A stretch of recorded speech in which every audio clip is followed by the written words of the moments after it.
hopefully uh, a lively discussion. Um, First, I want to talk about yesterday's live stream. Um, it's no longer up. The reason being is that the lo-fi music I was playing in the background was copyrighted, and who the people behind it, uh, that that YouTube channel that produces the music closed on Sunday, obviously copyrighted that music, which is ironic because it's AI generated music based on copyrighted music itself. So I'm pretty sure that they didn't have the rights to those songs to which they made AI generated music to, but they want to copyright their own stuff. Yeah, that's funny.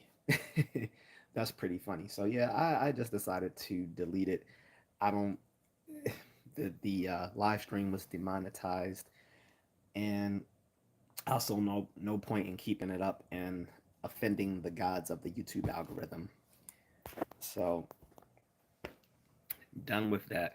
By the way, go Terps. No one's here right now, but you'll see this on a replay because I won't be playing any lo-fi music this time around. But yeah, go Terps.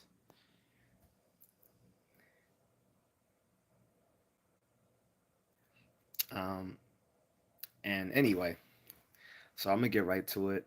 But before that, like I said, if you're looking for yesterday's live stream, it was Ask Me Anything Wednesdays. You won't find it because I decided to delete it because it was demonetized because of the music that I use in the background is copyrighted, although it's AI generated music, lo-fi AI generated music, which itself is based on copyrighted music, but they have no problem borrowing from these other folks, major recording artists, and their um,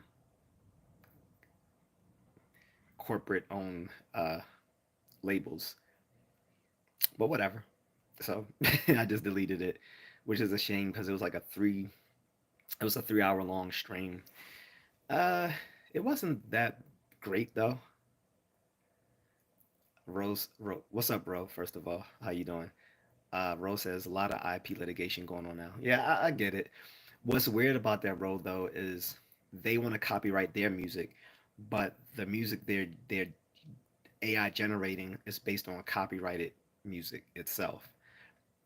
So that's crazy because these artists or the record companies that produce their albums could go after these all these lo-fi AI generated YouTube channels. So you would think in the so you would think as a matter of fair play or equal exchange if you're an anime nerd, but you would think in in the name of fair play that since they are already borrowing AI generated music and making money off of it because their channels are monetized, simply making this AI generated music, that they will allow other content creators to use their music in their content, especially when I'm not using it to make money. I'm just using it as a background music. But whatever. So I guess there is a lot of AI, excuse me, IP litigation going on. So I won't be a part of that. I'm not going to be playing any more lo-fi anytime soon.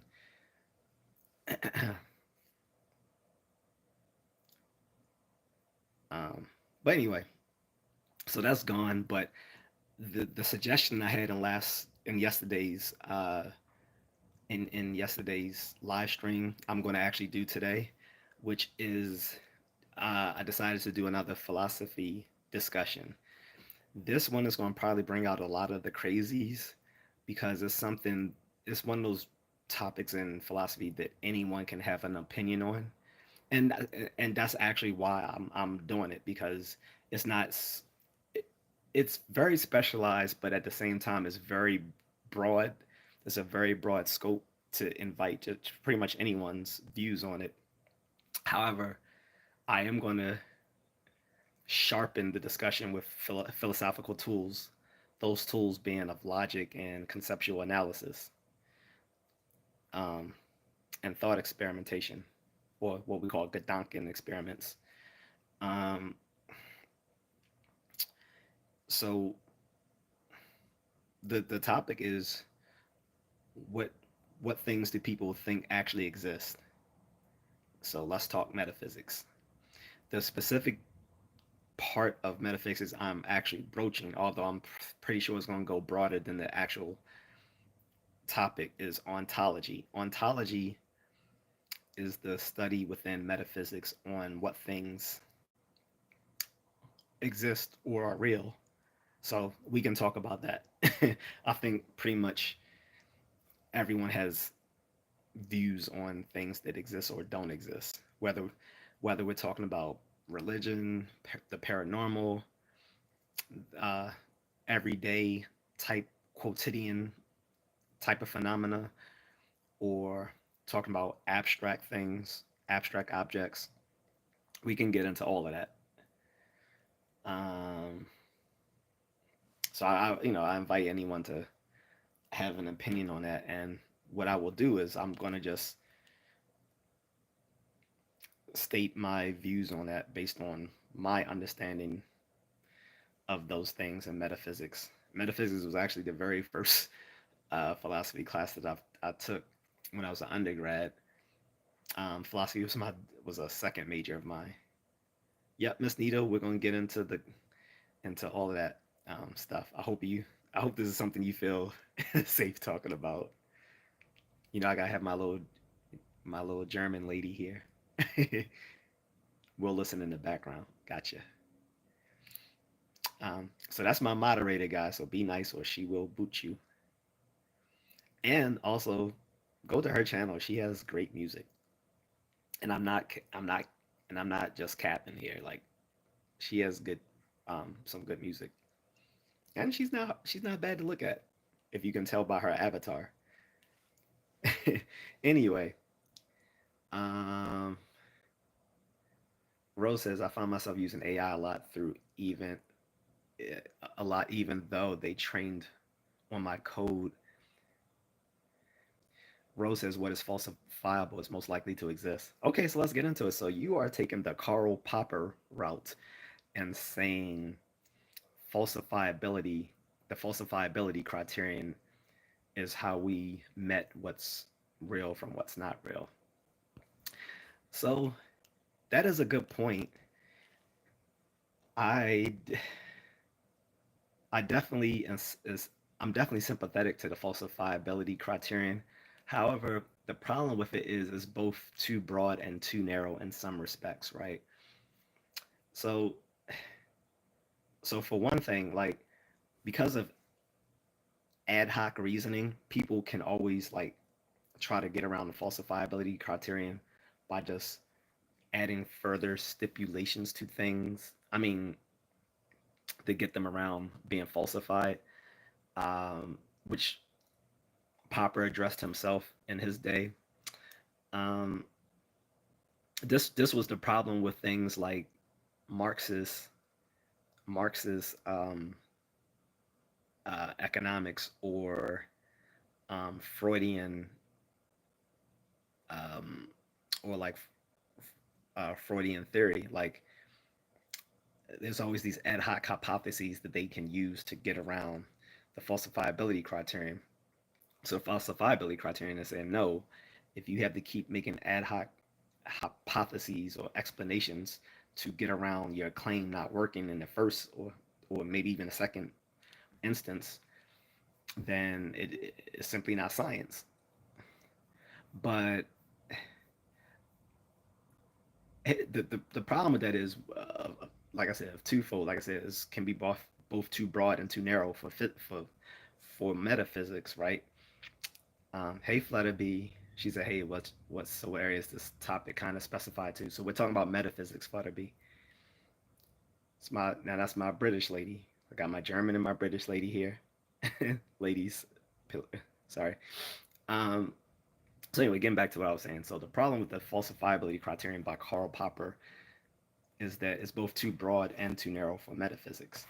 So sometimes we do need to make some ad hoc uh, tinkering with our claims, which although that would probably break the falsifiability criterion, this is actually done in science. We see things like that happen all the time.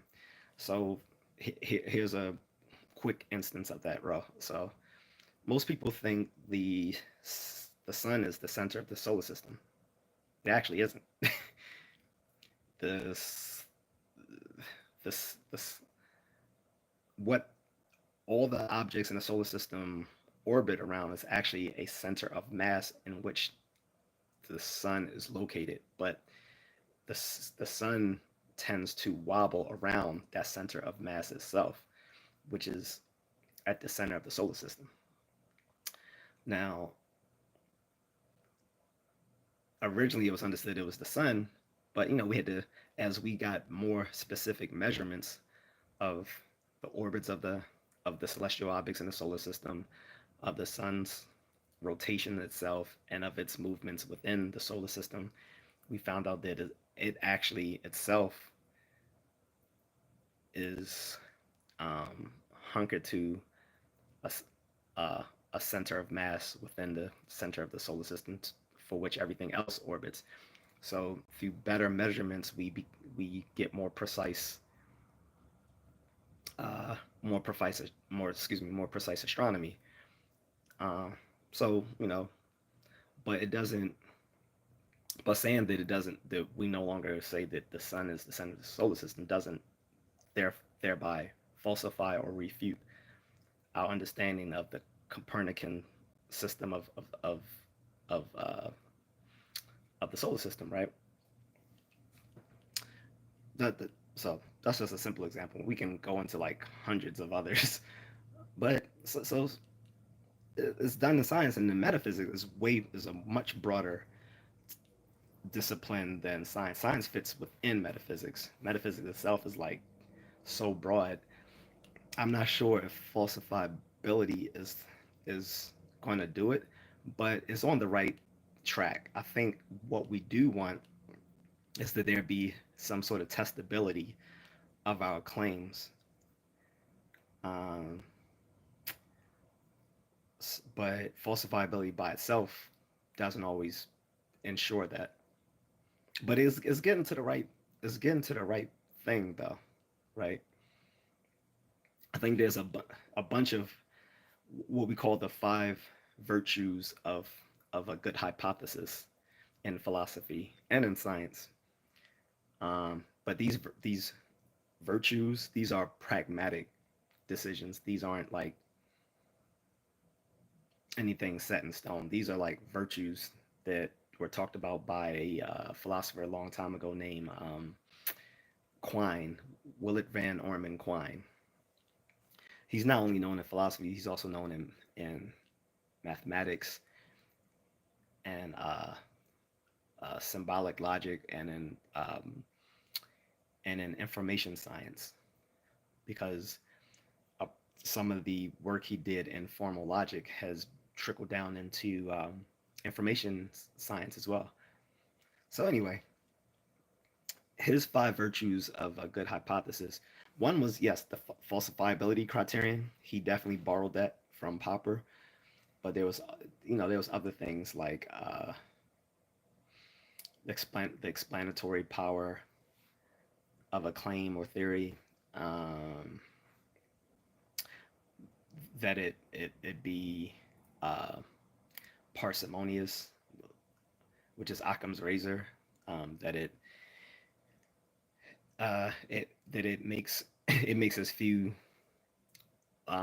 logical jumps as possible, that is logically modest, that is simple, right? So falsifiability, that is simple, that is parsimonious, uh, that is generalizable,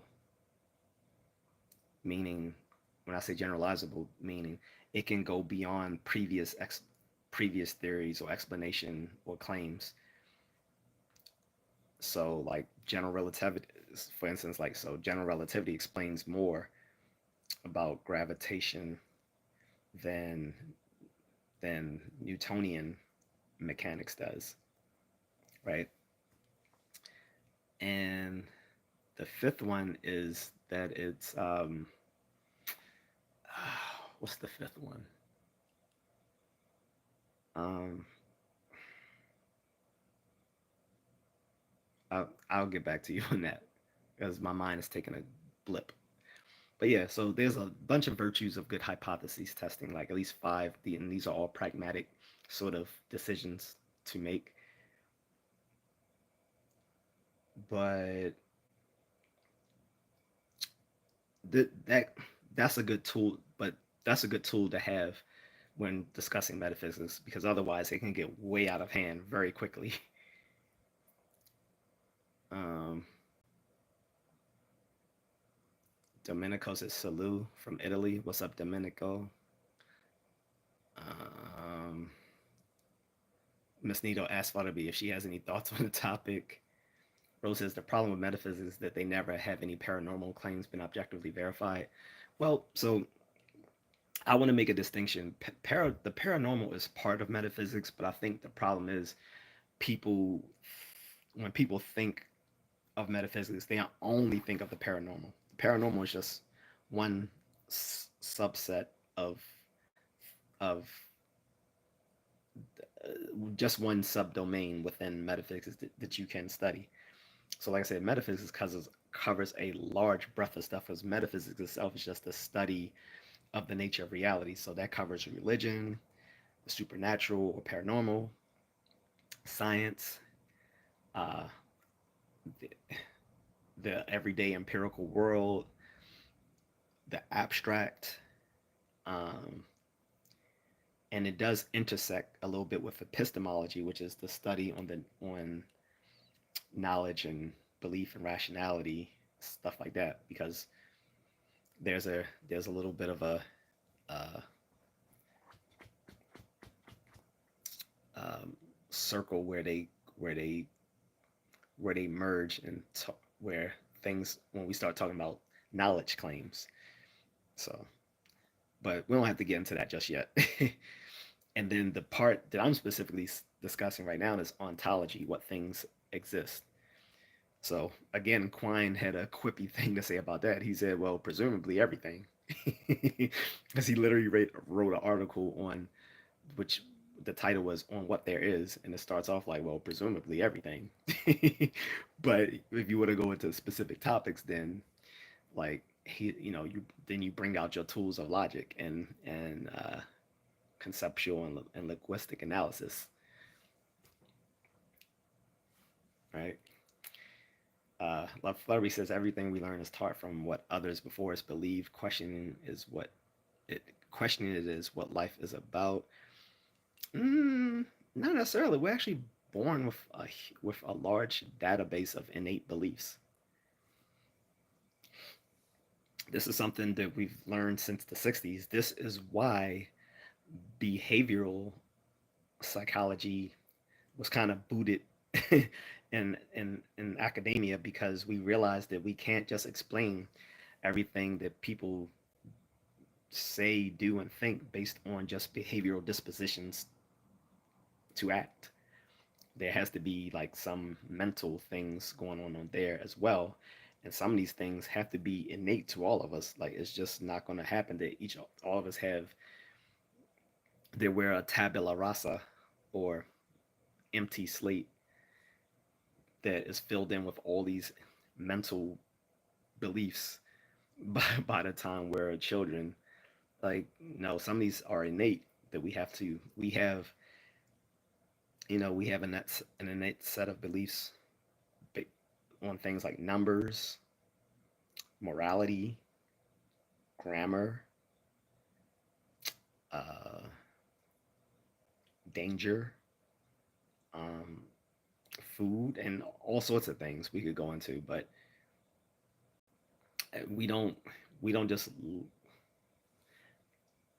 most of our beliefs aren't. Like, not all our beliefs are learned. Some of them are innate. So, Rose says it always boils down to people providing anecdotal evidence on what. Miss Neal says, Ro, but doesn't that come to the methods we can use to verify that it can't be verified in a way that we can understand in our limited perception of dimensions? Okay, you guys lost me. um, Dark Uncle 77. We the same?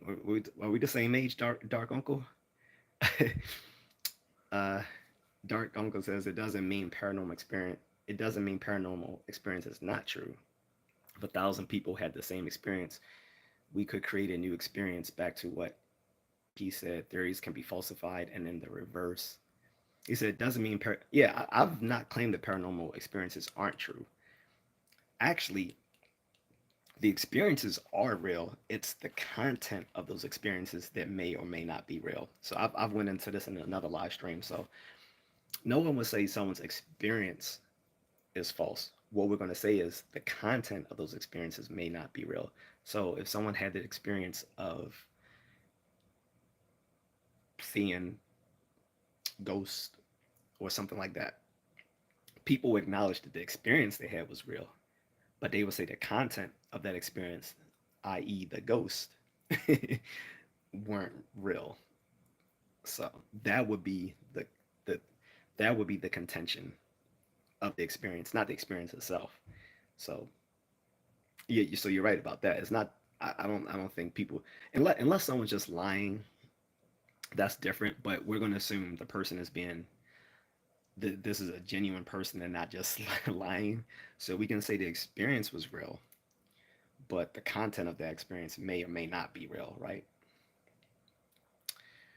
Um, as far as 1,000 people having the same experience, that's not evidence at all because people could just be suffering from mass hysteria, um, which is a genuine psychological phenomenon, and we've seen it happen many times. It's I hate to say it, but it's often gender based. Like more women tend to have this mass contagion illness or mass hysteria. It's been renamed because hysteria sounds kind of sexist to some people, but whatever you want to call it, it is a genuine psychological phenomenon, and it often afflicts women more than men. Like there was an example of this. I remember several years ago. I think this was in New Jersey when all these women were coming down with some illness in the school, and there was nothing physical behind it. Like it, it, it, it was a textbook example of that mass contagion illness. Um, Dark Uncle says hypothesis can be proved a million infinite number of ways. No, no. So we use proof in science and physics way more different in a more precise way than people talk about in everyday terms.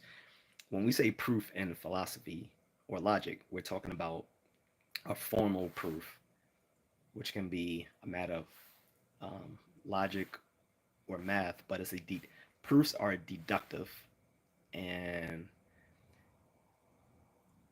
in the empirical world, there's no way to prove anything because there's always either an infinite or a near infinite amount of instances of things or data or phenomena that we will have to collect or be aware of to make a proof of something. What we can do is confirm things. We can confirm claims,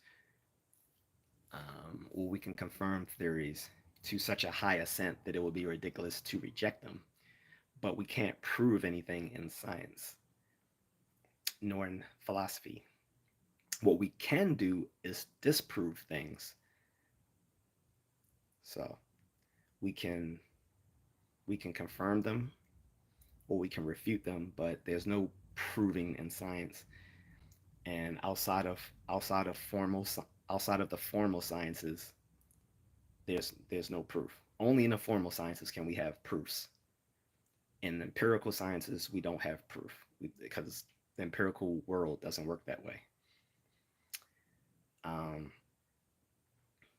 but there's not an infinite way of proving things, or let's put it, let's be more charitable. There's not a infinite way of of confirming something. If there's an infinite way of confirming things, that means that's not a useful that claim is not useful. It's hogwash.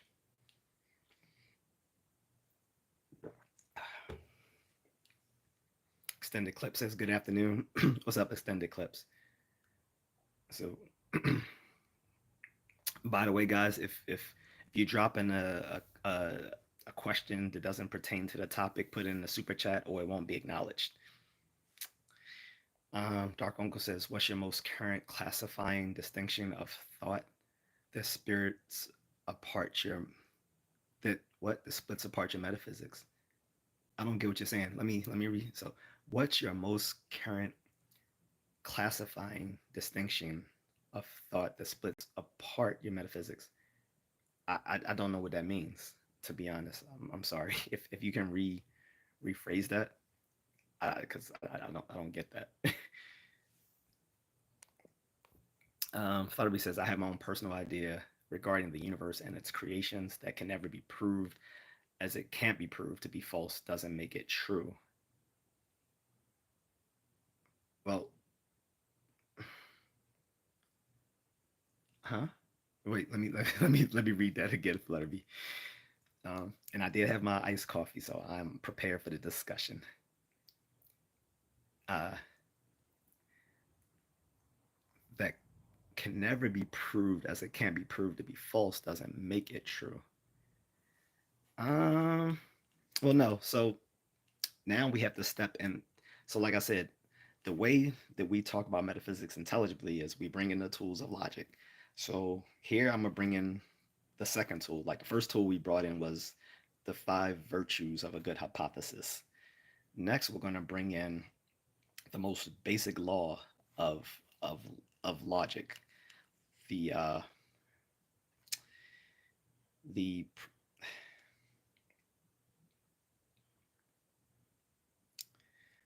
the principle of bivalence,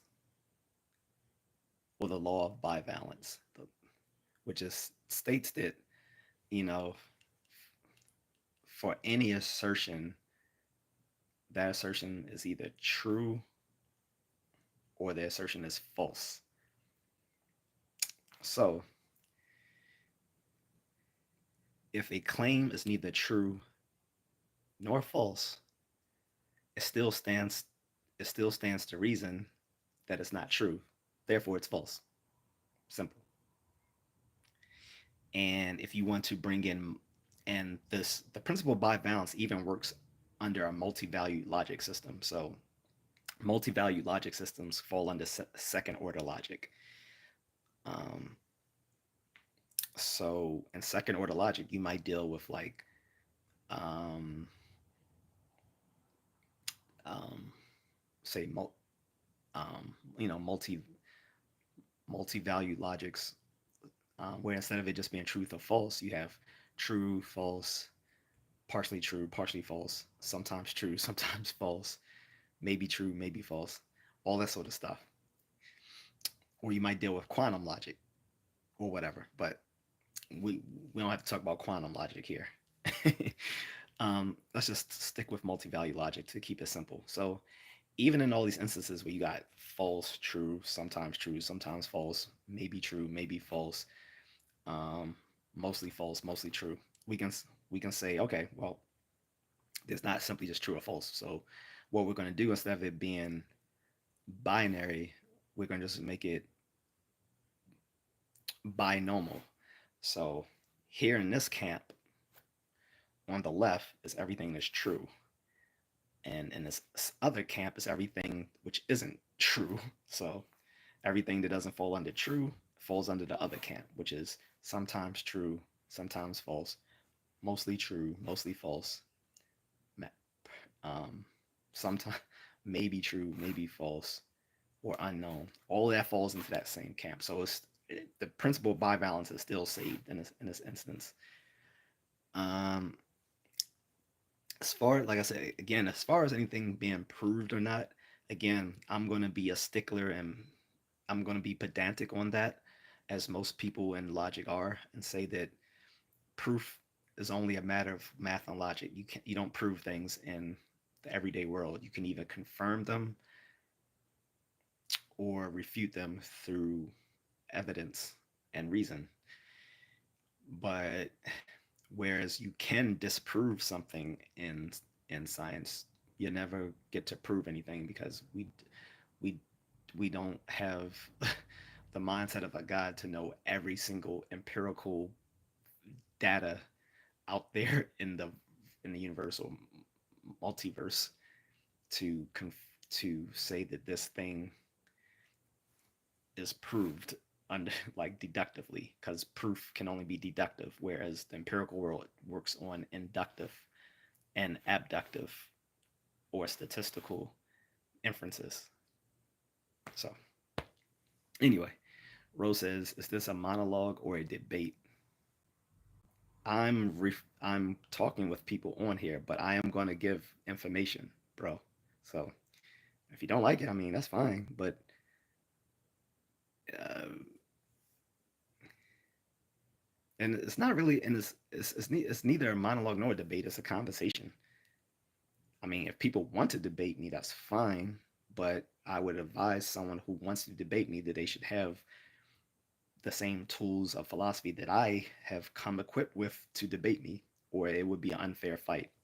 It would be like someone bringing a crayon to a knife fight. Dark Uncle says facts. Miss Nita says row a debate, but he takes time to go through each comment, so he's always behind in the chat.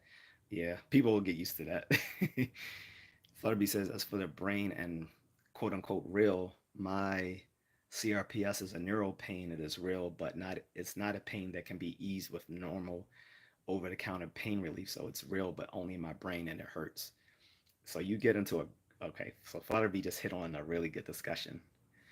So a hard-headed physicalist like myself might try to reduce all pain to saying this is just the firing of C plus fibers, right? Neural fibers, that is. Um, but that's a bit reductive. So, because the thing is, sometimes a doctor will tell someone, well, you shouldn't be in pain. There's nothing wrong with you. But obviously, a doctor can't say you shouldn't. They can say you shouldn't be in pain, but they can't say that you are not in pain because you, in fact, are in pain, assuming that you're telling the truth, right? So it gets into the matter. Well, if pain isn't just the firing of of these these C fibers, these C fiber, you know, neural connections, what is it? And then it says, well, is it even real if there's no physical excitation going on in the brain? Yeah, it is. Like pain is one of those things that, though it's subjective, like you can't deny that it is what something that someone is experiencing. What you can tell them is they shouldn't be having the experience of pain because there's nothing wrong, but not that but not that they're not experiencing pain. If someone says they're experiencing pain and they're not lying, then they're experiencing pain. Um, so this gets into like um, you know, problems in neurology and psychology with neuropathy, right? Um, like people have pain without any. without any observable problems affecting them. But usually neuropathy comes along with some other problems as well. So it's usually the thing with neuropathy is that it's usually comorbid with some other conditions.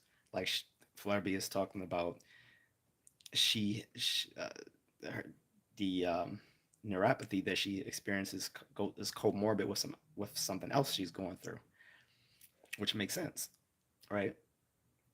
So there is something physical going on, but the pain itself isn't is only correlated with it. It's not there's no like there's no like observable causal connection between them. They're merely positively correlated. Um, but again, to deny that she's suffering this pain without there being any actual physical damage or injury to her to cause it would be completely obtuse, because you're not going to tell someone they're not in pain when they are. Um, the brain is an interesting topic because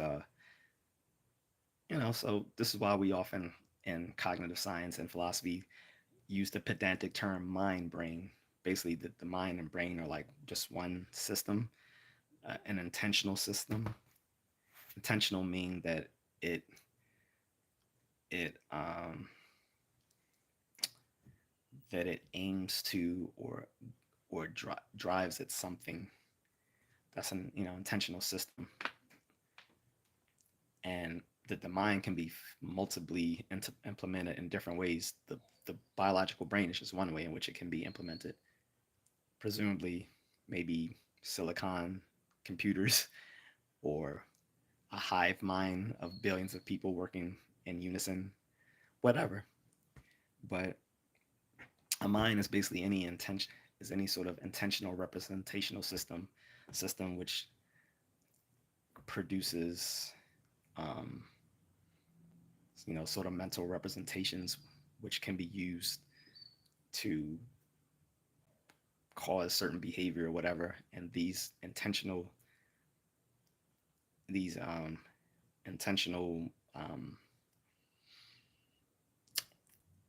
representations are about something or have a goal or drive to something. The, so what's often caused what we say about the mind brain is the mind is what the brain does. So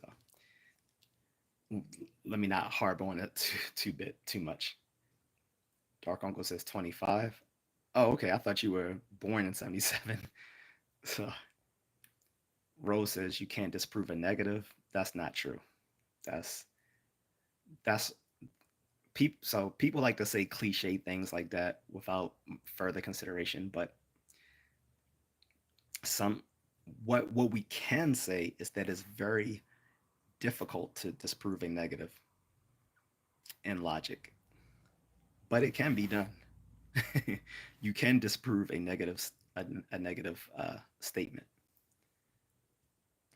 So if we're talking empirically, though, let's leave formal logic out of this for a second. You can disprove a negative claim uh,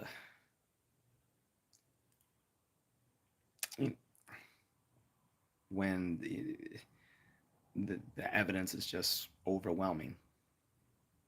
You can get overwhelming evidence to disprove a negative claim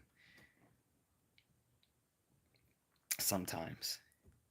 And in logic, you there are logical systems, and because we're talking about logic, we're talking specifically about first order predicate calculus. Um, Within the first order predicate calculus, there are ways to disprove a negative, so that's not exactly true.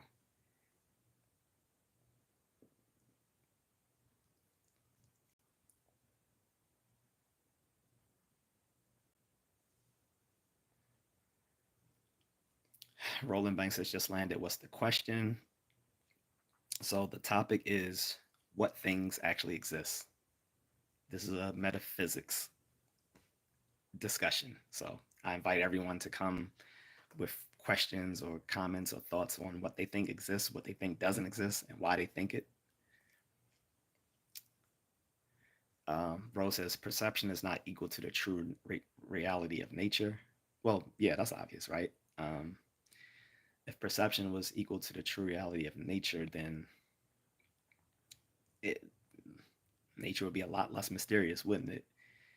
Um, the view that perception is reality is called naive realism, and it's not hard to quickly debunk naive realism. Or depending on what you mean by that, you can either mean naive realism or you might be talking about subjectivism or that is called subjectivism or phenomenalism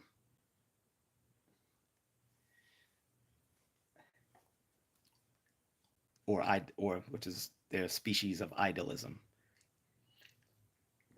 Idealism is the view that the nature of reality are just our ideas about the world. Dark Uncle says, what is the content? Does it mean after or before the experience? Is the content another dimension part of the experience? Okay, so guys, you need to stop. You need to take dimension out of out of your vocabulary. Of the dimension in logic and math and science just refers to different um, doesn't dimensions don't refer to different realities um, in science or math or logic. Dimensions talks about different different um, different like numerical values more or less. So when you guys talking about dimensions, I would suggest you not say dimensions because you're gonna get people into this little quirky way of talking that is messy. But I get just when you're saying another dimension, I guess you mean another reality. But let's stop talking about dimensions because dimensions is just talking about different mathematical values, not different realities. That's not how dimension is used in science or logic or math. That's how people talk about it because they've watched too much sci-fi from the 70s. Um, but content is simply the things, the the phenomena of proposed with that purportedly exist as part of that experience.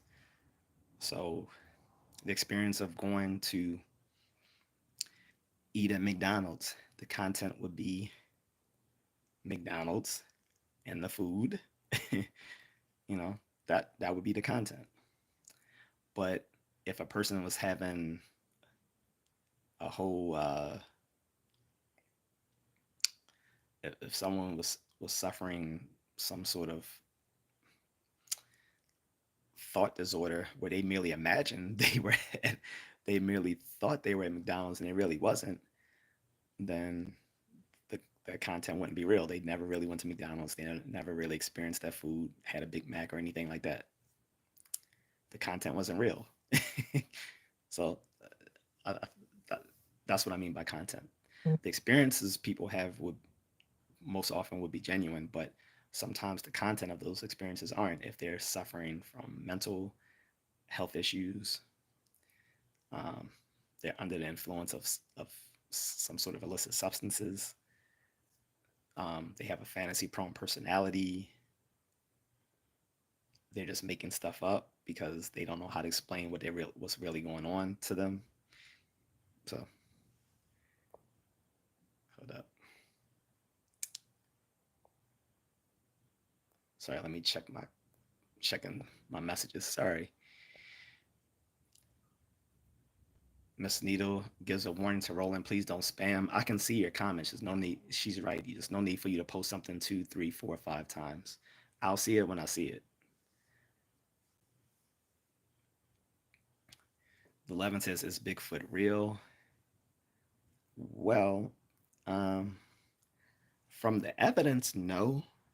But we never know that there could be evidence that comes out later that shows that Bigfoot is real, but all the evidence so far has either been fake, has been either a hoax, like the guy in the original Bigfoot outfit from from the 70s. We know that that was a hoax.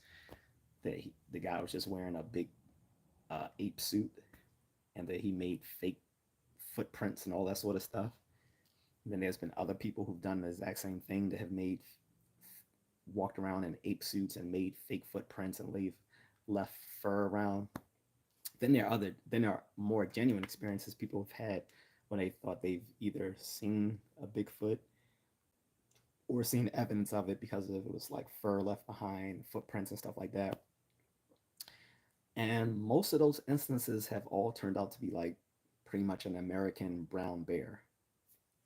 Most of what they thought they saw tended to be instances of an American brown bear.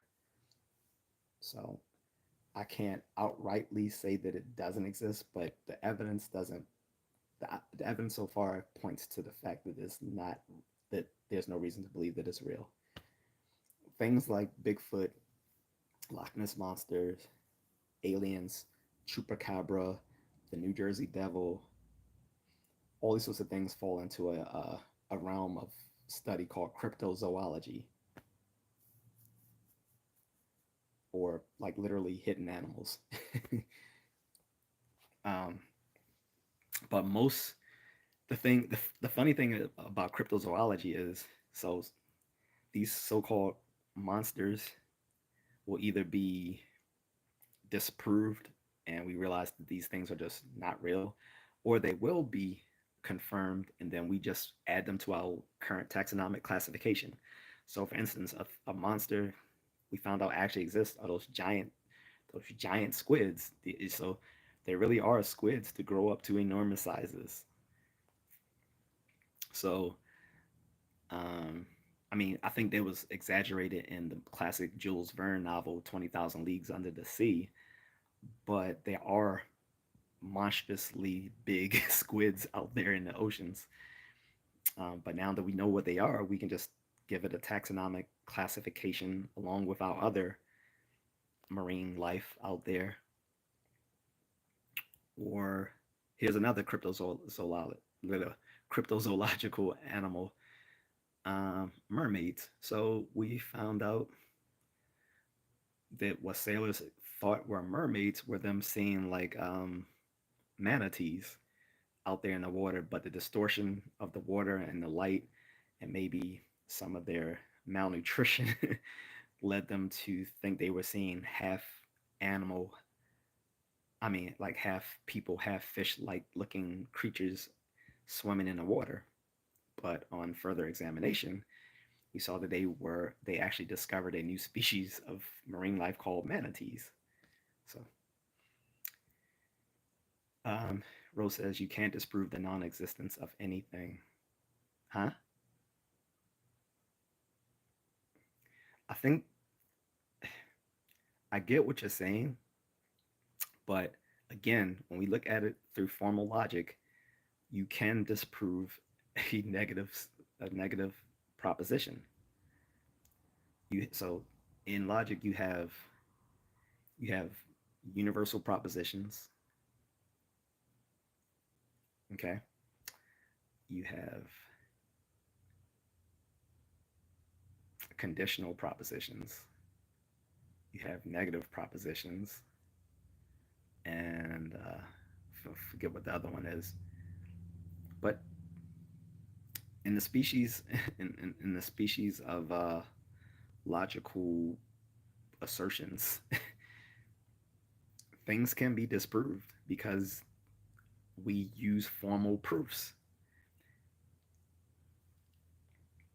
Um, it it would be too much an aside to go into like the principles, like the eight principles of inference and the basic laws of logic and all the other things out there in baby logic. But suffice to say, you can disprove negative propositions. It is difficult, but you can do it. Roses, which is what religion hides behind. Mm, not just that. It's not just they hide behind the difficulty of disproving negative claims. It's also they're embedded within a rich historical and cultural context that there are psychological benefits to religious belief that most people that humans have evolved a sense of like a sense of spirituality, which is why every civilization has some form of religious belief, uh, and that when it comes to our systems of belief, things that we hold irrationally cannot be you can't defeat someone's beliefs that aren't held for rational reasons. If something is not held on rational grounds, then you can't defeat it on rational grounds because that's not the reasons for which they hold the belief in the first place. So that gets into a lot of different things. But if that were the case, then no one would ever leave their religion, and there wouldn't be different religions. So it has to be the fact that people can, in fact, change their beliefs or disbelieve think believe things, even if they're even if they're negative statements. Dark Uncle says the quote unquote proving of hypothesis is infinite because you can prove it by looking for your guesses to be right, just like how code switching was made. Someone observed quote unquote while having a subtle notion of that. No, that's not. Hypothesis testing very is very narrow. I mean, everyone who's taken at least high school science knows the hypothetical deductive method of science.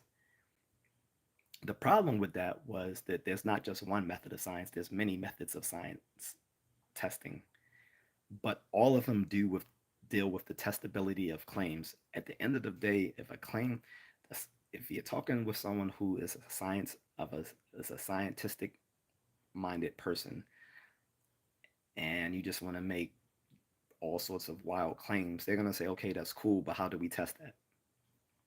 At the end of the day, if the claims aren't testable, we have no reason to take them seriously. So it's not there's no infinite proving. You, if your claims are not testable, then there's no reason to take them seriously in science. And as far as philosophy or metaphysics, at least in the analytic end of things, because metaphysics expands beyond just analytical philosophy. We have it in Eastern philosophy as well as Western philosophy, and we have it in continental philosophy as well as analytic philosophy. But as far as analytic philosophy is concerned, there's going to be some constraints um, brought out by the progress that philosophy made in the early 20th century with the invention of modern logic in the late 19th century. Okay, but which was the foundation on which analytic philosophy rests, the creation of modern logic. So,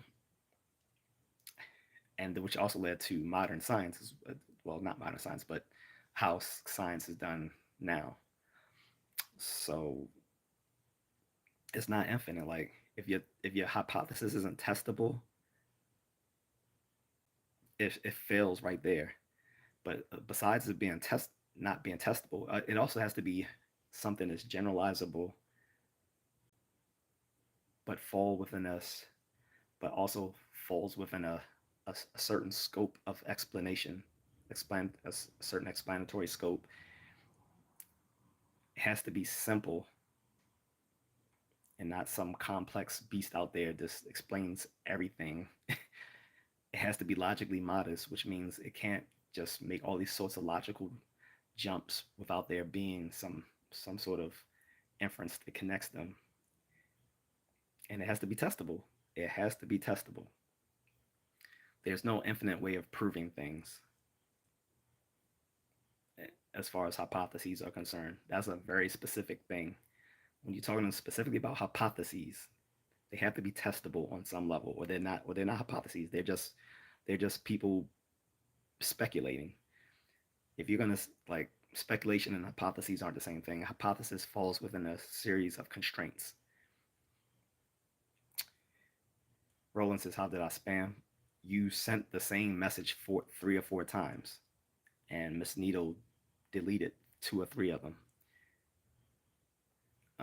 The 11 says, "Dark Uncle sounds like Terrace Howard when he gets going." um, these self-proclaimed wise men. Interesting username. He says, "Due to the infinite possibilities the universe holds, is everything true?" Interesting question. Above my pay grade, I will not pretend to be a physicist.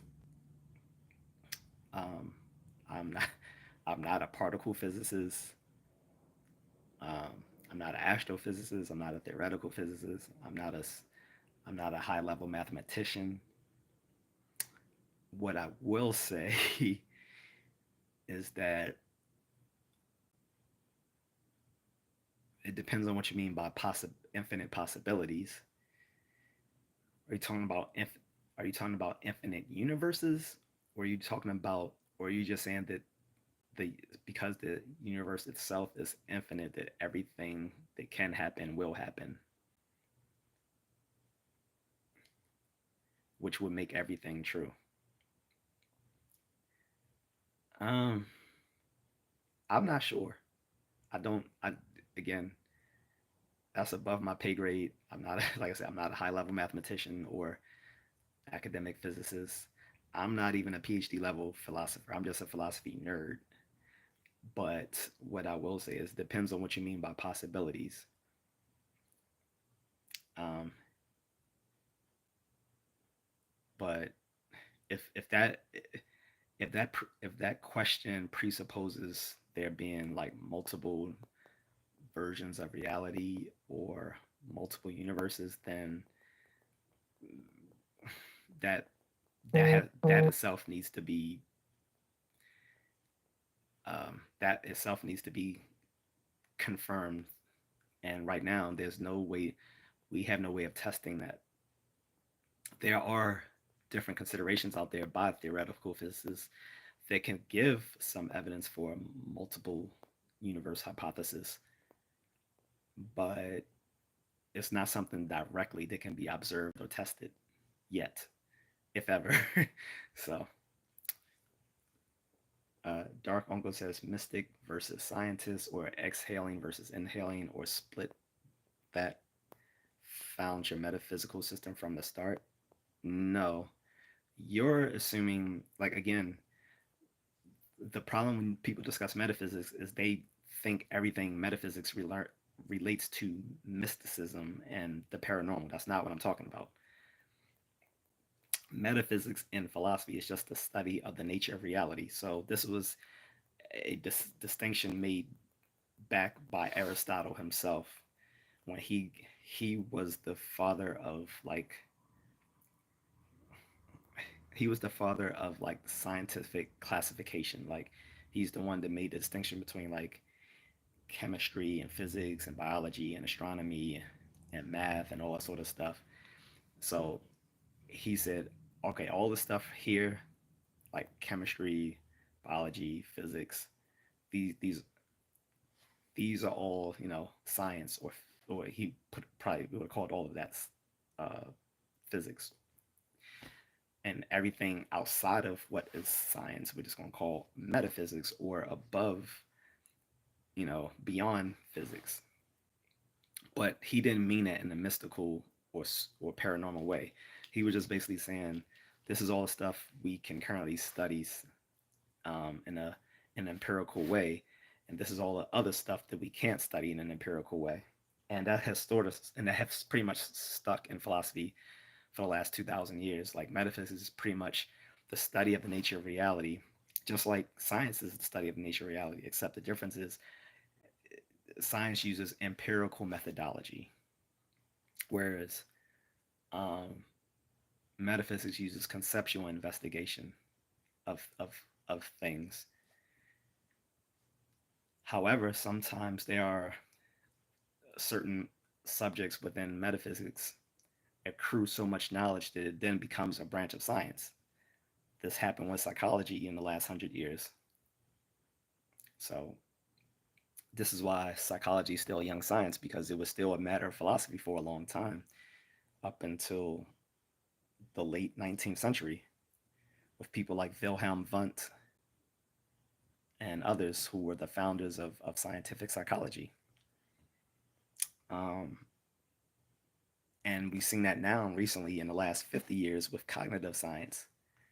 Cognitive science was carved out of both metaphysics and epistemology, as well as um, things going on in psychology and linguistics and the information sciences, as well as neurobiology. This became cognitive science, but this was formerly just a matter of philosophy as well. But once you accrue a certain body of knowledge within a certain system or discipline within metaphysics, it ceases to be philosophy and now becomes science. The 11th says, have you heard Norm Macdonald explanation of logic that if you have a dog house, you probably have a dog. If you have a dog, you probably have a family. If you have a family, then you probably are straight. So the funny thing is, um, in a deductive and in a deductive proof, anything can follow. This is something people don't get or don't like about deductive logic, is that as long so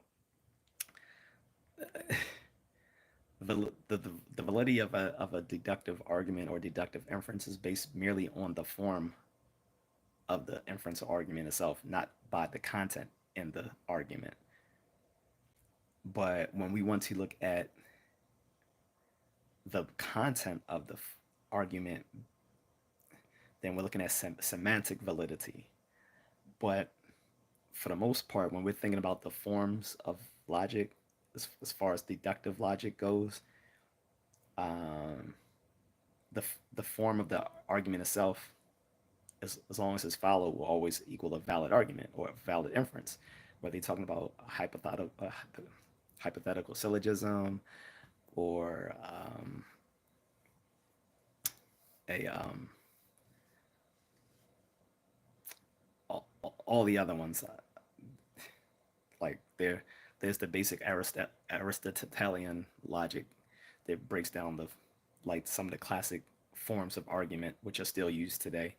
Then there are the more advanced ones that come out of math in the last 300 years as well. But in any case, yeah, I mean, you can have completely absurd arguments that are valid as long as it follows the the valid form of argument and inference.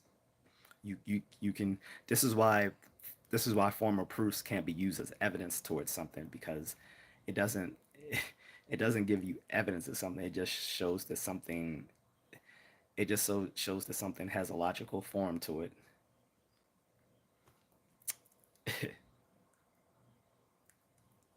Arcadian Hobgob says I had to pop in to see this one was Arcadian.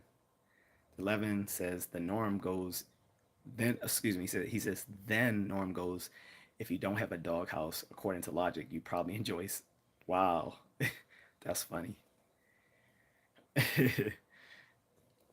Yeah, well, again, there are invalid forms of argument and inference, and there are valid forms of argument and inference within the thermot with. And if I want to be more pedantic, those arguments or inferences are valid forms of argument within a theoretic model. So, but won't have to go that far.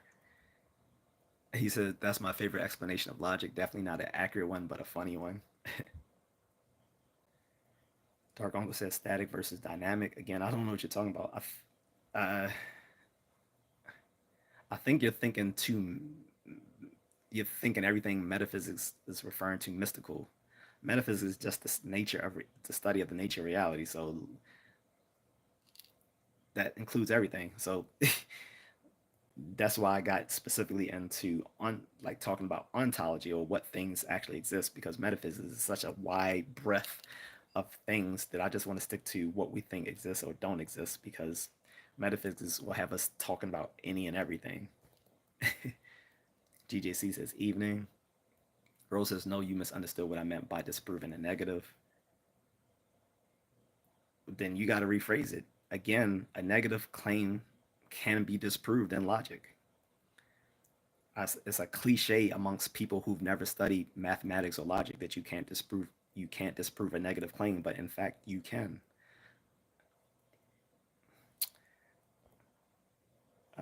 Caravaggio is says, or so it is claimed. Are you a skeptic?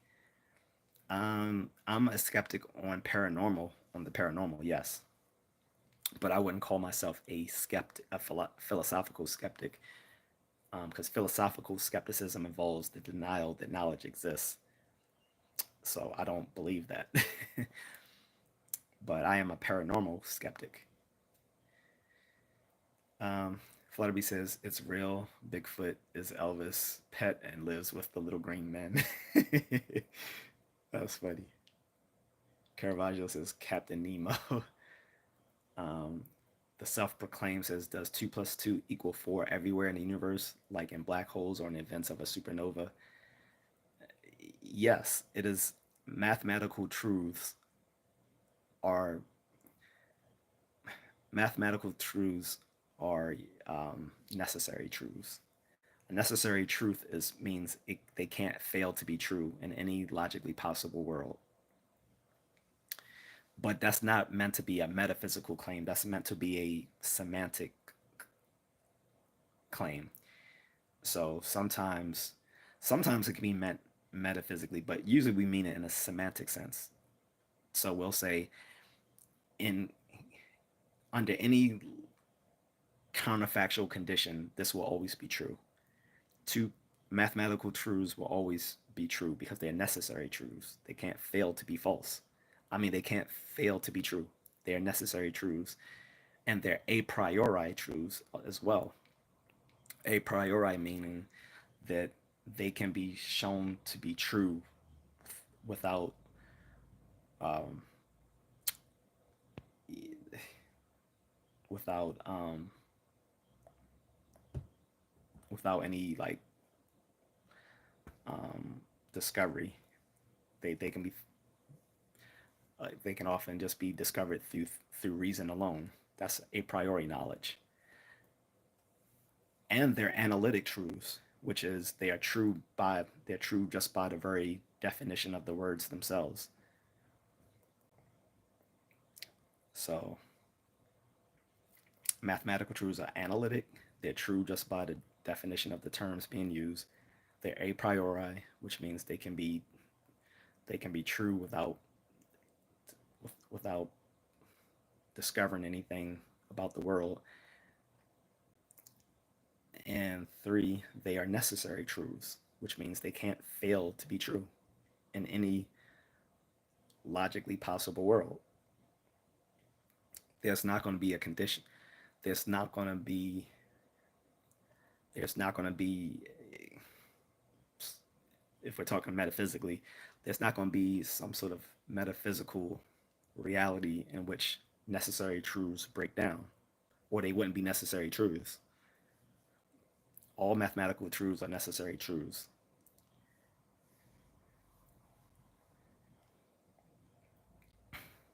The 11 says, I've seen the body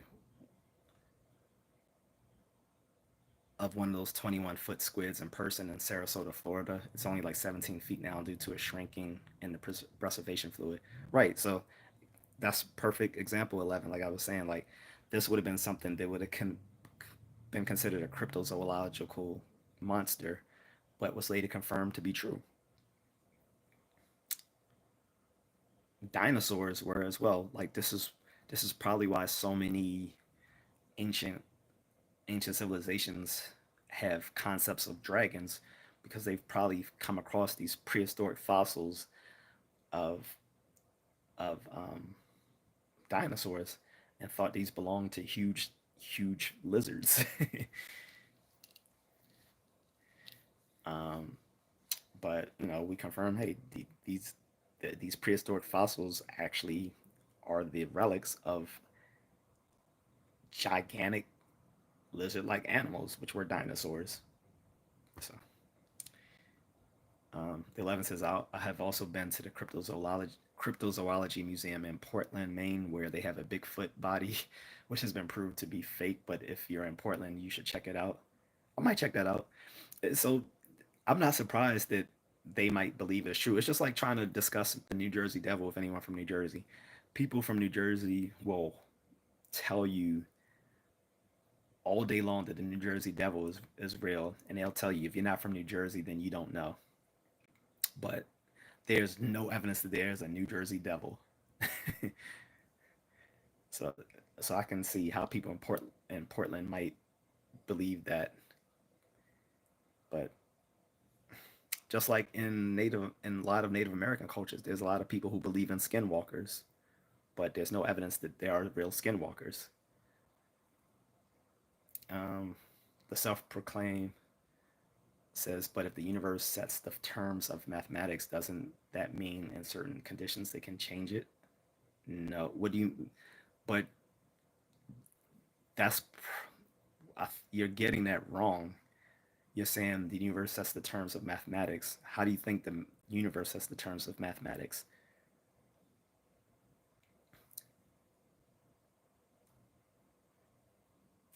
We don't know that. That's you're making that assumption. Mathematics may pre mathematics may be properly properly basic to any universe. When I say properly basic means that it doesn't it doesn't need something else for it to exist. And properly means that there you don't have to like explain that. Mathematics, the laws of mathematics may be properly basic um, set of laws on which any universe exists.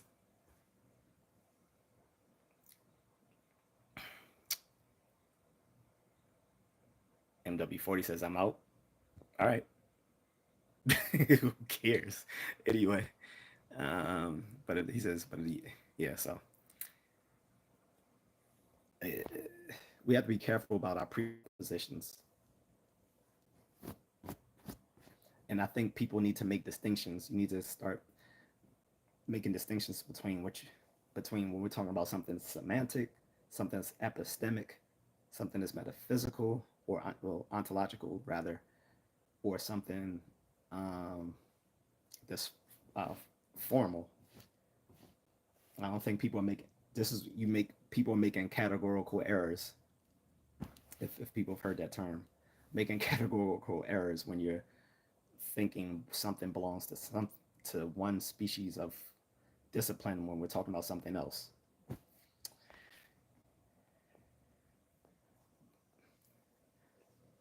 This is why often they used to be considered the laws of logic were the laws of thought, like how we can actually think about and reason and communicate ideas, not that these things were metaphysical entities or phenomena.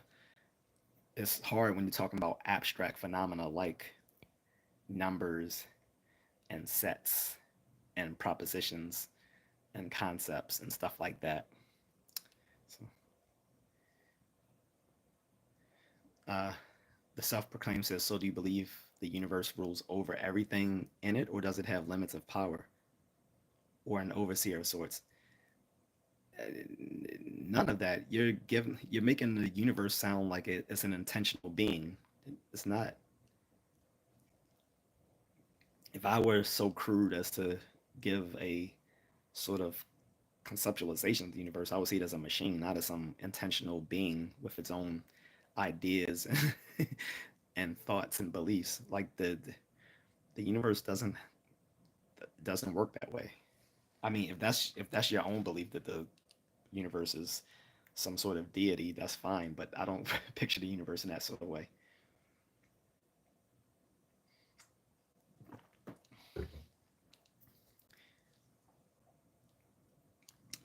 I think what presupposes everything are the laws of physics. But the laws of physics may be also based on the laws of math and logic. So you're on that in NW40. If you want me to answer a question, you need to make an actual grammatical sentence. Just saying World War III and leaving a question mark isn't a question.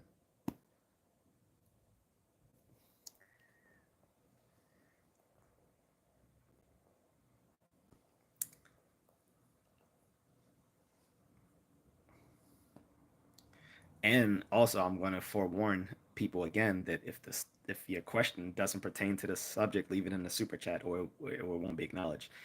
Anyway, so the self-proclaimed says, but why wouldn't you consider atoms as living things? Because they aren't. I mean, this is we're talking junior high school science here. The basic units of life are cells in scientific biology.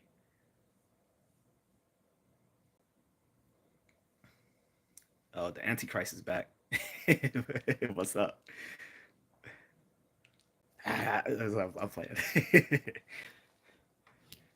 People, I've been idea. People want to think I'm actually. Anyway,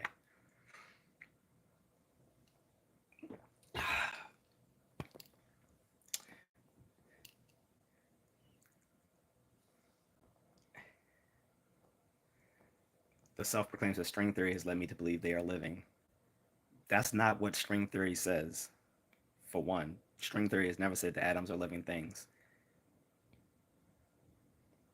String theory doesn't even touch on biology. It's string theory is an attempt to unify general relativity and quantum theory because they are the two most successful scientific theories in science that have ever been, but they don't play well together. When you make those when you take the equations of quantum mechanics and general relativity together, they don't work. So ever since Einstein, they've looked for a unified theory of physics. String theory is another attempt at that. The problem is that string theory has been around for 60 years and it hasn't worked yet. It has produced no testable predictions. And right now there's a backlash in the physics community against string theorists. But string theory, again, and another problem with string theory is that people who've never taken academic physics always want to talk about string theory and stuff like that because you've only heard about it through popular science books. People who take actual physics aren't immediately jumping into something like string theory. That is graduate level study, not something that people would learn who never even taken a basic physics class. So it's always a red flag that anyone starts talking about string theory or multiverses if when they're not even a physics student, much less a physics graduate. Like if you've never taken basic physics, like there's you really don't know what string theory is talking about because the only reason you've heard about it is that you've maybe read a book by Brian Greene or uh, one of those old books by Stephen Hawking. That is for the that is for the layperson. That is not going to get you equipped for saying what string theory, what are the prediction pr- predictions of string theory.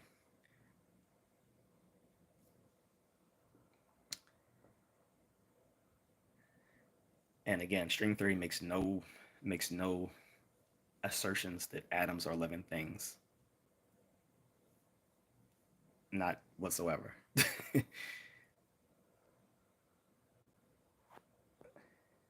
Antichrist says, "I'm just telling people to be good." You might want to change their username, bro, because I when you when you come in with the antichrist thing, I mean, I think it's personally hilarious, but I'm not religious. But for the religious person, they that might rub them the wrong way. I, but I get it. I get it. But it's to me, it's funny. But Miss Needle says Antichrist definitely good. Antichrist says I'm starting my church, the Church of the Holy Spirit, led by me. Um, okay. Antichrist says being good. Miss Needle, I like Jesus ways, but not too picky. Okay.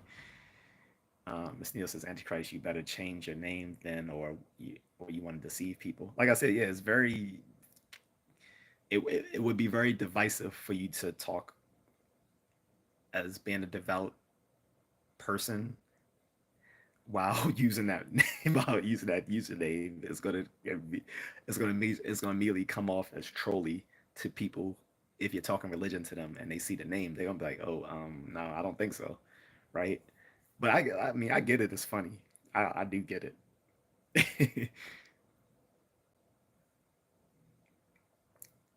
I don't know what you're talking about in W40. First, you just say random stuff like you said World War III. Then you say only one soul can't be chose. I, unless that's referring, unless you're talking to Antichrist. I, I, I, I'm lost on that.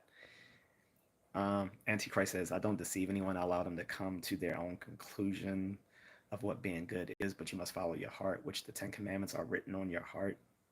Mm, well, I'll leave that discussion to you guys. I'm getting back to my ontological discussion here. Self-proclaimed says superposition is another thing that makes me speculate on whether or not atoms are sentient. Again, superposition, you are speculating, but none of those things have anything to do with sentience or living. Like how we define living in biology is it's not based on what you're talking about. Like there's nothing in modern biology that presupposes the truth of string theory or any other sort of theoretical physics on which to, on which modern biology is underwritten. As far as modern biology is concerned, Newtonian physics can be the case, and that's it. Like it makes no there's no presuppositions in modern biology which presumes the truth of claims coming out of string theory. Superposition has nothing to do with sentience. That's not how we define sentience. It, I don't get. I really don't get the connection you're making between superposition, sentience, intentionality, or living beings. The most basic unit of life are cells in modern biology. So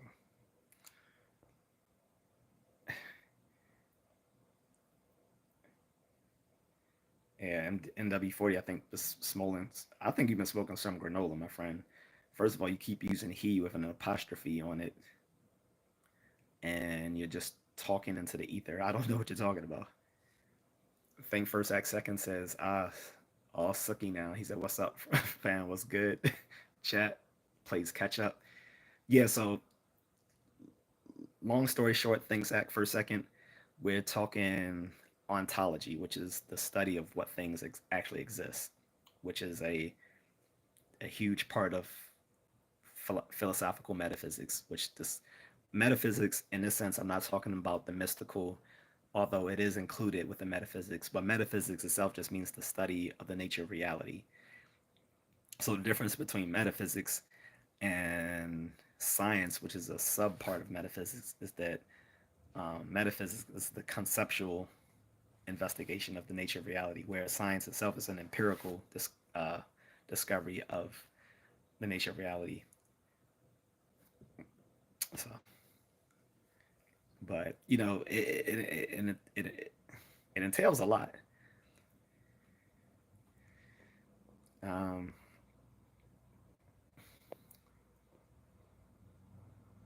Yeah, I'm gonna skip the discussion that Miss Nito, the Antichrist, is having because I'm not trying to go down that religious rabbit hole. I'm gonna keep. I don't want to. I don't want to steer the conversation into that. Agla says hello, good night. I'm late. What's the topic? So again, the topic is metaphysics, specifically ontology, which is the study of what things exist. So I'm asking people what things do they think exist or don't exist and why.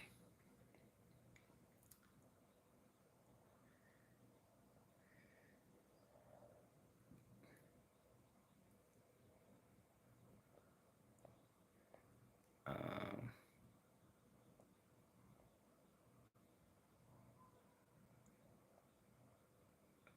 Guys, can anyone decipher what NW40 is talking about? I mean, is he having a conversation with himself? Because he sounds, in the words of the young generation, Delulu. um, the self-proclaimed says, "How can superposition be explained? Two atoms over great distances mirroring each other's exact movements. It's not atoms; they're particles. It's not just atoms. It's not just atoms. It's actually not atoms. You're talking about particles. The reason why the reason being is a matter of uh, what they call it, quantum. Uh, I don't want to get into armchair physics, but basically, that has nothing to do with sentience. That has nothing to do with living. Like two particles that mirror each other, despite whatever expanse there is between them, has nothing to do with something being living or not. It has nothing to do with something being sentient or not. That has no, there's nothing.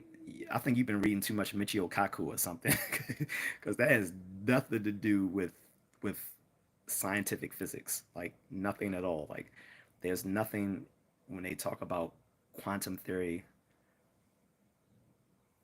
that makes superposition some sort of prerequisite to sentience. That no, sentience has to do with intentionality and rationality.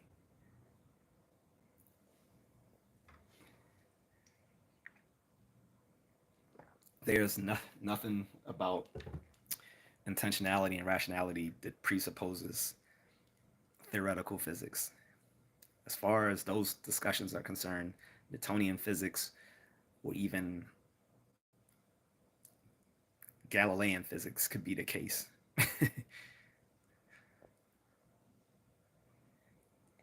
He says they have to be able to communicate in some way.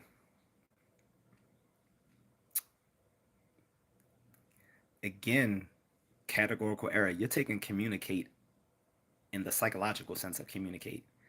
When they're talking about communicate, they mean that they interact, not that they actually communicate like they're talking back and forth. That's not what they mean by communicate. You have to realize that in science, terms are used more specifically than they are used in everyday language. When they're talking about two particles can communicate with each other from any point in space and time, then they're not they're not talking about they're like talking to each other. That's not what they mean. They mean communicate, meaning there's a causal connection between them.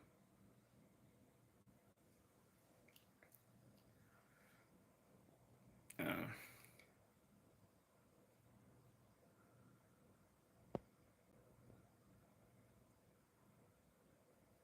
all right, I'm gonna time out in W40 because he needs to get sober. You sound like a fucking moron. I'm trying to be funny. I mean, I'm trying to give you some grace, but you just sound like a fucking idiot. So you get timed out. Anyway, thank guys for thanks first act second says thanks, bro. I'm now on board now. Good looking. No problem, man. Uh, yeah, none of us knew what MW before he was talking about Miss Nito. He was clearly on that crack. Like he smoked some crack and came into his live stream. Quantum entanglement. Yes, that's what I'm talking about. The self-proclaimed. Again, quantum entanglement is the nature of those like talking about the superposition of particles and all that sort of stuff. And quantum entanglement is involved in quantum logic and stuff like that. Again, when you're talking about sentience, you're referring to things like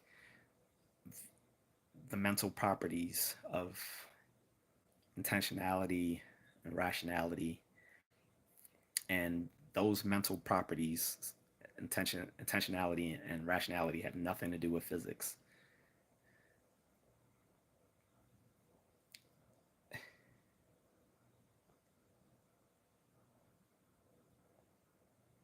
Thanks, Antichrist. See you later. Next time, try to stick to the subject. That's why I wasn't really going over what you were talking about, because it would just derail the conversation. Um, the self-proclaimed says, "I'm not trying to offend you. I'm just an under." No, you're not offending me. I'm saying what you're saying. Just I'm saying what you're saying is non. What you're saying is non sequitur. Is a non sequitur reasoning. Like, they have nothing to do with one another. He said, he says, "I'm just under the impression that if something is communicating with another thing over great distances, that it has to be sentient." No, you're making a categorical error that you think communicate is you're using communicate in the psychological sense of the term. When physicists are talking about two phenomena communicating with each other, they're not talking about it in a psychological sense of they're talking back and forth. They're talking about a causal. They're talking about a causal connection between. When they say they can communicate, they're talking about a causal connection. This is why the speed of light is also the speed of causation within the universe. It's the speed in which any two things within the universe can interact. So, and anyway, like I said, I think you're just misunderstanding the term communication. You're taking that to be a psychological term, like they're talking back and forth. That's not what physicists mean when they say they can communicate with each other. They're just talking about they can physically interact with each other, no matter what like no matter where they are. This is why Einstein referred to them as um, the spooky distance, a spooky distance over time.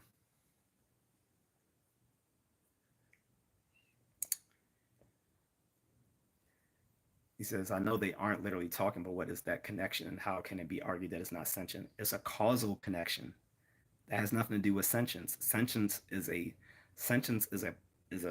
when you're talking about sentience, you're talking about something psychological. Their physicists aren't referring to anything psychological between two particles interacting with each other on two sides of the universe. They're not talking about something psychological. They're just talking about that they can interact. I think no, I don't know how to say that any clearer, but I think you're just fundamentally misunderstanding the fact that when they're referring to a connection, they're talking to a causal connection between those things. He said, "I doubt I'm anywhere near your level in this field, which is why I'm asking." I know that's what I'm explaining to you, that when you're talking about communication, you your your assumption is that it's something psychological, but that's not what physicists mean. The problem is, if someone hasn't studied those subjects, they don't realize that physicists will use the same words that regular people use, but in more specialized terms. That's why something like hypothesis means something completely different in science than it does in everyday life. In everyday life, when people say hypothesis, they just mean an educated guess. In science, a hypothesis is not just an educated guess; it is a testable claim, which is underwritten a within a given theory that is that proposes to explain that that well that is purported to make some predictions, and we test whether that hypothesis is works or not. But it's not just an educated guess how people use it in everyday life. Same thing with proof. people misuse the term proof all the time, and proof in philosophy and logic and science is a deductive method of arriving from a set of premises to a conclusion, whereas proof in everyday life just means someone giving evidence for something. But that's not what proof means in the formal sciences or in philosophy.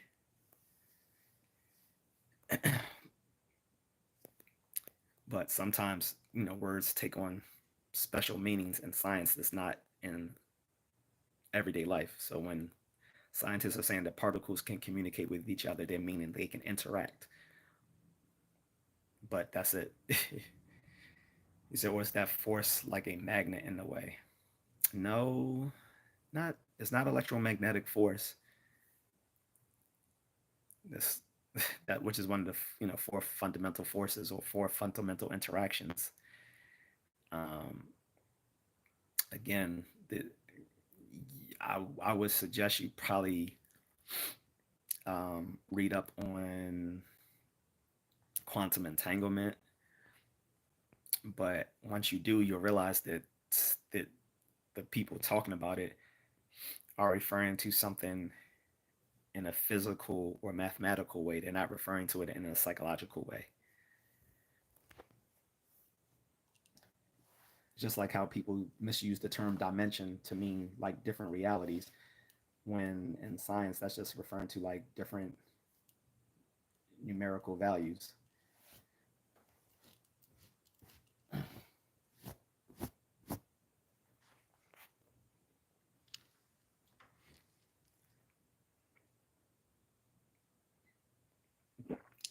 But I'm definitely not offended by the questions at all. I'm just trying to I'm just trying to clear up that the way you were thinking about it was a little bit wrong-headed.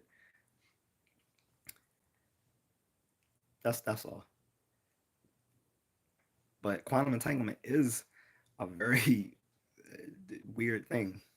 I think if you talk with any physicist, they'll tell you that honestly, like this is weird. Like it is weird.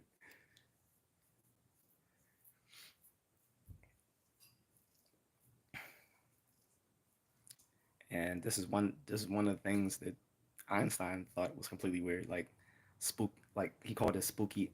I said it wrong the first time. Spooky action at a distance.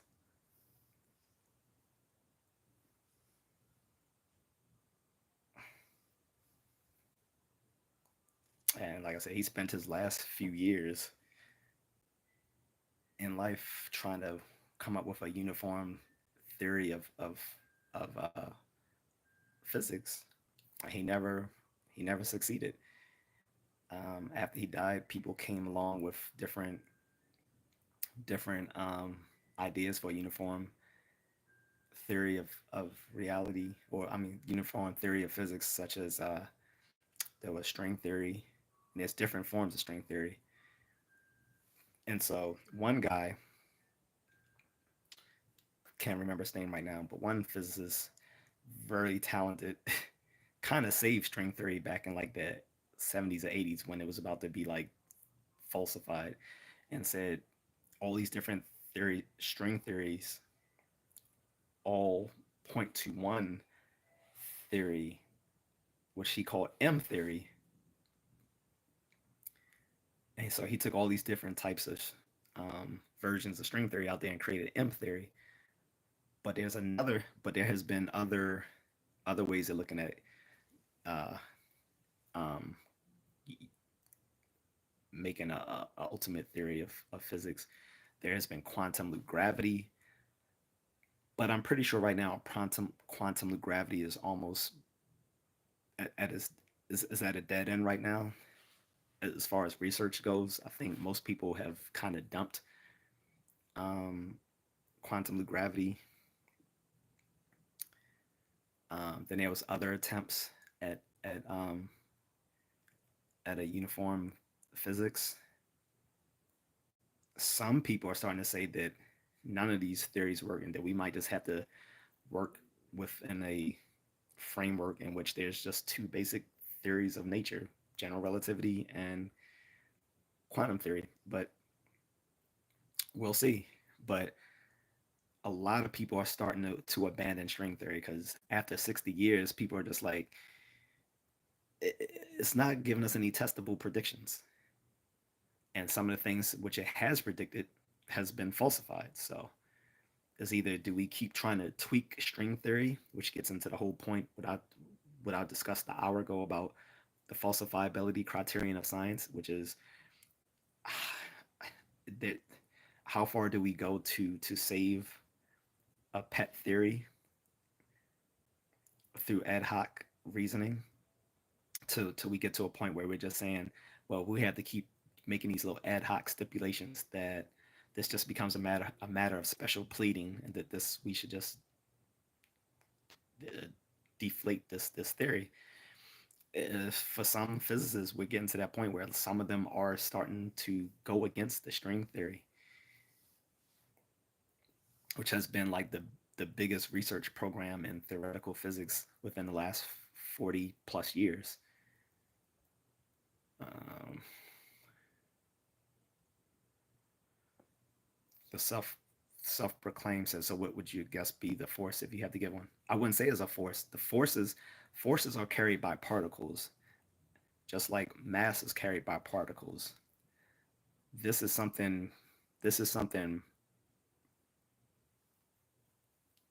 this is something more basic than the forces. All the physical forces have a force carrying particle behind them. Then you have particles that give mass. There's the distinction between fermions and bosons. Okay. Um, when it was a great discovery, was it 11, 12 years ago when they discovered the Higgs boson,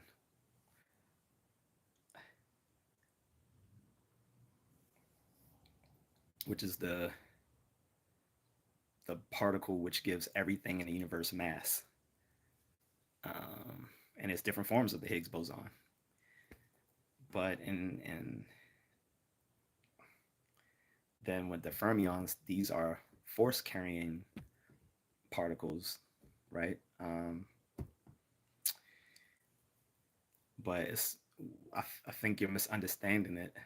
It's not when we're talking about quantum entanglement, we're not talking about a force. We're talking about something else. Because the quantum entanglement can refer to any sorts of particles.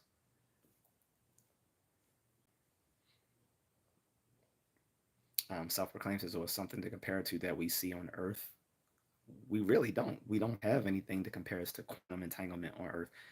What we do have is now we have quantum computers coming into play that takes advantage of quantum entanglement using quantum logic, qubits, because instead of using a binary computers computer programming system that just goes like ones and zeros, now we're going to have like all sorts of things besides ones zeros that and we can use quantum entanglement for information. This is why there are actually some people now trying to say that physics is the study of information, not just of matter and energy. They're saying information is actually conceptually prior to matter and energy. I'm not sure if I buy that, or I'm not sure if I buy that uh, that that belief that all of all of nature is basically information instead of matter and energy. But we don't have to go into that. The issue is that um, there's nothing I can there's nothing I can compare quantum entanglement to because I don't understand it. One, to be completely frank, I don't understand it well enough that I can give an explanation of it, an analogy to it. Two, as far as I know, there is nothing on Earth that is analogous to quantum entanglement. There simply isn't, as far as I know. Um, Agnes says, I'm listening to this topic. It's very informative. Never did physics in college. Okay. Self-proclaimed says, do you think we have the computing power to actually be studying quantum physics right now? I mean, we are studying quantum physics. Physicists have been studying quantum physics since the 1930s. I think you're asking, do we have the computing power to do to use to do quantum computing? Yes, there are quantum computers being developed.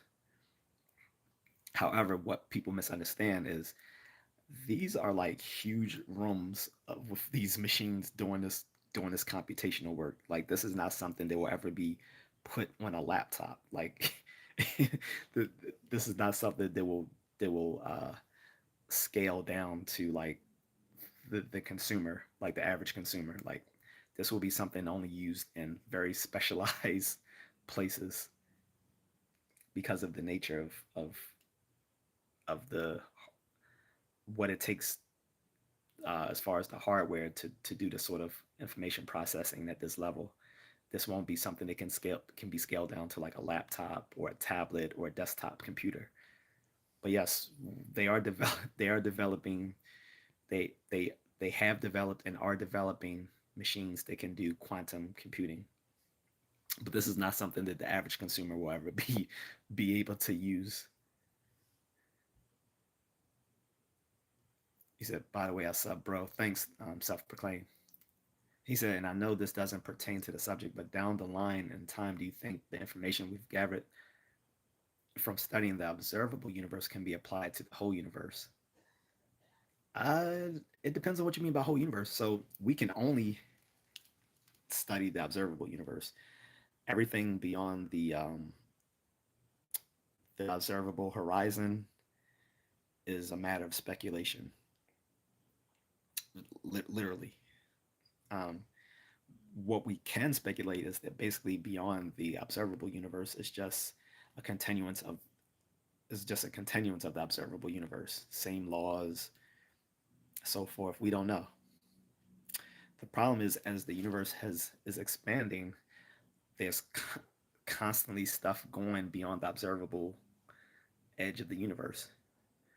The observable edge of the universe being that so just like with a black hole, there's a point in which we can no longer observe things going in. There's so like observable with the observable horizon of the universe, anything beyond that horizon we can no longer observe because the light has stretched too far beyond our ability to observe it. But presumably, everything that's stretched beyond our observable horizon is still falls within the known laws of physics, but we have no way to know that. Also, there is the idea that there may be multiple universes. Um, and again, we don't know if those other universes, if they exist, would fall under the same laws of physics, or whether they have their own laws of physics in each universe. It just becomes a matter of speculation. Like as far as we know, each black hole at the end of it could be another universe. And because of the rapid expansion of the universe in the early part of in the beginning of of the beginning of the universe, that rapid expansion called is cause excuse me is called the cosmic inflation. The cosmic inflation is basically the bang in the big bang of the universe. Within that rapid expansion of the universe, where it grew from like the size of a particle to like a third of its current size, um, there would have been a lot of asymmetries which may have developed into their own universes. So if cosmic inflation is true, then multiple universes have to be true. But again, still a matter of speculation. Um, so we can't really apply what we know about the observable universe to the universe with a capital U because there's no way to test it, unfortunately. Anyway, the self-proclaimed says, "What's your view on life outside of Earth, and do you give the simulation theory any real thought, or are we limited in the idea of a simulation, quote unquote, by our current knowledge of it?" I don't buy the simulation theory. I think it's just a I think it's a bad argument. It's basically just a to me it's just a 21st century version of a bad logical argument stemming all the way back to the Middle Ages. Um, like all the bad arguments that came out of the medieval theologians, like the causal argument or the argument by design or intelligent or the argument from intelligent design and all that sort of stuff. Simulation theory is just a more sophisticated version of that, and it falls and it has the same problems with it,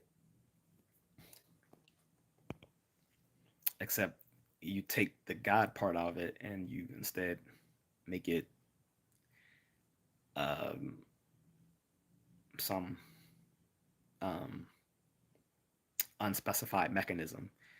It doesn't make it any more credible of an argument.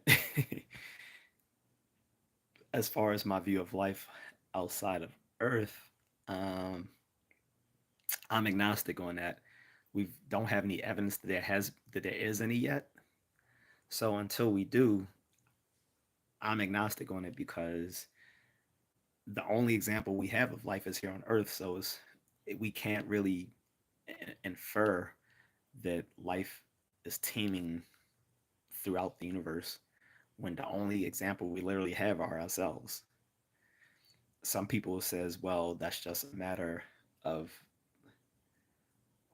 now, to be fair, some people say, well, that seems rather what's the word for it? Well, people think that life only exists here is a bit of hubris, but it's really not. I mean, some people might take it as a form of hubris, but it's not. It's really just um, using Occam's razor. Like we don't have other examples of life elsewhere on which to extrapolate other than ourselves. So who's the ones really using the hubris? The ones that saying that we're the only ones, or the ones saying that of course there's life elsewhere because there's us, so there must be others. But that's not a valid inference. Um, so that's why I'm agnostic on that. I don't know. It would be interesting if there were, and I think I guess I'll leave that to SETI for that. Um, the self-proclaimed says, "Sorry, I'm treating you like Google, but what about the Kardashev scale? I'm not familiar with the Kardashev scale. What is that music? Sound like someone was playing an instrument, like, but like badly, like like when a kid first starts learning how to play a saxophone, like Lisa Simpson, or play a flute or something. That's what it sounded like, and it's not my TV.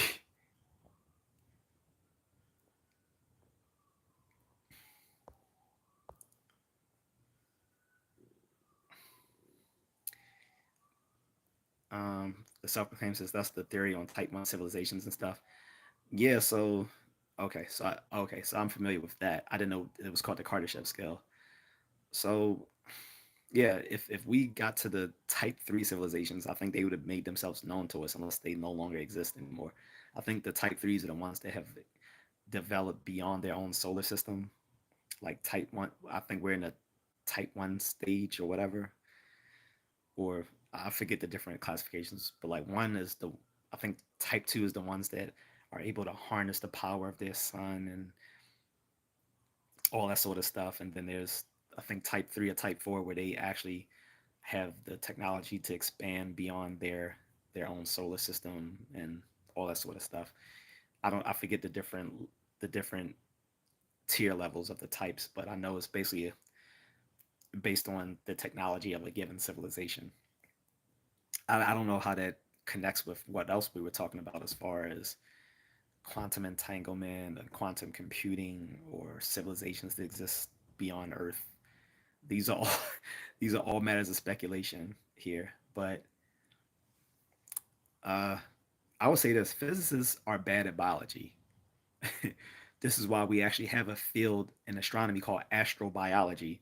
These are people who are astronomers but who are trained in scientific biology, who look for how extraterrestrial could exist in on other planets outside of our own, based on based on what we know of modern scientific biology. But physicists themselves tend to be very speculative when it comes to uh, alien civilizations and stuff like that. So, um, I guess since you're so full of knowledge of were you ever a professor just thinking out loud? Well, first of all, thanks, Agatha. No, I'm just a nerd. that's that's that's what I've told people from the beginning of my journey in this channel is that I'm just a nerd. That's all. I'm just a nerd, but I know how to fight. uh, Self-proclaimed says, yeah, exactly. It's a fun thing to think about, but a rabbit hole nonetheless. Definitely. He said, sorry, bro, my bad. Oh, he says, excuse me, sorry, bro. My dad died when I was 6, so I don't really have a knowledgeable person like you to spitfire questions at. I get it, but try to keep it within the context of ontology. I mean, this is sort of ontology, what things exist. So you are keeping it within that frame. It's just that you're just going from one thing to the next. So again, I don't know how old you are, but I assumed like you were an adult. So my apologies if you're actually still like a kid or teenager or whatever. But um, if you're still young, you sound like you would be probably interested in taking up physics. Um, More than likely particle physics. Like a lot of physicists are delve into these sorts of questions, not about sentience and stuff like that, but about uh, the nature of reality. These are the people right now who are talking about string theory, quantum loop gravity, um, hidden variables, all sorts of stuff like that. Um, the how the interpretation of quantum mechanics. There's the standard interpretation of quantum mechanics, which is called the Copenhagen interpretation by the physicist Niels Bohr, who had a huge public disagreement with Einstein in the journals of science back like 80 years ago. It was interesting. Like this is the first time like you go into like a scientific journal and it's just a philosophical discussion within the annals of a scientific research journal. But Niels Bohr, Copenhagen interpretation of quantum mechanics became the so-called standard interpretation, but then the rival became the Everett's many worlds interpretation of quantum physics, which interprets quantum mechanics to give rise to there being multiple universes, and it would go too far aside to explain why one doesn't posit multiple universes, why the other one does. But the I think within academic physics, more um, it's now like 50-50, the people who still accept the standard interpretation and the people who take the many worlds interpretation. Um, but this will be something if you're interested in going into, go ahead and do it. Also, might want to buy a book like Physics for Dummies, and I'm not calling you a dummy. That's literally what the books are called.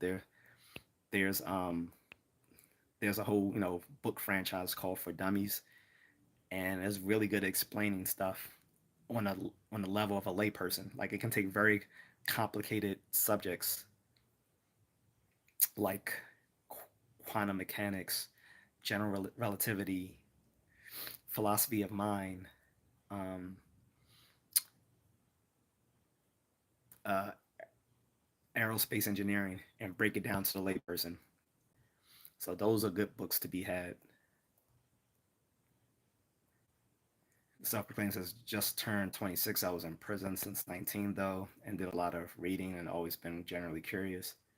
Okay. Well, at 26, it's still not too late to go to college if you haven't. Don't let anyone tell you different, because you'll have people who will say, "Oh, you're too old for college." No, you're not. No, you're not. Um, he says the self.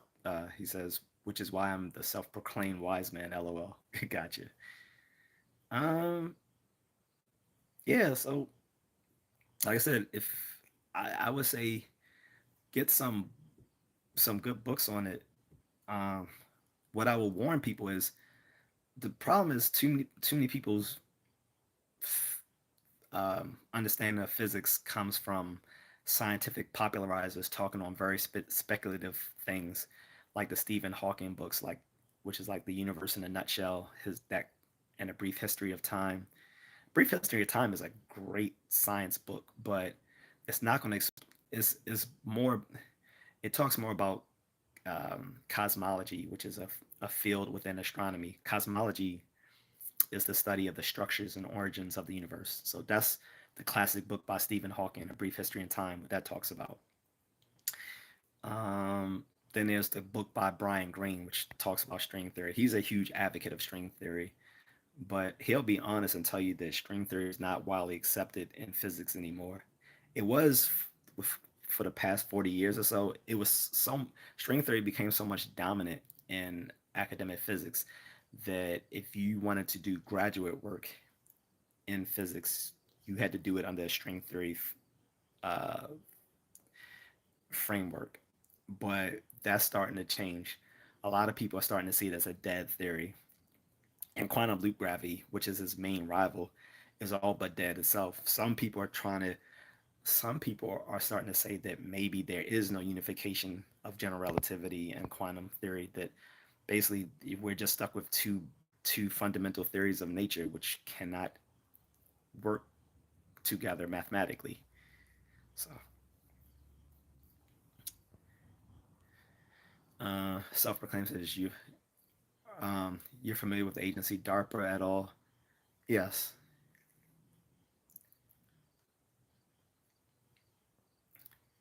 I don't know what that has to do with this though, but yeah.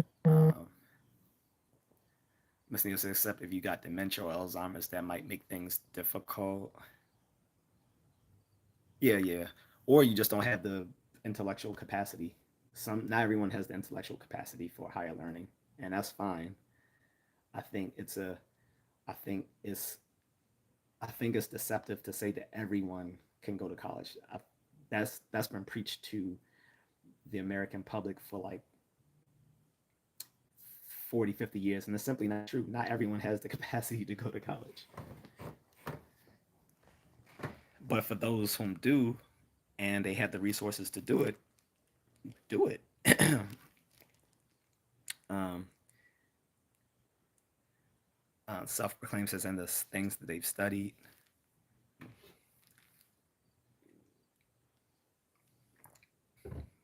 But I would say get a book on. I, I, I used to have this book, but I can't find it anymore. Pretty sure I had Physics for Dummies. You might want to get that. And again, that's just the name of the book franchise. That is not calling you a dummy, but it's for Dummies is a great book franchise that discusses like almost anything you want to people want to discuss. I would say like get Physics for Dummies and Stephen Hawking's classic A Brief History of Time. Then he has a follow up to that called The Universe in a Nutshell. I wouldn't do that one because it's more speculative. Like A Brief History of Time just basically gives you a very um, easy to read introduction into cosmology, which is the study and origins of the universe. I mean, the structure and origins of the universe. Very good book. But his follow up, A Universe in a Nutshell, is more speculative. And that gets into all the things like string theory, M theory, multiverses, stuff like that. Stuff that I don't think people who haven't taken actual physics should be delving into, because uh, it's gonna give them a false sense of knowledge about physics. Physics is mostly math, so more or less, if you can't do the math, you can't do physics, which is what I was trying to explain to a friend like 11 years ago. He was when his his wife was claimed that their children could do physics but failed math. I'm like, if your kid failed math, that kid doesn't know physics. Like, no. I said maybe you let him read books or articles on physics. That doesn't mean he knows physics. To do to know physics, you have to actually understand the math behind it. So, um, but again, I would recommend A Brief History in Time and Physics for Dummies. If you want some more stuff, um, you could get into that as well. But you can start from there. If you want a book specifically on the beginnings of the universe, there's a book called The First 3 Minutes, which literally talks about the first 3 minutes of the universe. An entire book just on that by one of the by actually one of the people who discovered the cosmic inflation or invented the cosmic inflation theory, depending on how you see it, whether they invented it or discovered it. But Alan Guth, the self-proclaimed, says I was also looking at the CIA's research on remote viewing. They spent 20 million researching it. Do you think that it's actually a thing? No. So here's the thing: just because someone studies something doesn't mean it's real. The point of studying it is to see whether it's real. But remote viewing has been something that's been disproved a long time ago.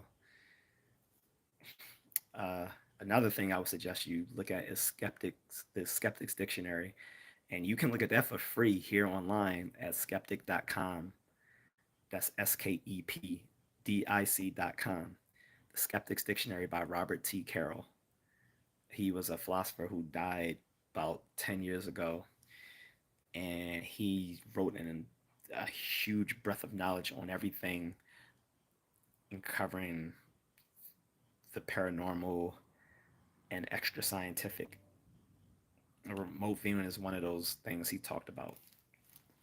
It's not there's not very there's not very much evidence to back it up.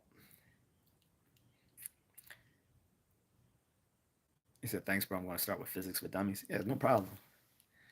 Um, like I said, I think the For Dummy series is a really good book franchise for the layperson if they never like taken that stuff up in school, or even if they have taken up in school, they still might find that stuff interesting. But that's good. Like I said, Brief History and Time is good. I would encourage you to look up Skeptics Dictionary. You can either buy the the actual printed version, or you can just look at the online version on the web. And pretty much a lot of things you want to ask about, like remote viewing and sentience and all sort of stuff, he's covered that sort of stuff.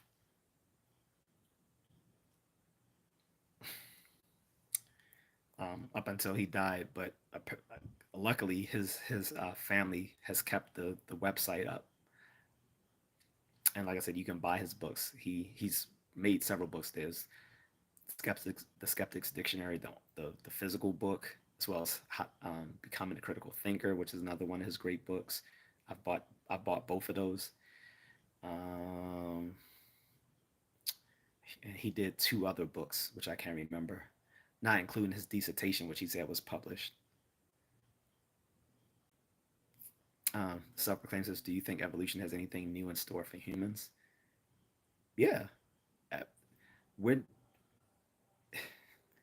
I think there's another fundamental misunderstanding of evolution, that it stopped. It didn't stop. It keeps going. Like evolution is evolution is just a process of how one species becomes a new species. Um, as we face different selective pressures within our given environment, um, there will be changes to humanity.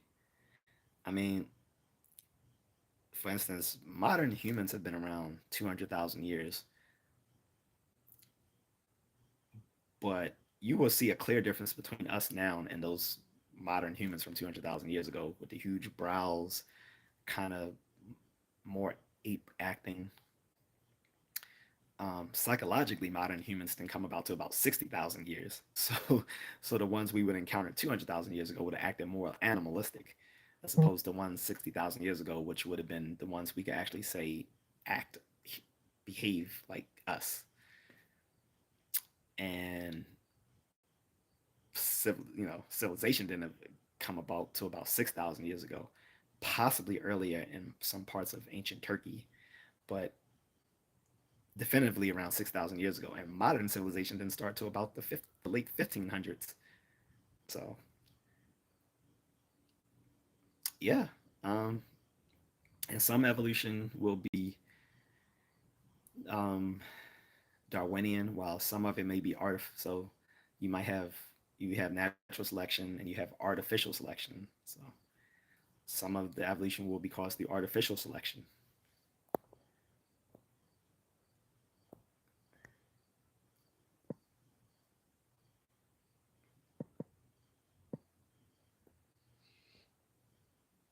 But there's no there's no end period to evolution.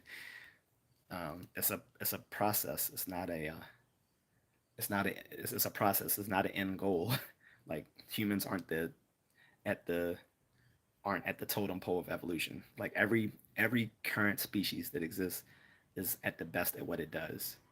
And when that environment changes, they'll either cease to exist or they will adapt to that new uh, environmental condition and thereby be changed by it, either evolving into a new species or at least a sub or a variant of what they originally were. So people saying,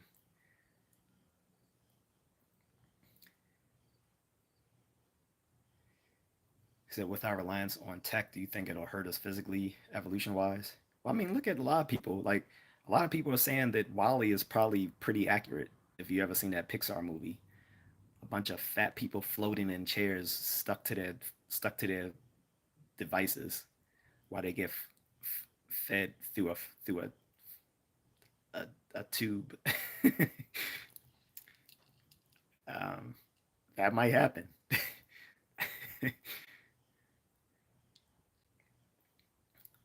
I mean, we are in a state today where we have so little where there's so little we have to do physically that we have to actually designate time to exercise. Whereas our ancestors naturally exercised because they had to do so to gather, to hunt for food and gather food. Now we exercise for leisure. So um, Mercanoy says if you like the For Dummies series, you should look into the book publisher uh, Loom Panics. They published books that were a combination of anarchist cookbooks and the For Dummies series. Anarchist cookbooks? What's that? What would be an anarchist cookbook? Just throwing anything together like, ah, let's throw this eggs in with some Cheetos. I don't know what an anarchist cookbook would be. Just chaos. I'm pretty sure it doesn't mean that, but I'm just being facetious. Self-proclaimed says, I've always wondered, does evolution prove a creator? And if not, what dictates what needs to be evolved? No, that's the argument by design and its speciate and its variant form, the argument from intelligent design. Evolution doesn't presuppose a creator. Evolution, again, and then people confuse evolution. People think the theory of evolution is talks about the origins of life. It's not. I've discussed this in another live stream. The theory on the origins of life is speculative, whereas the theory of evolution is something met with uh, a lot of evidence, genetic evidence, geological evidence, historical evidence, so forth. Um, theory of evolution is just the theory of speciation, of how one species becomes another. It has nothing, it doesn't really say anything about there being a creator or not being a creator. Um, Charles Darwin himself was, I believe, agnostic. So um, his theory, he did speculate on a theory of the origins of life, but uh, again, he was given a scientific explanation. He wasn't delving into religious explanations. You have to understand that where religion and philosophy, I mean, where science and philosophy divide from religion is that it it doesn't take the supernatural as as something as a part of the explanation. Science and philosophy come off as looking for mechanisms for how to explain things, divorced from anything intentional out there that caused it. Doesn't say that there isn't a creator. It's just saying that that's not part of the explanation. Uh, I got a super chat here. Let me read this from Job Jobbington.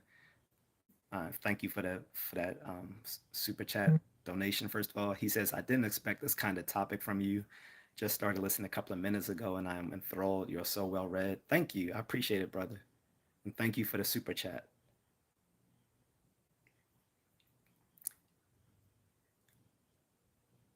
But yeah, so if you want to get into evolution, first of all, I would say start with the father of it himself, Charles Darwin. I have his book. It's called On the Origin of Species because that's exactly what evolutionary theory is. The origin of it talks about the origin of species, not the origin of life. At the end of his book, though, he does give speculation on the origins of life. He believes, if you want to know, that the origins of life started from the organic soup. Everyone loves talking about this, right?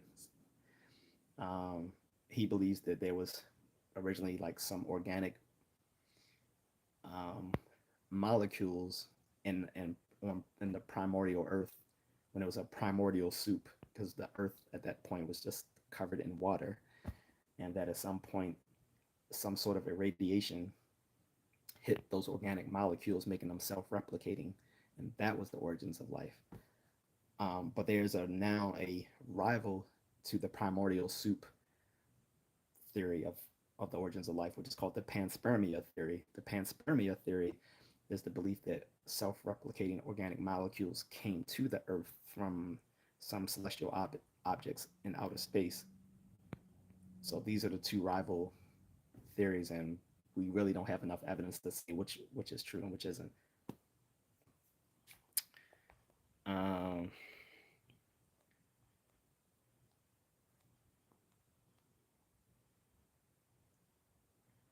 but self-proclaimed says, like, how does a snake's tail evolve into looking like a spider to catch its prey? It will lead one to believe there's something intelligent behind this DNA. Is itself intelligent? No. Another good book you might want to look into is by Richard Dawkins, The Selfish Gene, which goes to say that genes aren't literally selfish. That's just how he describes it by his title, which is to say that the genes the, the genes exist to replicate themselves. This is why I call them selfish genes. And everything we do as species, whether we're humans or whatever, in the context of our environment to procreate and keep going, it's just for these genes to selfishly replicate themselves. Um, and in doing so, again, we evolve. So when there are things called selective pressures within the environment, a lot of species will die out because they can't overcome that selective pressure. But there will sometimes be animals within that environment that can survive the selective pressure because of maybe genetic mutations that have given them an advantage over their cousins. So maybe a bird that developed a beak that's more hook-like can get into a certain crevice to find to find things to feed on where his cousins couldn't in that environment. So his cousins died out, and now he's the only one um, that has met the selective pressure because of his evolutionary fitness. He adapted to that selective pressure. Adaptationism. That so we have different mechanisms by which different species can do things. There are animals that can do amazing things that we can't. There are whales that can traverse the oceans by sensing the geomagnetic um, waves given off by given off by the Earth, and they use that to track their their ways around the Earth.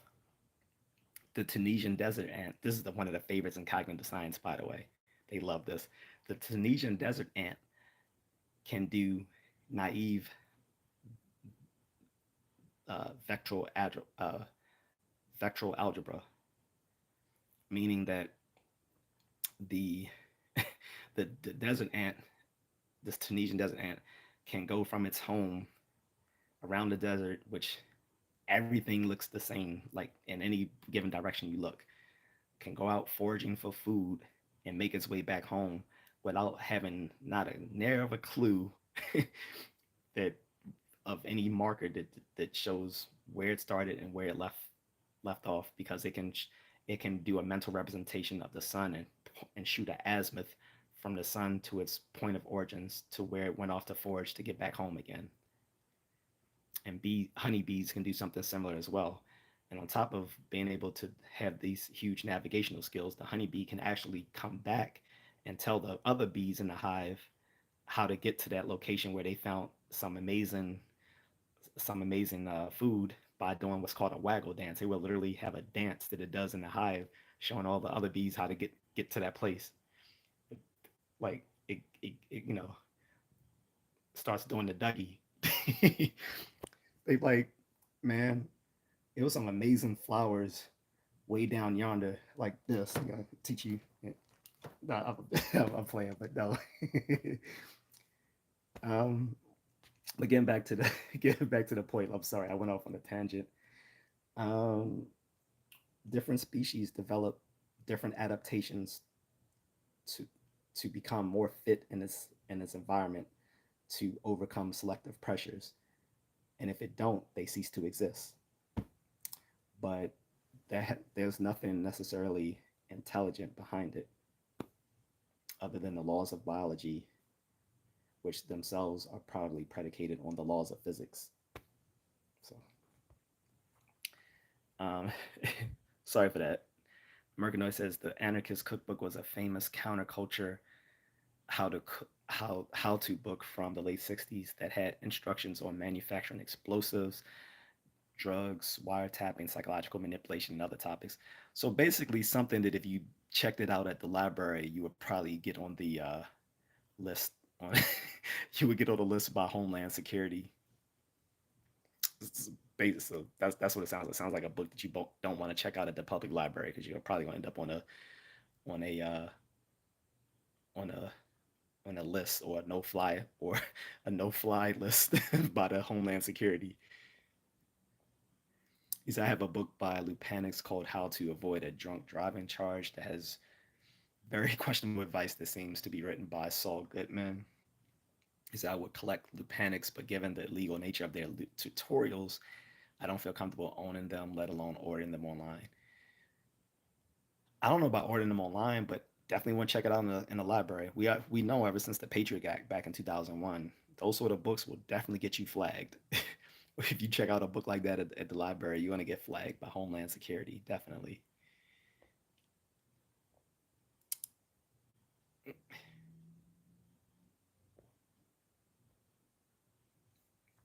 But anywho, so all the speculation does go back to the original point of ontology and what things exist, what things don't. Why do we think they do? Why we think they don't? Um, so it's all fair game. But so again, the self-proclaimed. If you're interested in more about understanding evolution, first I would say The Origin of Species by Charles Darwin. However, it, mind you, is written in the 19th century, so there are parts that may be harder to read than others. So if you want a more modern take on evolution that's understandable by the layperson, I might suggest The Blind Watchtower by, I believe that's written by the late Daniel Dennett, the philosopher who just died 2 months ago. Shame, because I wish I could have met him in real life. Uh, but Daniel Dennett wrote The Blind, no, I'm sorry, was it The Blind Watchmaker?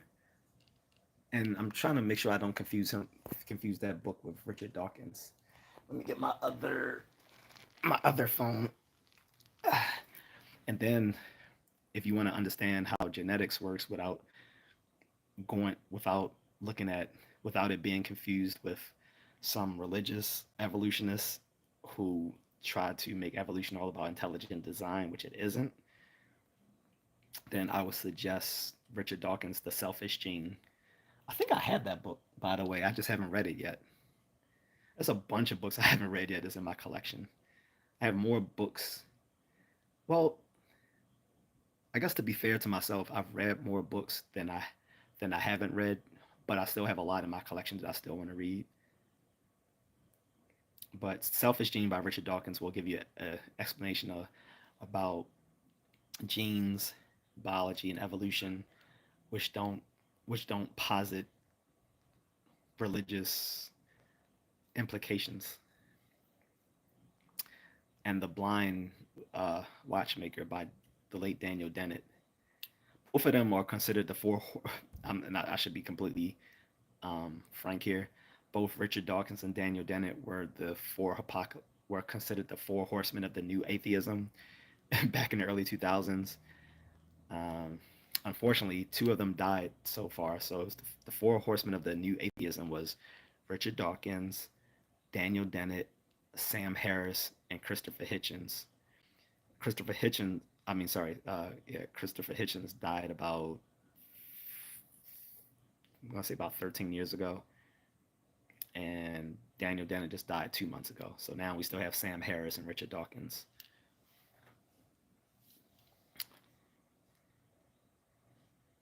Uh, Mercanoy says I've read some PDFs of Lou Panic's books and they are very interesting. That's cool. I was just saying I would be careful where you retain those sources because, like I said, I think some books, especially I don't know about Amazon, but if you acquire them in a public venue such as a public library, you will get flagged.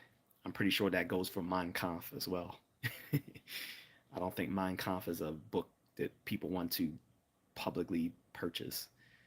I think that might be something you want to order privately through like Amazon or some other thing. I don't think Amazon reports what people buy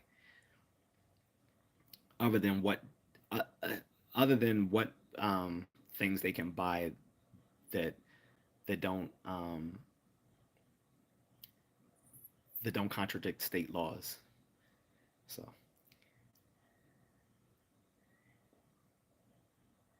all right, I have my other phone open so I can look up topics while we're talking. This is my fitness phone.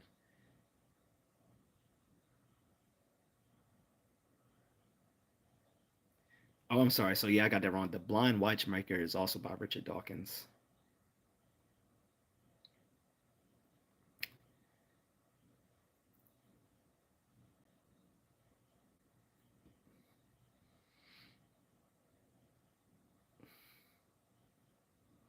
It's and to This is the summary of it by Amazon. This book turns this analogy around by saying that it is not a consciously intelligent process and that it is a natural progression through selective adaptation of species over millions of years, like a blind watchmaker. The evolution of the eye is used as an example. That's a very, they use the eye is a very common example of how they talk about evolution.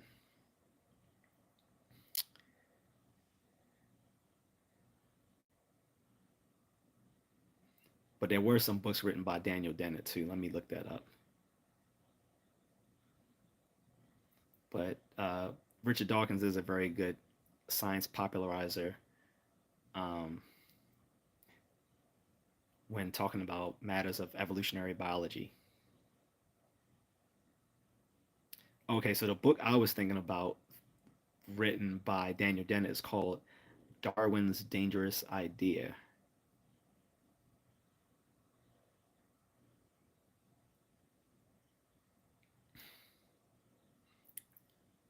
Okay, so those are the books I recommend: On Origins of Species by Charles Darwin himself, um, The Blind Watchmaker by Richard Dawkins, The Selfish Gene, excuse me, by Richard Dawkins,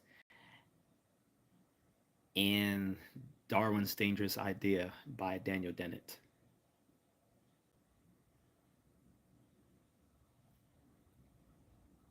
Okay. What's up, Joey M? Mercanoy says, I think there's no problem with reading Mein Kampf. I haven't personally, but it's a historical book. Yes, but it can.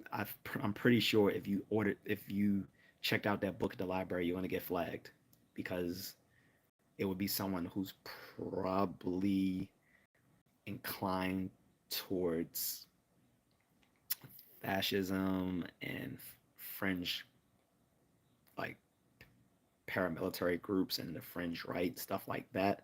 So I would be careful with that. I understand it's a historical book, but it doesn't mean that it doesn't carry certain connotations of the sort of person who will want to read it, right? Again, people, I don't think people, I don't think some of you remember all the paranoia that came out of the Patriot Act in 2001. I wouldn't check out certain books.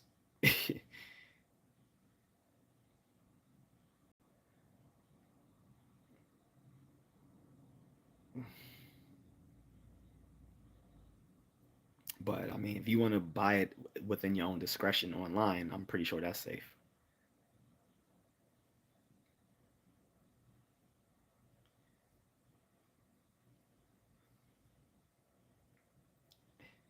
Will you get flagged for Communist Manifesto? No, I don't really think so.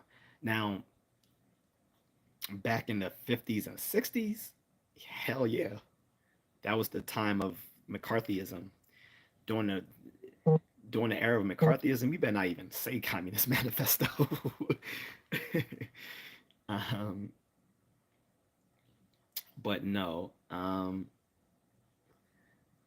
that Marxism doesn't um, like an affinity for like Marxism or socialist economics or all that sort of stuff. Not really, because the Communist Manifesto is something that you might often read and might be asked to get in college. Um, it doesn't carry that sort of stigma about it.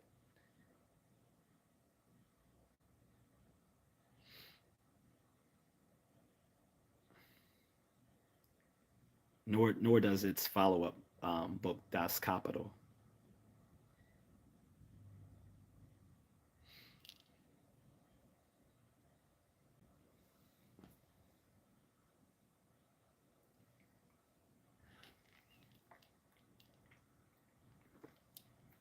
But you're talking about two different things. Like Karl Marx didn't advocate um, for the sort of things that you might associate with like Vladimir Lenin, stuff like that. Now, maybe a book written by Lenin might carry more, um, might be more risque, but Communist Manifesto, no. Das Kapital, no. Um, Leon Trotsky, no. Lenin, maybe.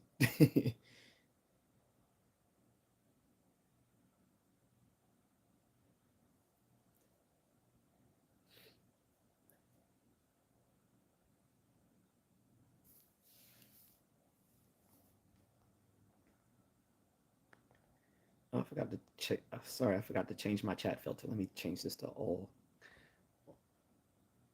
Um, Mark says Helen Keller was a communist when they interrogated her. I'm sure it was a one-sided conversation.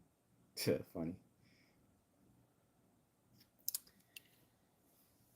Um, but yeah, during the time of Senator McCarthy, yeah, anything you didn't even have to say the word communism. If like people would just call each other communists if they didn't like them or they wanted to bring someone else down, they can just accuse them of it, and they would start seeing G-men appear at their door.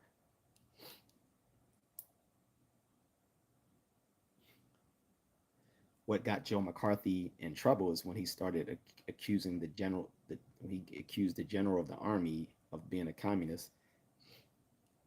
He went too far, and he lost all his credibility after that. But before then, it was like at least like a decade of just uh, government government paranoia.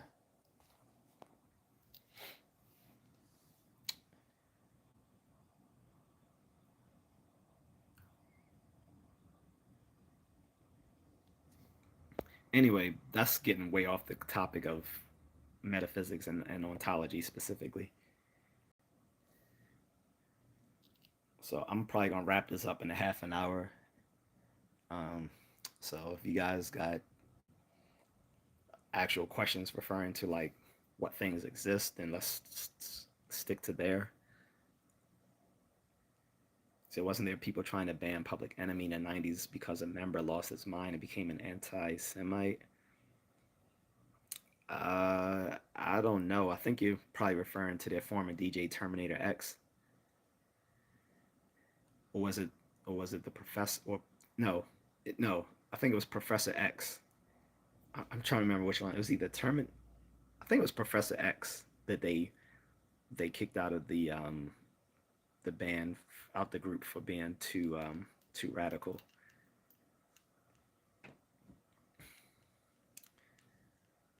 But there was a lot of causes. I mean, it was a lot of calls to ban rap in the late '80s, early '90s. The funny thing is, Public Enemy wasn't the ones you should have been banning. That was one that was actually like conscious rap. Um, but the funny thing is, they tried to put conscious rap in the same sphere as NWA or other gangster rap type music. The funny thing is, all those guys got along together. Like a lot of those rap legends back then, even though they all did different forms of perform different rap music, like they all went on tours together. Like people like I remember Kid talking about this from Kid and Play. He was like they went on tour with people like NWA. Like he's like you wouldn't think it. He's like, but yeah, he's like you might see a tour with NWA and Kid and Play and Public Enemy and Ice T and LL Cool J. Like they all knew each other. They all hung out. They they performed with each other, even though their music was like radically different from each other. But to punish one artist or group of artists for something that other artists do is completely unfair.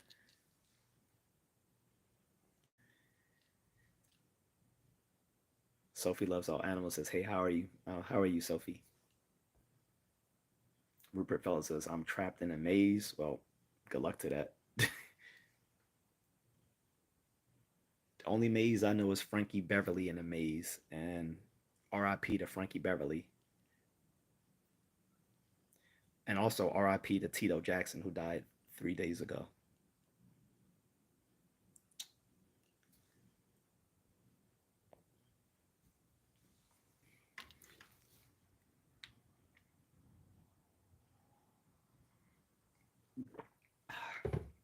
So for people just coming into the chat, I see about seven currently. The topic is metaphysics, specifically what things exist, what things don't exist. So it has been an interesting topic. This is one of those philosophy topics where people can speculate as much as they want. And by the way, thank you for being a member. Sophie loves all animals. Mercanoid says, I have heard Arrested Development was always the one rappers would really hate on because they were too weird. Um, yeah, people did talk about them. I think it was specifically the lead singer that they used to talk about. I forgot. I remember that too. I remember I even bought that single because I used to love it.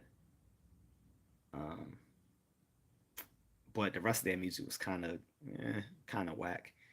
I I forgot what he used to say or do that kind of rubbed people the wrong way, but I do remember that. It's been so long. So he says, I'm good. Thank you. Another year older now. Happy birthday or happy belated birthday. Rupert says, wow, I just thought this was just about rap. No, this is the scroll all the way up and you'll get a sense of what this has been about. So it's been a wide discussion of topics, but it all falls under what I decided to.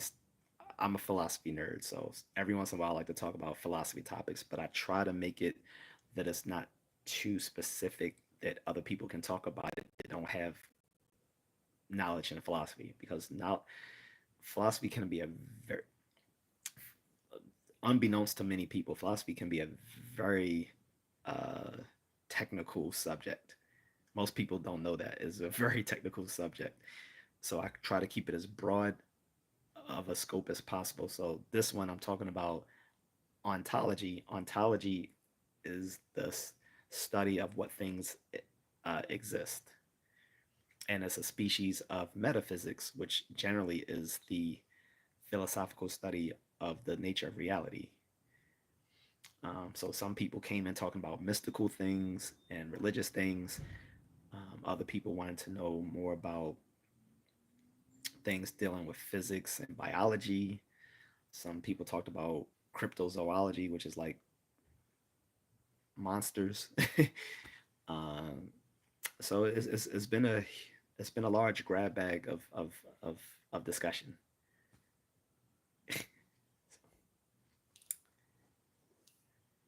I think the rap discussion was just a tangent.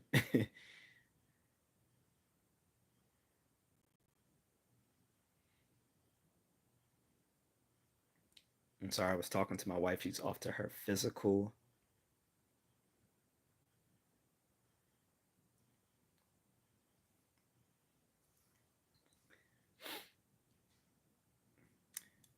But again, if people have, so I've let the people talk about their uh,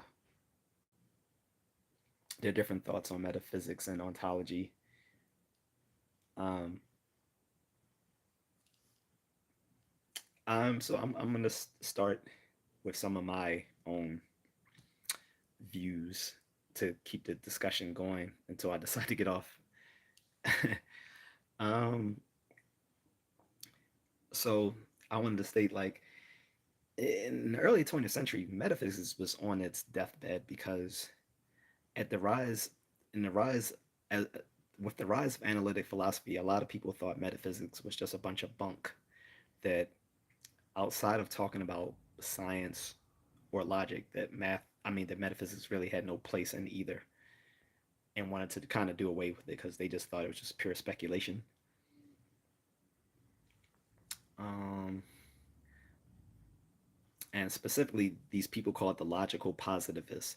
The logical positivists were a group of people, and they later called themselves the logical empiricists, were a group of analytic philosophers who thought that the only way to talk about the only intelligible talk of about things is things that can be somehow, their statements can be verifiable, which so through their theory of the theory of meaning, by verification, they gave a verification principle, and therefore anything that failed the verification principle or the different versions of it, because they had to keep reworking it because it never worked.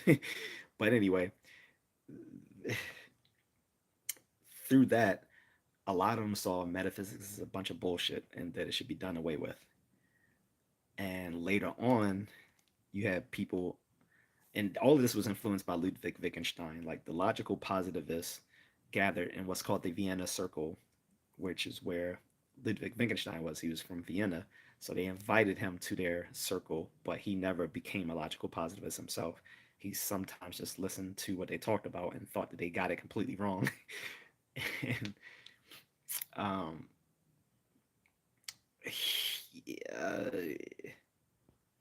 they misinterpreted what he said. One of his famous quotes is, "Where of what cannot speak of, therefore must one must not talk about."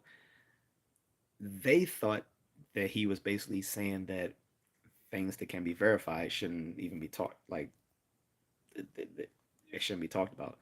What he was actually given a metaphysical, I mean, he was actually given a more of a mystical interpretation of that, which he meant that basically that some things that we can't speak about will just be a matter of the mystical. But they interpreted it as saying that things that can't be spoke, can't be verified, doesn't exist. And from that, like I said, they went about with the verification principle, just obliterating metaphysics, especially 19th century philosophy, which they saw as the dark ages of philosophy. People like Martin Heidegger and Nietzsche and um, all these other folks that came out of like German German 19th century philosophy. They just completely thought they were off their rockers. And then later on, there was this school of philosophy called the ordinary language school. This also predicated on Wittgenstein that thought that, you know, we need to talk about things in that um, as from a linguistic analysis of, and again, they exaggerated metaphysics as well. Metaphysics didn't become like a reputable thing to study in philosophy again, in analytic philosophy, that is, until the rise of philosophy of mind. So that's where we are today. But let me get to these questions. Mercanoy says, I'll leave it here so you can get back on topic. But the Black Eyed Peas were kind of like Arrested Development, but came out at the right time. But anything after Kim Hill left, I won't listen to. Black Eyed Peas is like the, how I put it nicely,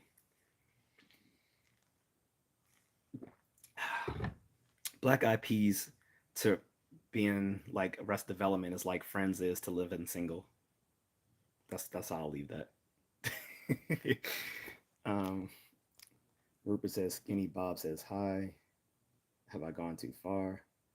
I don't even know who Skinny Bob is. So Sophie says, interesting. What do you think about the Mayans and how they were able to build massive stone structures with different shaped stones that fit together so well, not even a piece of paper between them? Well, they took advantage of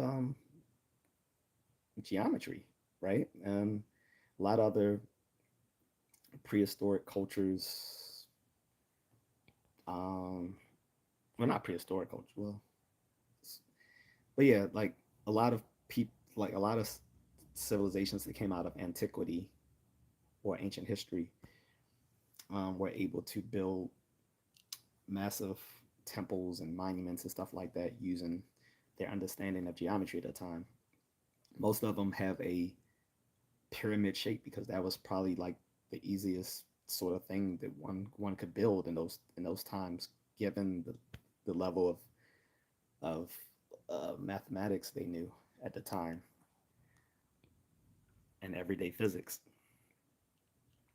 So I don't find that why the stuff they build is amazing. is understandable since you look at all these ancient civilizations, they all have pyramid like buildings. The Egyptians, the ancient Turks, the Cahokia Empire, which was like the people who were like the ancestors to like the Cherokee and others in North America.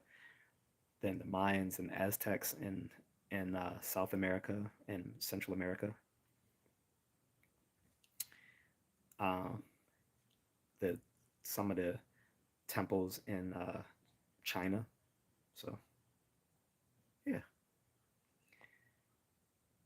um, Antichrist says good night, God bless, good day, thanks Antichrist. His for those who don't know, his username is doesn't fit what he actually believes, but we've already talked to him about that he's probably going to rub people the wrong way since he's a devout Christian, but he has uses that moniker. I thought it was for a sense of humor, but I'm not sure if that comes across well with that. So anyway, Rupert says I'm trying to gauge whether you are at the Enlightenment program.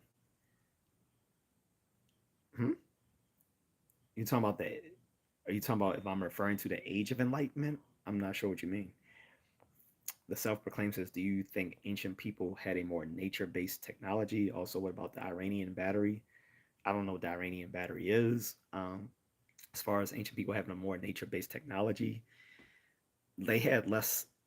Well, their technology was obviously more low tech than what we have today. Um, I don't know what you mean by nature-based. Um, they dealt with what they had based on the level of knowledge they had about about engineering and geometry at the time. I mean things like the wheel, stuff like that. Like we know that Sumeria was the first civilization. They invented writing. However, it was the Chinese who invented writing on paper, which was a definite come up. I forget who invented the wheel. That might have also been the Sumerians, or maybe the latter Mesopotamians or Babylonians or Akkadians. I'm not sure.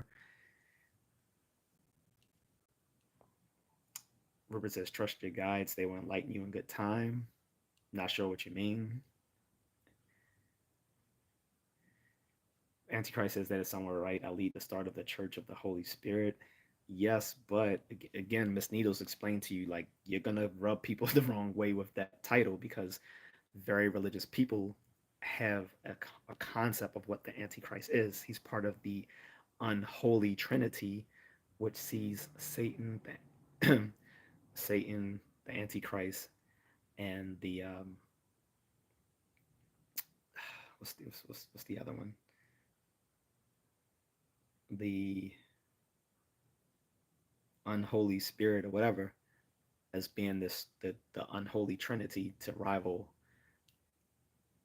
God's holy Trinity. So you're going to rub people the wrong way with the Antichrist because a lot of religious people are just going to see you as thinking you're satanic. So if you don't want that to come off, you might want to think of a name change that more accurately reflects your beliefs. Rupert says you're a good soul. Thank you. Antichrist says, I know religious people say I'm going to hell. I hate Satan and evil.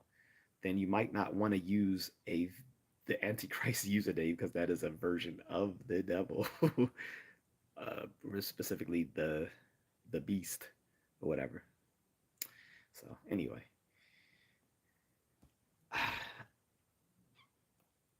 marketing matters, my friend. Whether we're talking about religion, whether they're talking about selling peanut butter, whether they're talking about academics, image always matters. So logos, um, they they let people know what you represent. Those logos represent you. So if a logo ill represents you, you might want to choose a better logo. Um, Self-proclaimed says Baghdad battery. I'm sorry, it was 1,000 years old vase found with a copper and zinc rod inside, making it electric. Okay, yeah, I'm not familiar with it. I'm the only thing I'm familiar is with there was like in ancient Greece something that could be considered the predecessor to a computer. It wasn't electronic though. It was just a matter of calculating things, which is why they called it a predecessor to the computer, because that's what computers do at its core is making computations. So, um, but I haven't heard of the Baghdad battery. Antichrist says they call me different names over the devil, deceive people. I don't. Whatever way I go, pursue Christians. So I lead people to be good with wisdom, peace, and love. If you say so, I'm just saying that is a misnomer. It's like it, it would be like a vegan calling himself the ultimate carnivore. Like that, that's what it comes down to. Like you being of your devout faith, calling yourself the Antichrist is like a vegan calling himself the ultimate carnivore. They that doesn't work well. Um, the self-proclaimed says my problem with the Trinity is the fact that it wasn't heard of until hundreds of years after Jesus died. Constantine authorized it. I'm not sure if Constantine authorized it. It was part of the Nicene Council. I don't know who headed the Nicene Council, but until then, there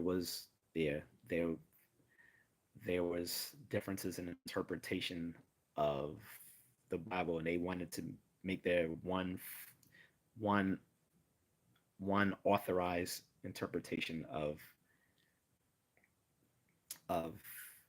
uh, of Christian theology, and that's where the Coptic Church divorced itself from the Catholic Church because the Coptic Church was older than the Catholic Church. But anyway, I'm not getting delving into that. uh, Self-proclaimed says Ella, laughing my ass off, the ultimate carnivore.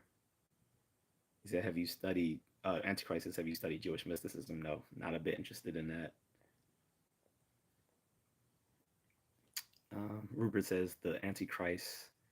Are you a Luciferian or a Satanist, which is basically Lucifer after the fall?" The self-proclaimed says, "I think the Trinity is a ploy to help converting Romans who were pagans more comfortable."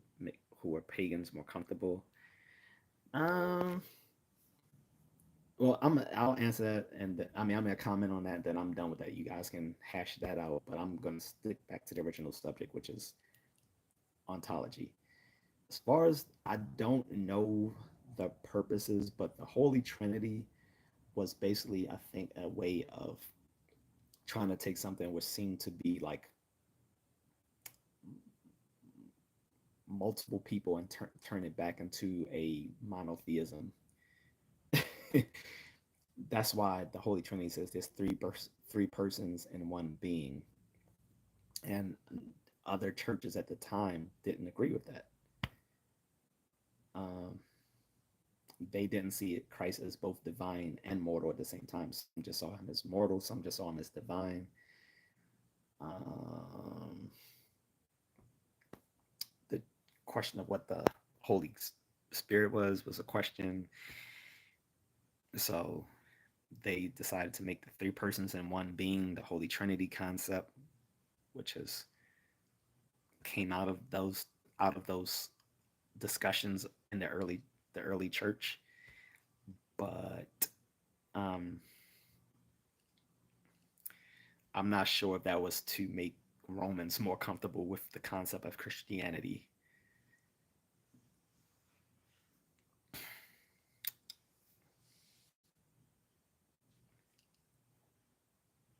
But in any case, I'm done with that. Like I'm gonna get back to the ontology stuff.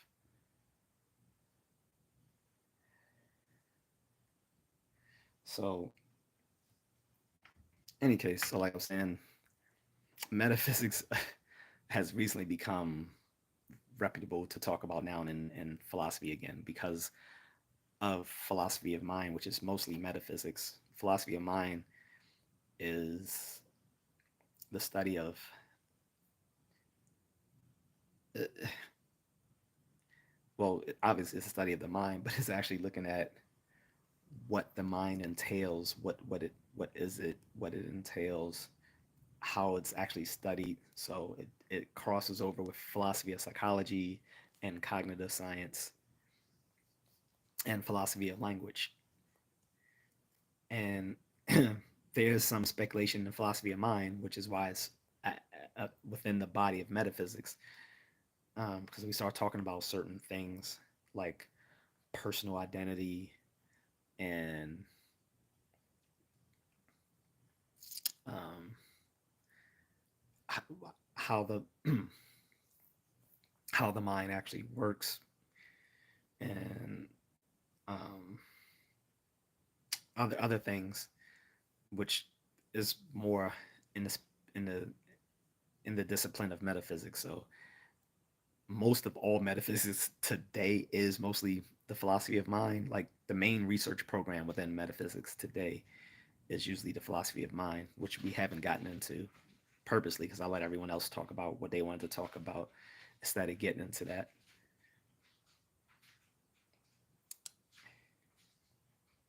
Now, also, the whole free will versus determinism is a classic species of metaphysics discussion. That's another one. Um, the paranormal is an aspect of metaphysics.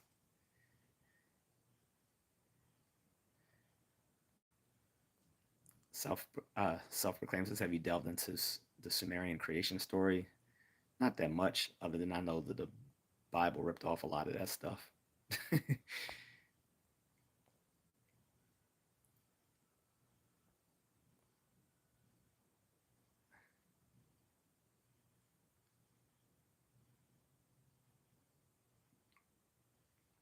Self proclaims says, "Bro, you don't think about broadening your channel because you are a smart man's encyclopedia. The fact you don't dive much into religion but know about the Nicene Council is crazy." Well,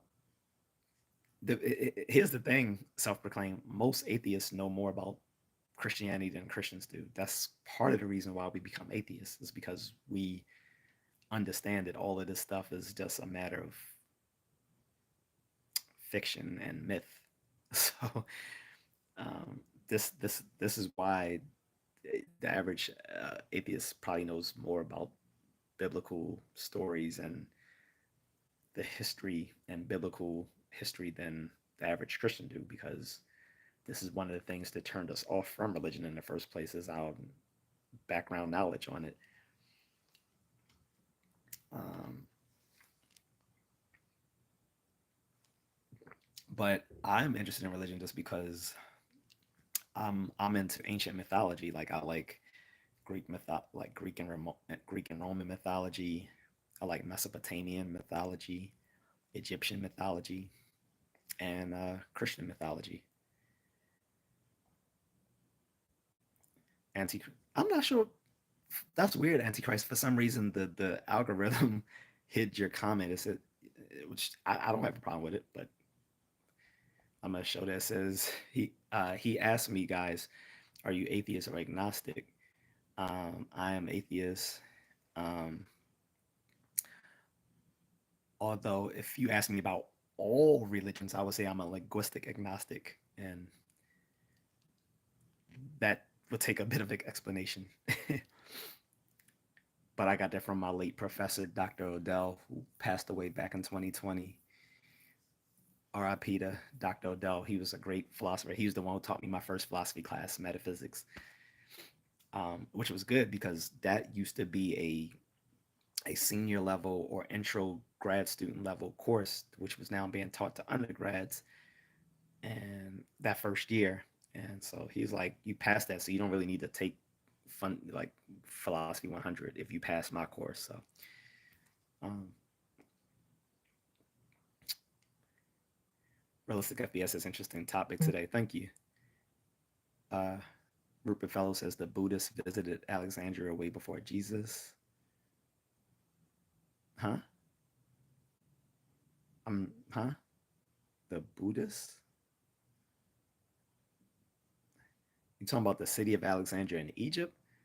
I'm not sure what you mean because you know that everywhere Alexander the Great went, he named after himself, right? he named about it. He named like multiple places Alexandria. Every place he conquered, he sat down and named it Alexandria. Most people are just familiar with Alexandria, Egypt, but he was he was a bit narciss. We could say that Alexander the Great probably was a little bit narcissistic. I think he named himself the Great, by the way, which would show that he's a little narcissistic. But I think he went around different places, naming them all Alexandria after he laid claim to it. So I'm not sure if you're talking about Alexandria, Egypt, or another place in the Near East where there are plenty of Buddhists that he may have named Alexandria.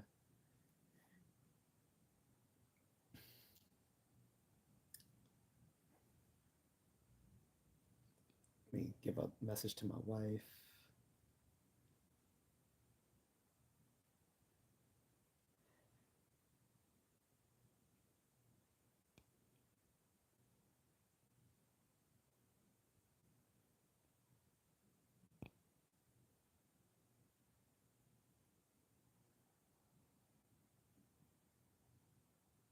All right.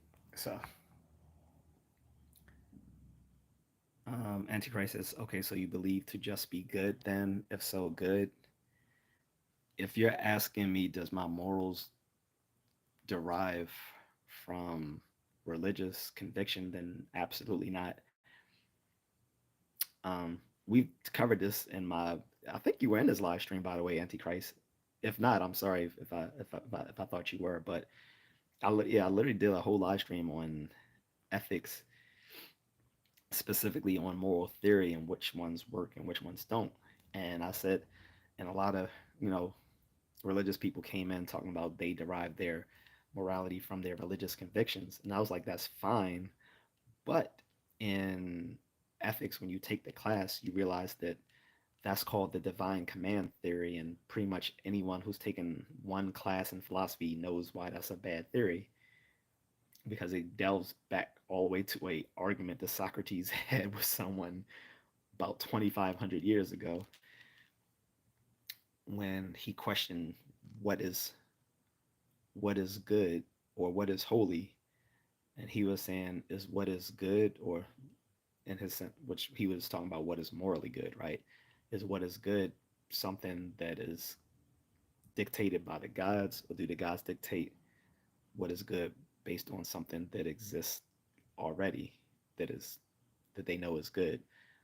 Meaning, and the difference would be that if whatever the gods dictate is good means they could tell you to do things that are completely against our moral instincts, tell us to do bad things, which we see in the Bible, a God telling people to do bad things in the Old Testament, like wipe out entire tribes of people, including the women and children, just to reclaim this land, which they is supposed to be promised to them. And then when they don't, when they spare some of the women and children, they get punished for it. um, so that version of what is good doesn't work. But then the other version is the good already exists for which the gods tell us to do it. If what is good exists independently of what the gods tell us, then we don't need them to learn what is good.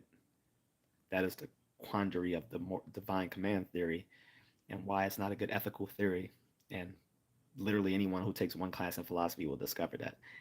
Um, Also, is the historical fact that ethics predates organized religion.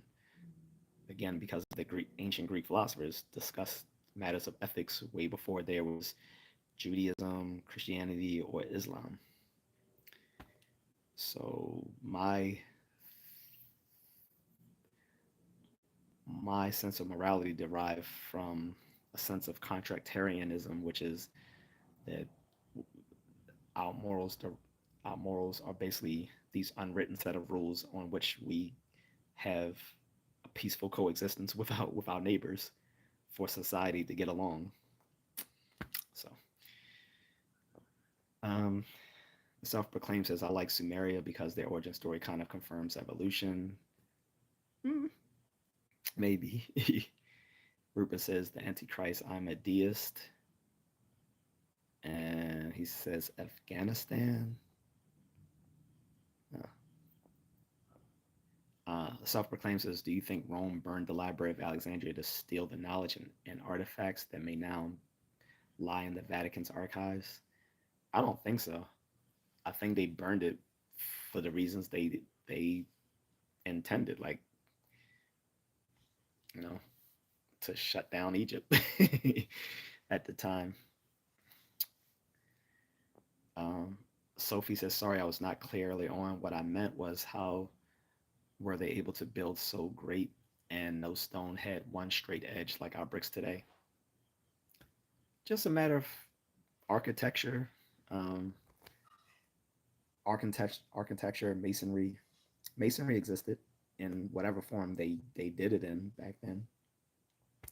But you had, I'm sure the Mayans had people who did masonry. That's how they were able to make good stones to build buildings and temples, stuff like that. And they obviously used mathematics to do so. They actually they've even made a pretty accurate calendar. Um, so, so also, what does the same kind of carvings, carvings? I'm sorry, that was a I'm guessing that was your miss a typo. What kind of carvings, like the temple in India, Buddhist buildings on the other side of the world, they also carved things like a man and flying thing. Yeah, I mean, one of those things that always have seemed like a thing that would have been uh, of a supernatural or godly nature would be the ability to descend from the heavens, right? That's not something unique to any particular civilization.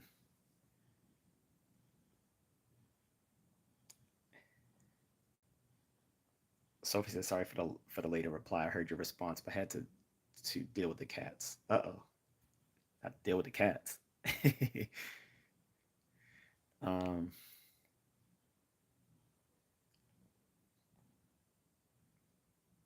the self-proclaimed says, "Are humans anywhere near being a full-time spacefaring species?" Uh, I don't know what you mean. We're already spacefaring, but I think you're referring again to that scale of technological civilizations. Um, I can't say because I don't know if we'll ever meet those latter civilization types before we die out or kill ourselves. I can't say. Like, will we even get to the the next level according to that hierarchy where we can like harness our sun and different objects within our solar system for travel and sorts of things? I don't know. Maybe.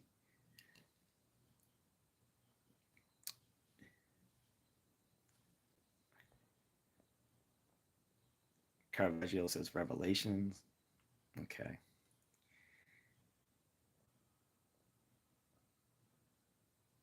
Rupert says the Godhead is the God of the aliens too. Okay. Herbert says, do you believe in a God or gods? No, I don't. There's outside of taking it on faith, there's no reason to believe there's any sort of deity. Outside of taking it on faith, if you do take it on faith, then obviously that that's that that should be good enough for some people.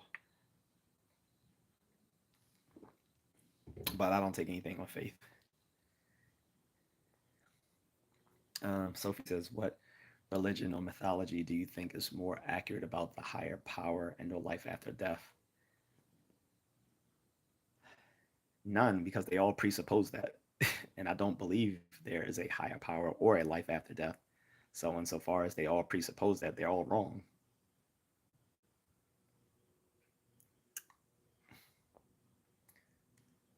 Um, Self proclaims us, do you think we really went to the moon? Yeah. I mean, we literally still have stuff there on the moon that we left behind, like our flag, and there's still the footprints that like people like Buzz Aldrin and all of them left. I think they left that little buggy behind as well. But we've went to the moon several times. I don't know why. I don't know why rational people would still doubt that.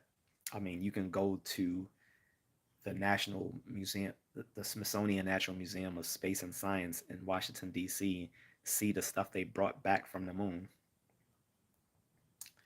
So, um, that's one of my favorite museums, by the way. I still need to go to the Natural History of Museum, the Smithsonian Natural History Museum, where they have like the T Rex and all that stuff, and to the history,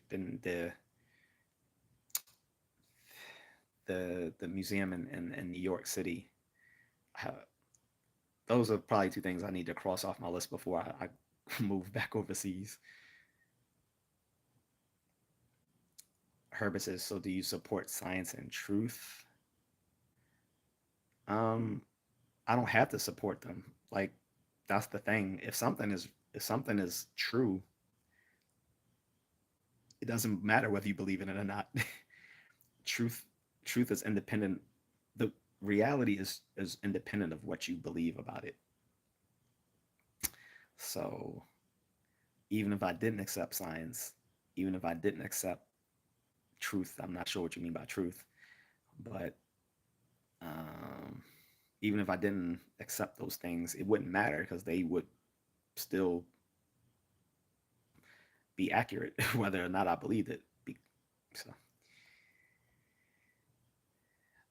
Rupert says, contemplating on what existed before the Big Bang and you will find the Godhead. Well, no, literally nothing existed before the Big Bang because that's when time was created. It's like asking what's north of the North Pole. Nothing, because the North Pole defines what north is. So, mm. Herbert says, Rupert, I don't know, bro. Do you have any proof of what you're saying? No, I'm not. He's being mystical, and I don't think we should challenge him on mystical claims too much. I mean, you can, I don't know, you can ask him, but the self proclaims us, so you think evolution alone set us apart from the other inhabitants of this planet? I'm not sure what you mean. Like I told you about half an hour ago, like I said, because of evolution, every current existing animal is at the best at what it does. Whether you're talking about an ant, an amoeba, a, a, a red fox, or us, like we all are the masters of our environment due to us due to our adaptations that made us selectively fit within our environmental niche.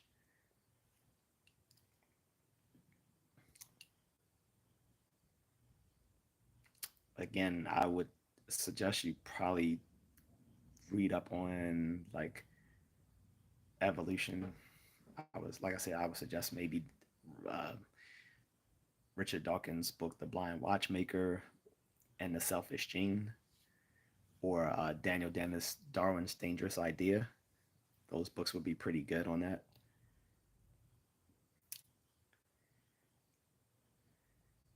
Rupert says to Herbert, I support I suppose it's about belief. Shunyata, whatever that is. Um, Herbert says, yes, I know a person has their own perception regardless. I'm talking objective empirical evidence. Herbert says, so you don't know what shunyata means? Nope. um, he said, I'm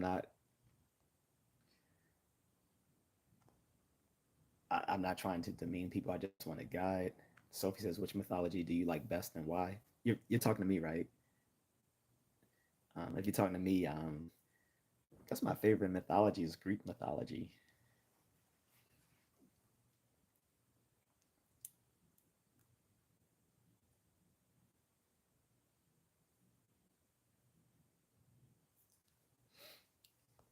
Um, Roman mythology is cool too, but I think Roman mythology is basically just recycled Greek mythology. But yeah, Greek mythology is probably my favorite.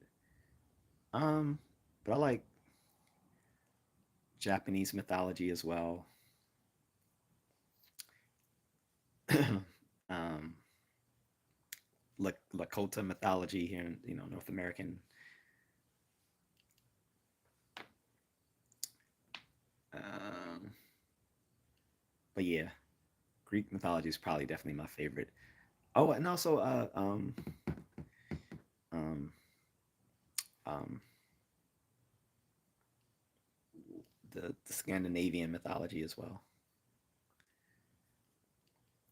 Thor and all that good stuff. After all, it is Thor's day. And yes, Thursday literally is Thor's day. For those who don't know, that people probably thought that was just a joke in the movie Thor in the MCU movie. No, today really is Thor's day. Wednesday is his father, Votan. The German word for Odin was Votan, so that became Wednesday. Um, and Friday is named after uh, Frege, I believe, or after the goddess Frege.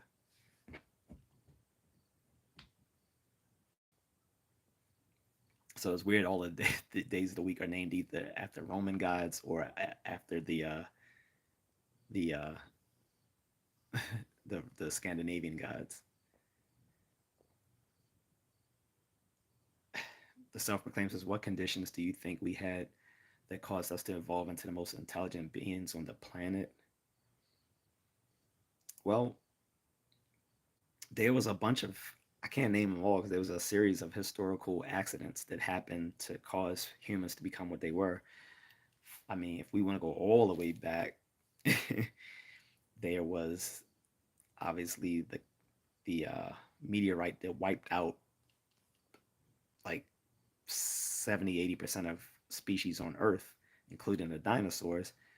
So the only things that tended to survive were maybe things in the ocean or little scurrying type of animals that could go and hide underground during that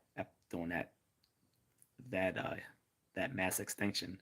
By the way, there have been five mass extinctions um, on Earth, not just the Jurassic era extinction. That was just the most recent one. Actually, people believe we're actually in a mass extinction right now, but this one is human caused.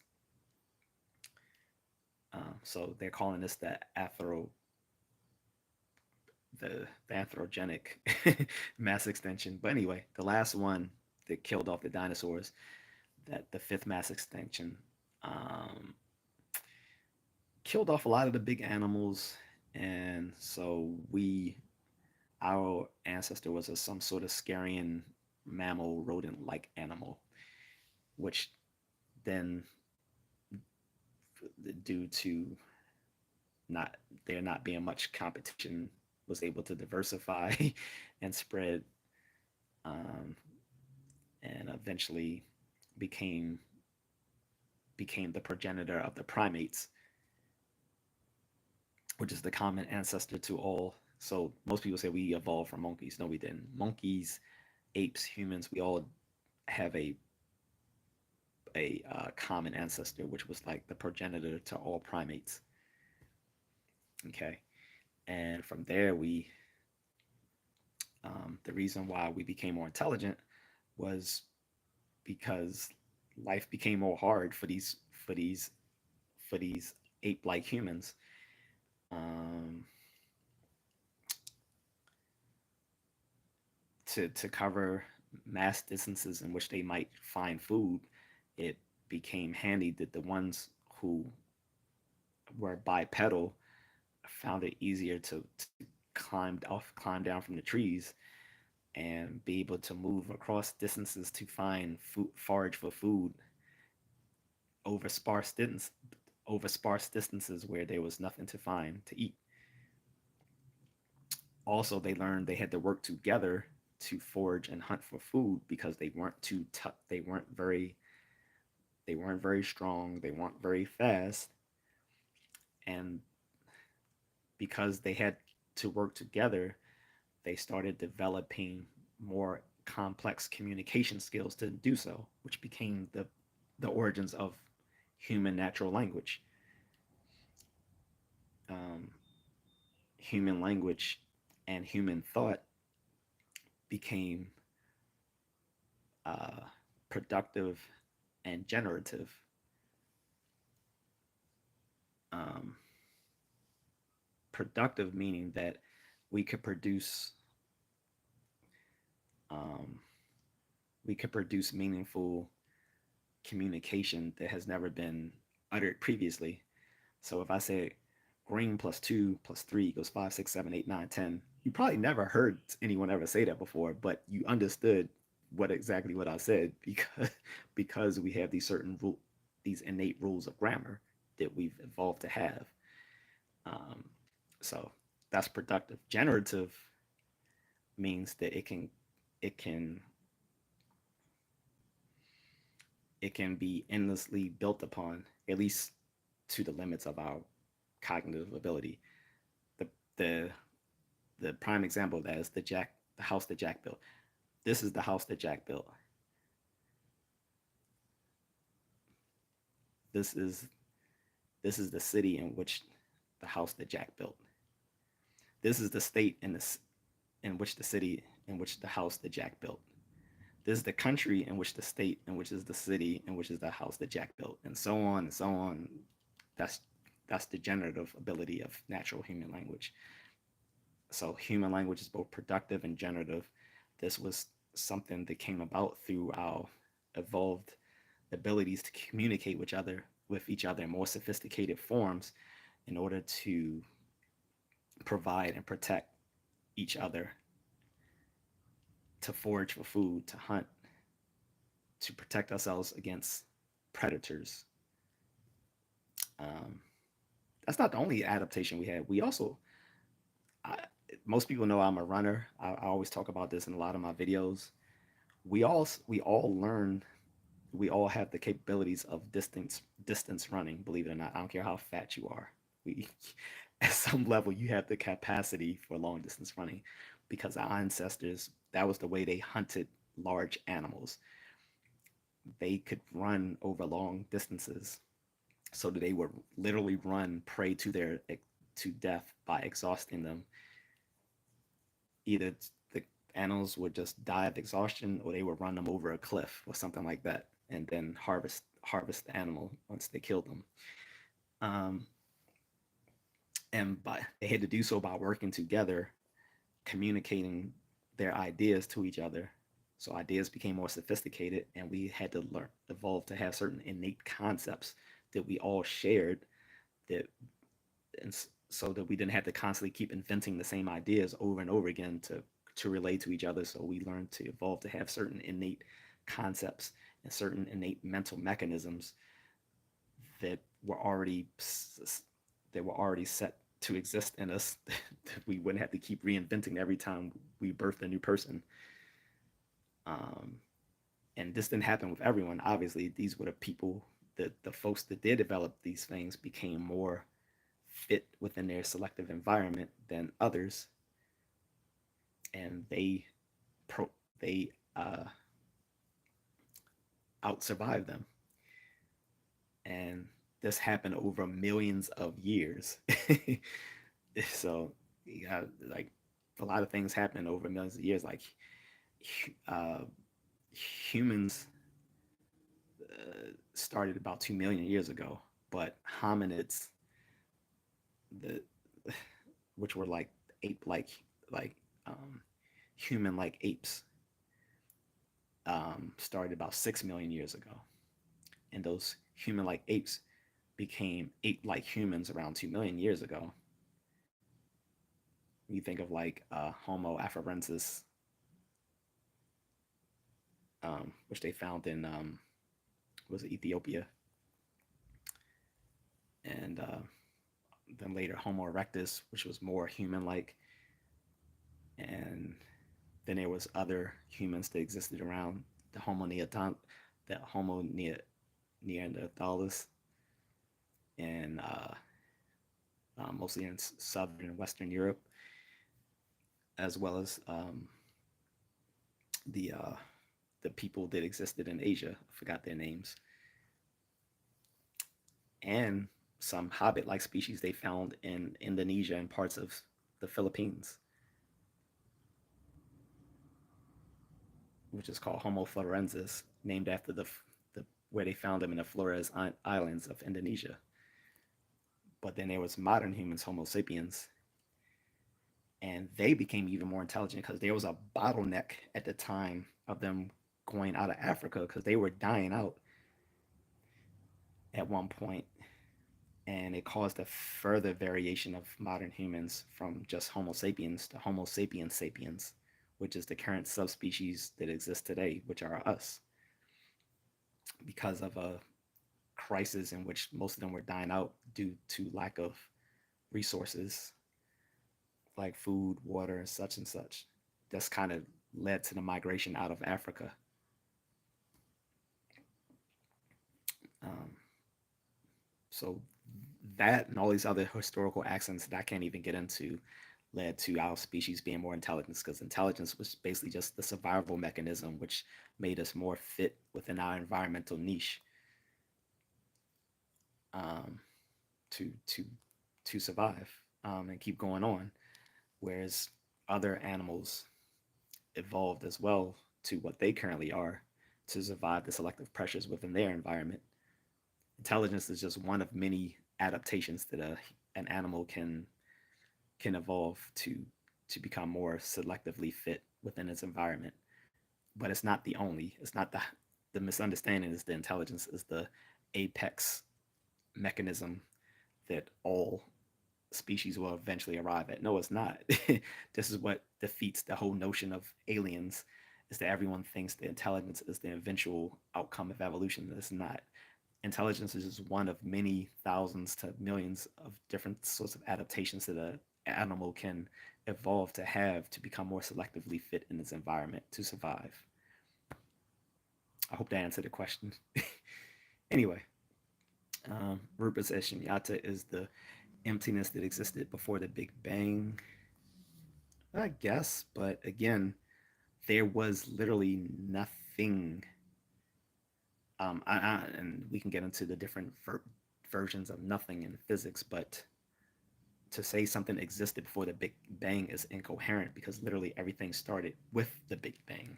I think people need to wrap their heads around that, unless you are one of those people who still believe in this, the unless you're one of those people who believe in the eternal universe.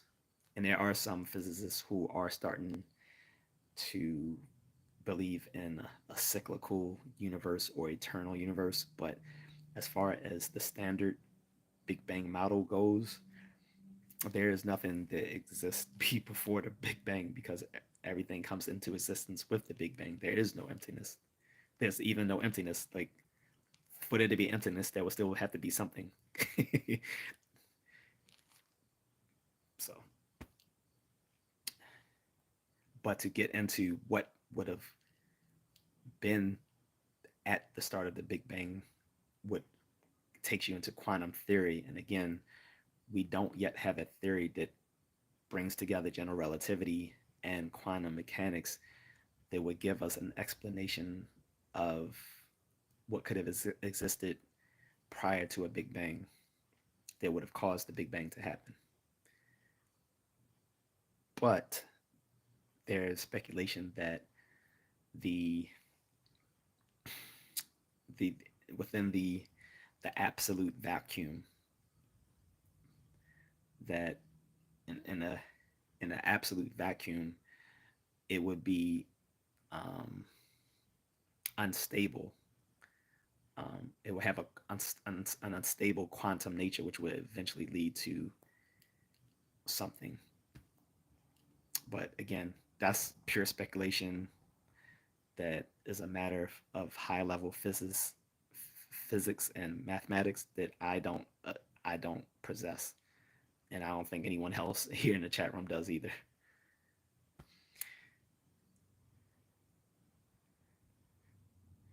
Herbert Goss questions where Rupert got his source from. He said, "I'm just curious."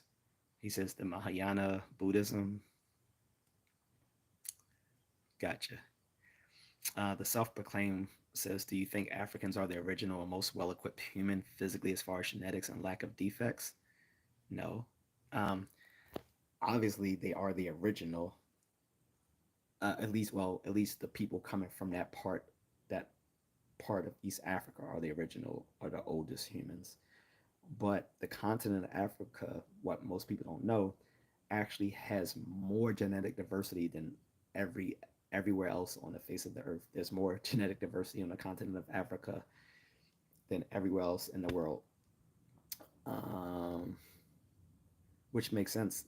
That being the birthplace of humanity, I don't think they're physically superior or lack defects compared to other humans, because again, other humans aren't different species. We're all the same species. We're not even different races. Biologically speaking, races would be subspecies, but there are no subspecies of humans other than all of us. We are all one subspecies, Homo sapiens sapiens. As far as the different racial variations, as far as like skin tone and hair and gen- geographic differences and stuff like that, there's I can't say that one is superior to the other, more or less, unless you want to go into like talking about psychometry, which is talking about standardized testing and intelligence and stuff like that. That's a different discussion. But as far as different human variations, no, there's Africans aren't superior nor inferior. So, um, Herbert says, "What's that, please?" Again, I guess he's referring to the Mahayana Buddhism. The self-proclaimed says, "And do you believe death is final, or that whatever energy makes us live goes on?" No, that's well. First of all, that's not what energy is. People tend to misuse that word. In physics, energy is just the ability, the capacity to do work. But if you seriously talk to a physicist and get them by themselves and say, "Hey, what do you really think energy is?" They'll be honest and probably tell you, "I don't know." But the way it's generally defined in physics is the the capacity for a physical system to do work. So so it's often defined as mechanical energy and electrical energy, um, that sort of thing. And then of course you have like kinetic energy versus gravitational potential energy, that sort of thing. But again, people use energy in a mystical sense that is not used in physics. Um, it's like I said, as far as physics is concerned, energy is just the capacity for a physical system to do work. Um, and as far as we're talking about life, I don't think software can exist without the hardware. If you have no computer, you can't run Microsoft Windows, can you? You have to have some sort of hardware on which to run that Windows, or it cease to be. Before there was before there was computers, there was no Microsoft Windows, and after there's computers, there won't be Microsoft Windows. So.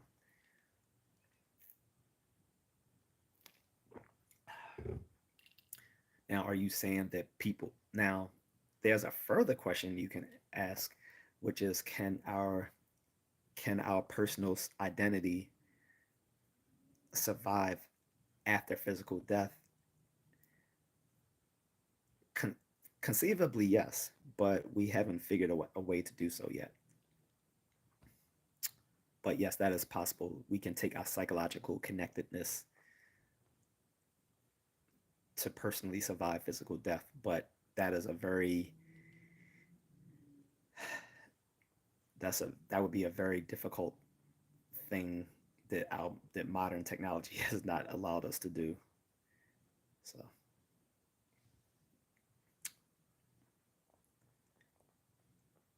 Sophie says, I completely agree. Greek and Scandinavian is the best. I think Friday is for Freya.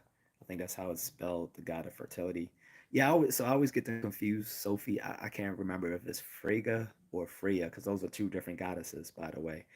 The one they use in the MCU is actually the wrong goddess, right? That's not the one for which Friday is named after. So whichever is the one in the MCU is the wrong one. So I can't remember if that's Frigga or if that's Freya.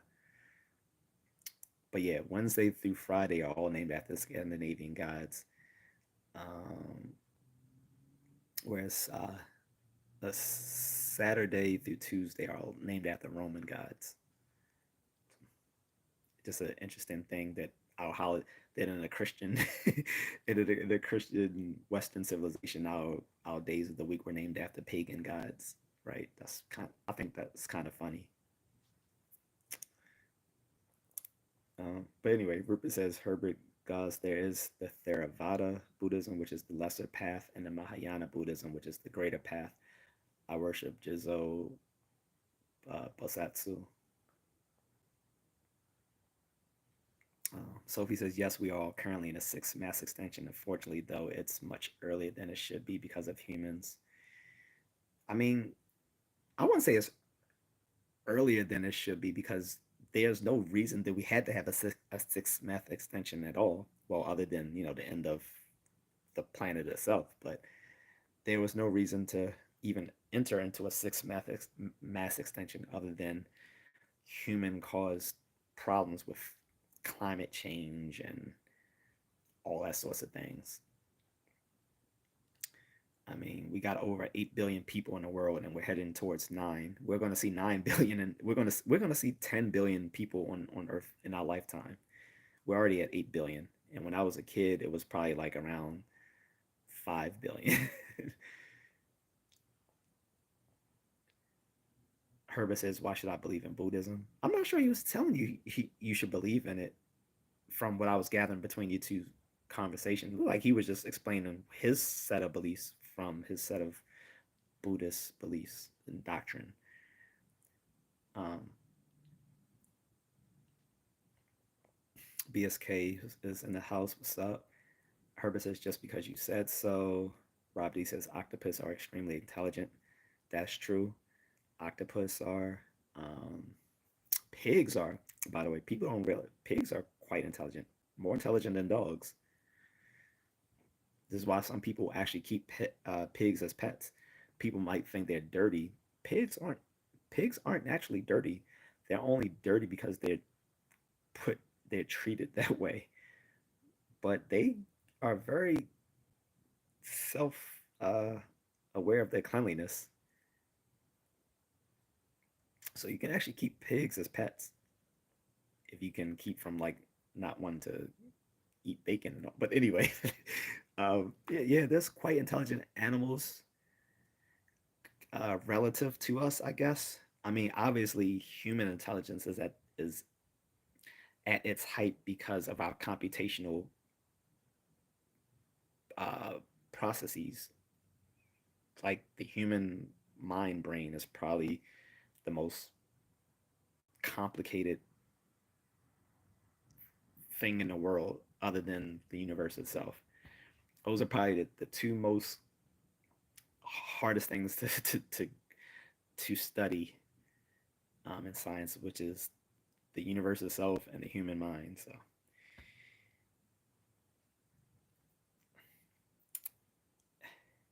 Rupert says, Herbert, use your logic.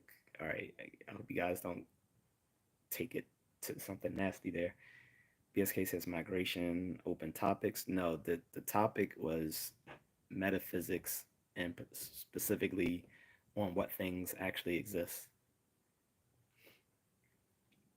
I did open topics yesterday and I had to delete it because I had some lo-fi music in the background that got copyrighted, so I had to take it off because it was the copyright strike would have if I kept it up, it would have it was since it was demonetized, that could have been, I didn't want a copyright strike. So um, Rupert says before the Big Bang there was potential.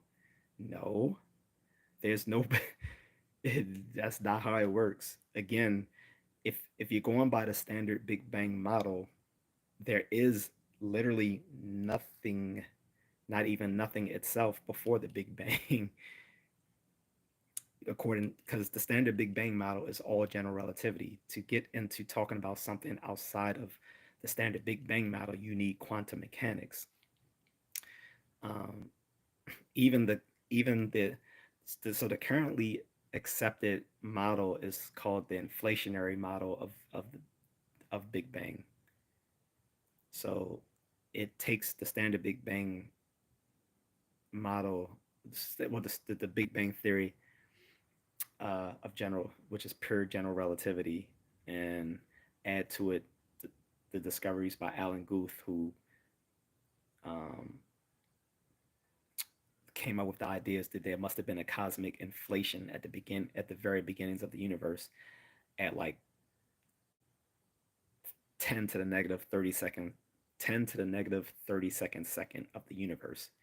There was just this instant blow up of the universe to a third of its current size from the size of a subatomic particle. Um, or depending on if people take it as a given from a actual just singularity, which is just a point of infinite de- a point of infinite density, point of infinite time and space. But a lot of people will tell you that singularities, mathematically speaking, just point to the just basically point down to the mathematics breaking down. So a lot of people don't literally believe that the singularity actually existed. That it was just that the universe was like incredibly tiny, but not a singularity point. But anyway, we don't even have to go there. The point is, from like around 10 to the negative 32nd second, according to the standard Big Bang model, it blew up according to the cosmic inflationary model of Big Bang to a third of the size of what it is now, which brought about um, these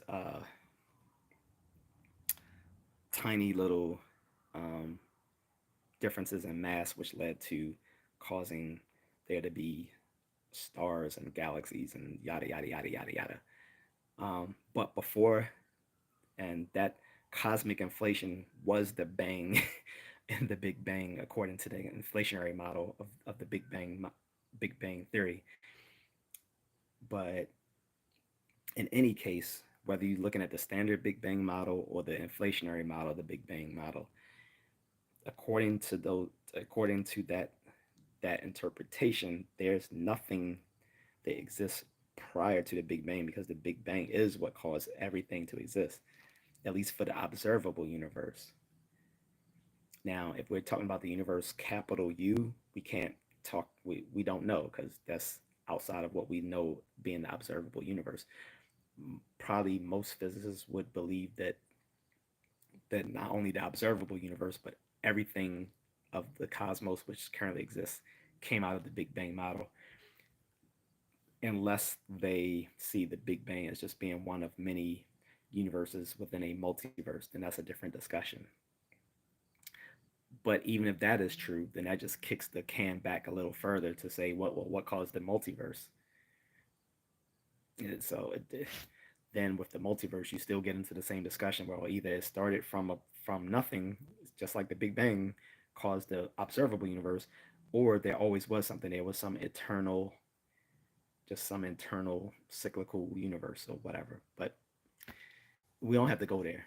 As long as you're just referring to the Big Bang and not to a possible multiverse, then according to the Big Bang, there was nothing before the Big Bang. It's again asking saying that there was potential before the Big Bang is saying like there was something north of the North Pole. It, it's not.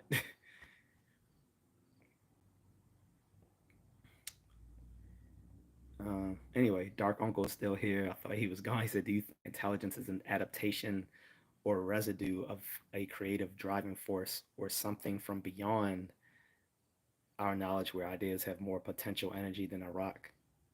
What? You got me confused, bro. So yes, intelligence is an evolutionary adaptation. Again, it's just one of many adaptations an animal could probably use to become more selectively fit within its given environment.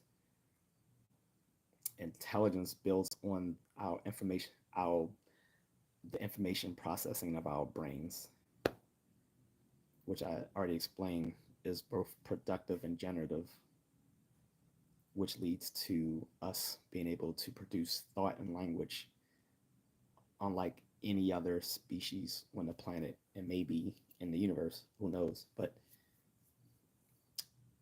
it's just one of many adaptations. Other animals have developed other adaptations to make them more selectively fit. You have bears, which are like the apex predators. um, you have like whales that can use that can navigate the seas through detecting uh, the geomagnetic waves emanating from the Earth's core. Um, you have desert ants that can get around the desert, even though everything looks the same by using vector algebra. Um, you have birds that can fly. So, I mean, and we can keep going on and on and on, but intelligence is one adaptation. I don't see how it would be a residue of a creative driving force. Again, what driving force? What evidence will we have for something beyond our knowledge? If it's literally beyond our knowledge, what reason will we have to believe that that actually exists? It doesn't make sense. Like, if how can we think something is a residue of some other other worldly thing out there if it's beyond our knowledge? If it's beyond our knowledge, then it's literally beyond our reason to talk about it. So as far as potential energy, again, people keep misusing the word energy. Potential energy or gravitational potential energy is refers to relativist mechanics, relativistic mechanics, as far as talking about things going from a point of rest to a point of going from a point of rest to a point of motion. That's all potential energy is referring to something going from a state of rest to a state of motion. Gravitational potential energy versus kinetic energy. And energy in physics, again, is just defined as the capacity for a physical system to do work that has nothing to do with higher beings and knowledge and evolution. That those don't even connect together.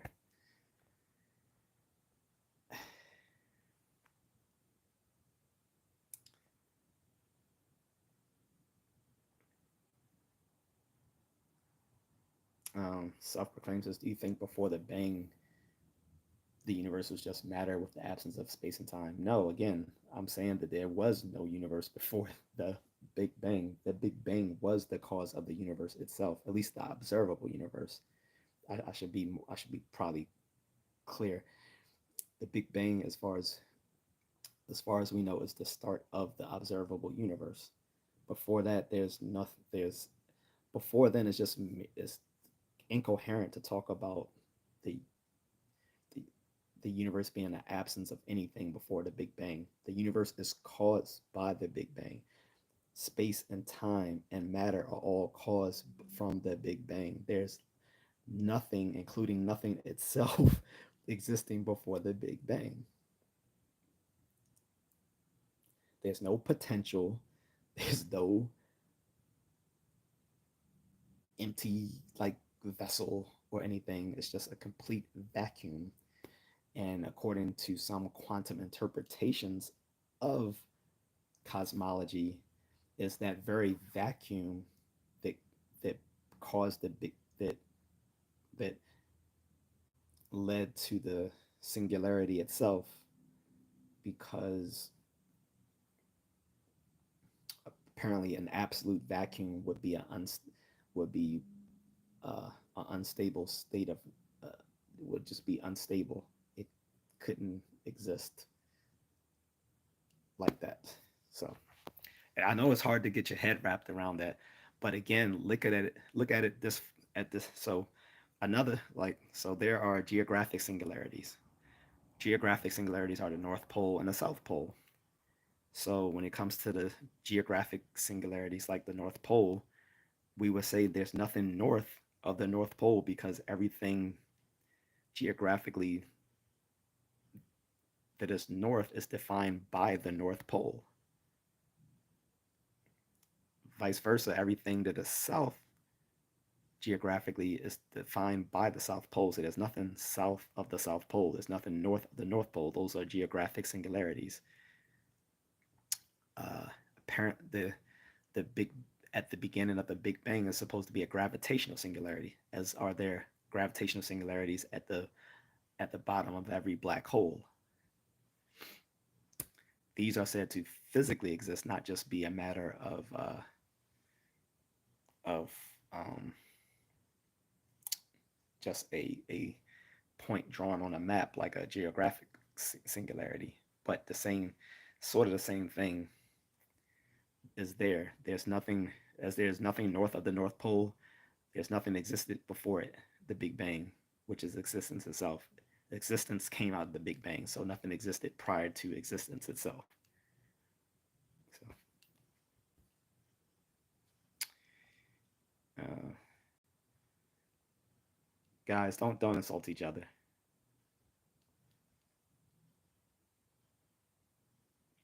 Um, Dark Uncle says, yes, I think that the Big Bang is still going on. It's interesting. Um, so yeah, I mean, if you mean they're still, if the universe is still expanding, yes, it's still been expanding since the beginning of time and space itself. It's still expanding. The the weird thing that science has been trying, the physics and astronomy has been trying to understand is actually that the expansion is accelerating right now. I don't know if you guys are aware that the universe is expanding, but it's currently accelerating its expansion, and we don't know why. Presumably, we think it's because of dark energy, but I don't want to go into all of that right now because a lot of people are still having the fundamental problem of wrapping their head around that there was nothing before the Big Bang. So, BSK dropped me a super chat. Thank you, BSK. He says earliest oceanic water transportation where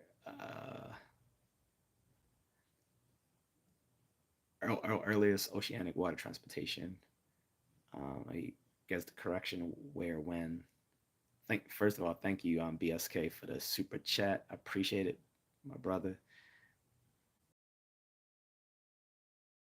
The reason they cover themselves in mud, make it natural. They're using mud as sunscreen. That's pretty intelligent. Like people just see that, oh, they're just being dirty. No, they're protecting their little white skin from sun damage by using mud as sunscreen. That's pretty freaking intelligent. The only reason they're so messy is because farmers treat them that way. But but pigs are trainable enough that you can have them actually live in the house.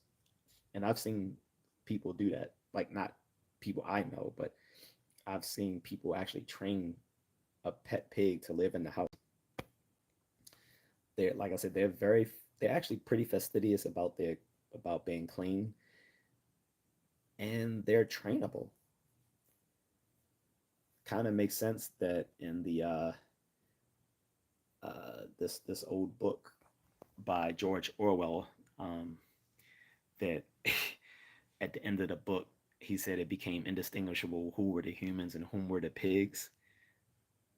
But that's a classic George Orwell book that people can read for themselves, called the it's called, what's it called, the Animal Farm or whatever. I literally read this in college just because there was a book club um, on the campus in the at this part of the campus for like black students called the Nibiru Cultural Center, and they were holding a book reading club. And I'm like, and I saw they were giving away pizza. I'm like, shit, pizza? I'm starving. So I literally just went to the book club just to get some free pizza, and they were reading the that George Orwell book. So I actually did go and read the book after after the book reading club meeting, and got that was what originally turned me on to George Orwell. Because then I went on to read like 1984, which is the more adult version of of the farm. Um, but yeah, pigs are quite intelligent.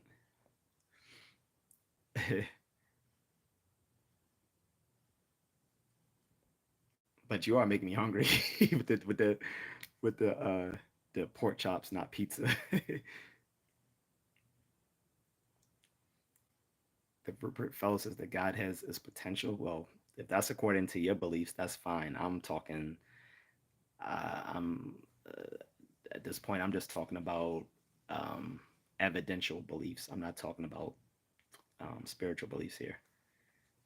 Again, spiritual beliefs do fall under metaphysics, so I'm not denying that. Um, but I'm always going to come to this through a scientific perspective or worldview, because it's only through scientific thinking that we can get to an accurate uh, depiction of the world.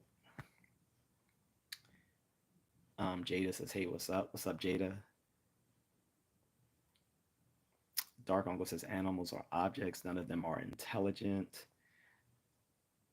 Animals are intelligent and act intelligent." Wait, what? You said animals are objects. None of them are intelligent. Animals are intelligent and act intelligently. They wake up when someone is first up and they will tell you the time. I think there was a typo in that. Ruben says evolution is the meaning of life. Evolution comes from the Godhead. That is not what evolution means. Evolution is the theory of speciation. That's what it is about. That's what it's about. That's what evolutionary theory has always been about. Is on how species come about. It's not about the meaning of life.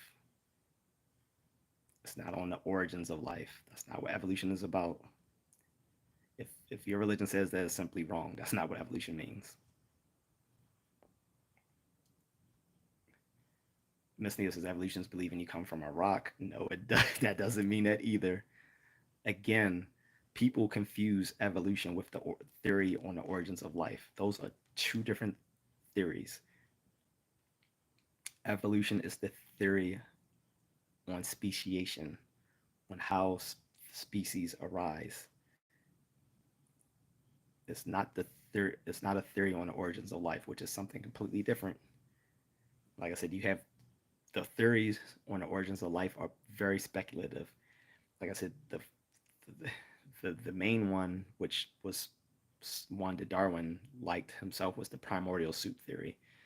Then the other one is the panspermia theory. And there's others out there, but those are the two main contenders. Those are independent of evolutionary theory. Evolutionary theory is on the origin of species, which is why Darwin named his book On the Origin of Species, because that is what evolution talks about. It doesn't talk about the origins of life. It doesn't say that humans came from inanimate objects. That is not what it talks about. It talks about how species develop into other species over time through natural selection. Not to mention, which Darwin wasn't aware of in his time, because uh, DNA hadn't been discovered by Francis Crick and the other guy, I think Watson or whatever at the time. But um, it was evolutionary theory. This explains the processes of natural selection and random genetic drift. Those are the two main processes of evolution. There are others, but the two main ones are natural selection and genetic drift. So those do not tell us that people came from rocks. They do not tell us they came from a godhead. They do not give a meaning of life. People who say that have not taken scientific biology.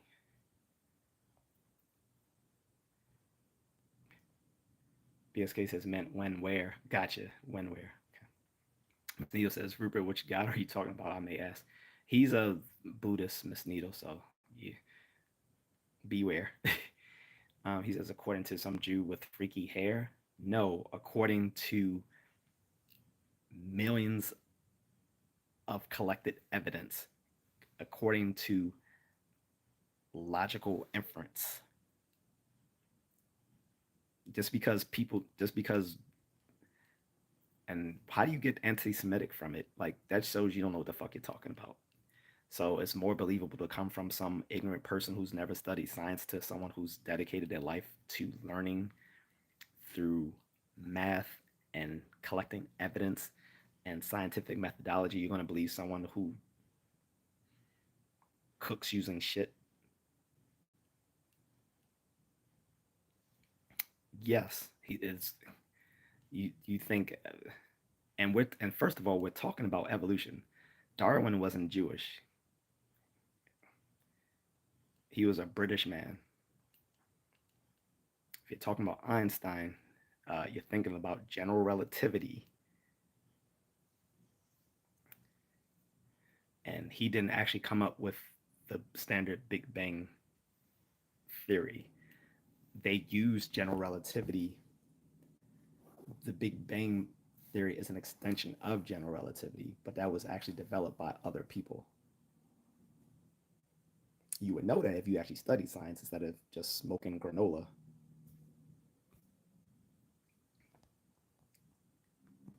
Sophie says crows and dolphins are rather intelligent as well. Yeah, crows have an innate sense of numbers. Like, they can tap like a few times to show, and apparently they can use tools. Dolphins are very intelligent. Like, we started studying both like dolphins and chimpanzees to see if they actually have the capacity for language. They don't have the capacity for language, but their communication skills are way more advanced than other uh, animals.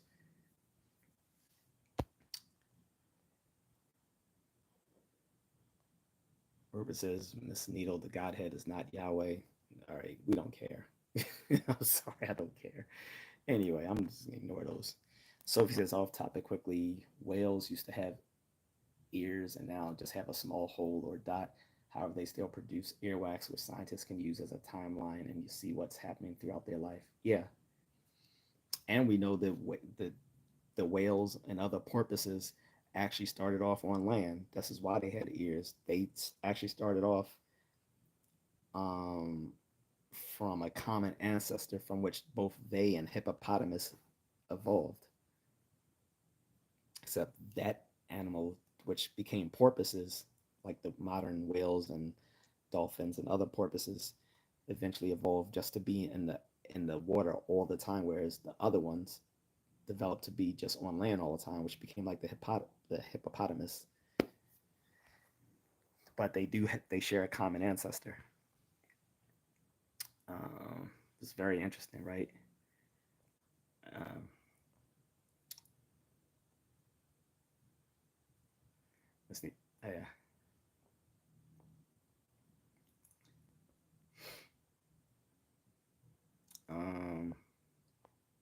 it's been a long discussion, guys. It's been 4 hours. Dark says evolutionists believe in you come from the same access and distributed universe, and not all always had fair access to the elements others had. I'm not sure exactly what you mean, but if you're saying that we all had different selective pressures within our environment that led to the different species, then yeah.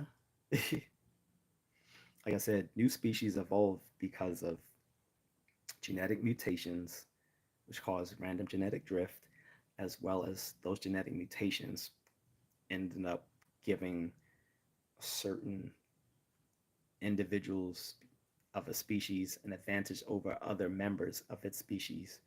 So they ended up procreating and developing into a new species that outcompeted the original species because they were more selectively fit in the environment. Like I said, like looking at all the different varieties of, like, say, finches on the Galapagos Island that Charles Darwin discovered. Like some of them to develop different beaks because it helped them become more selectively fit within their environment to find food over the other species of finches.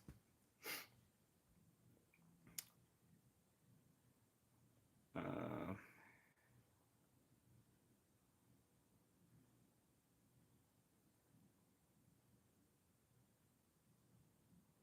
Rupert, if you want to insult, like, I don't care if you insult me, but you're not going to insult Miss Needle. If you insult her, I'm going to kick you off this platform, and she can do so as well, since she is my moderator. I'll leave it up to her, but you're not going to insult her just because people aren't believing the little dumb shit that you're talking about does not give you license to insult my moderator.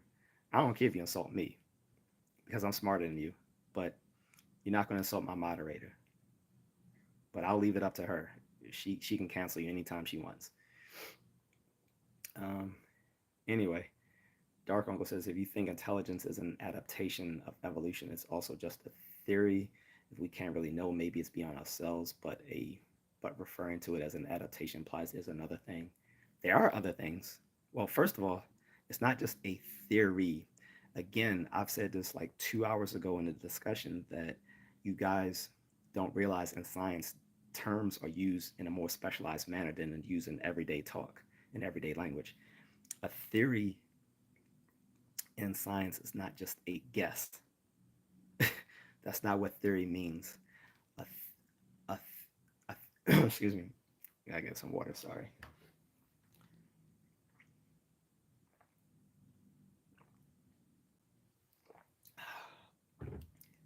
A theory in science is an explanation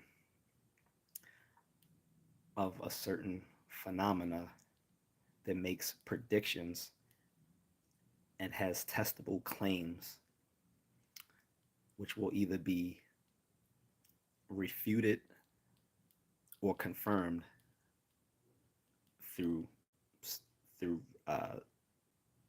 testing them in research. That's what a theory is.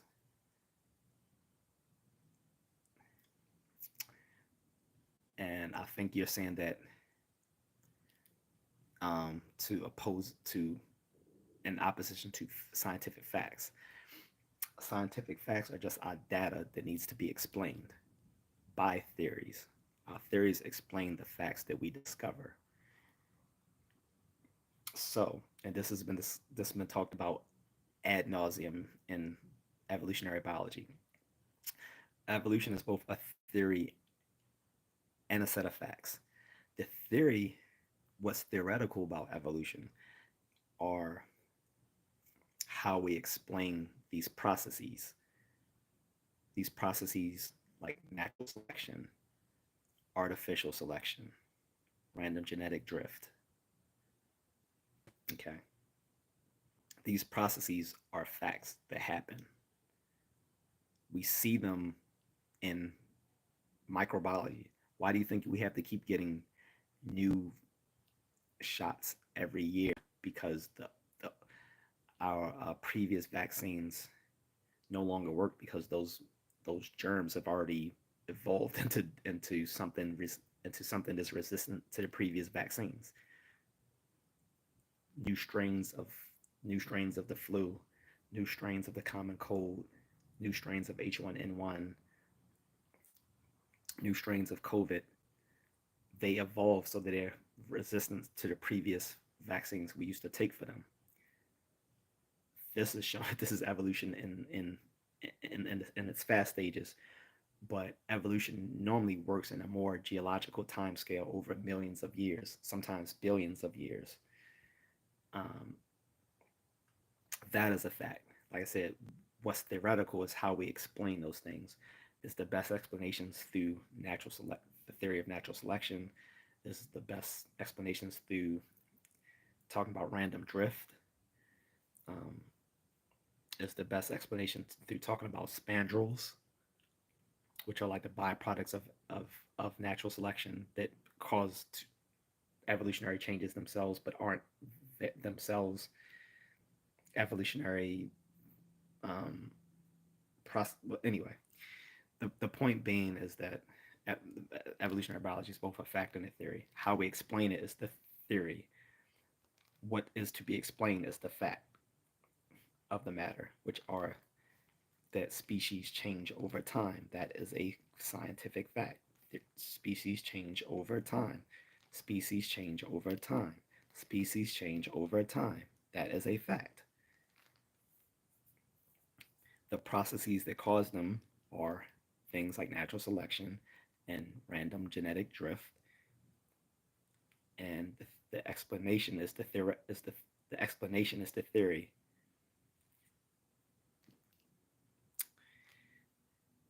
Intelligence is just one of thousands, if not millions, of adaptations that a given species can use to become more selectively fit within its environment. For us, we developed our capabilities of intelligence and language and thought because we had to interact in complex social ways to survive in our environment where nature was harsh to ancient humans and they needed to learn how to work together in order to survive. Where some animals don't need to work with other animals of their own to get to survive. They can do it solo, or they can interact with their others members of their species only when they need to. But we literally need each other to survive, and that's why we developed complicated systems of thought and language in order to make that happen. This is why a human this is why in psychology we know that if you isolate a person, it will cause them psychological damage. This is why we know that in prison, putting a person in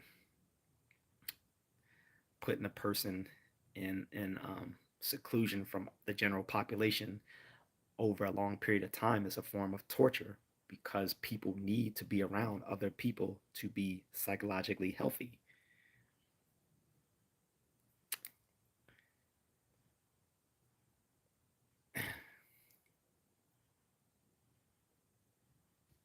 The self-proclaimed says, after the universe is done expanding, will it collapse back on itself, creating a cycle of big bangs? And definitely, yeah, yeah, you're getting to the meat and bones, my friend.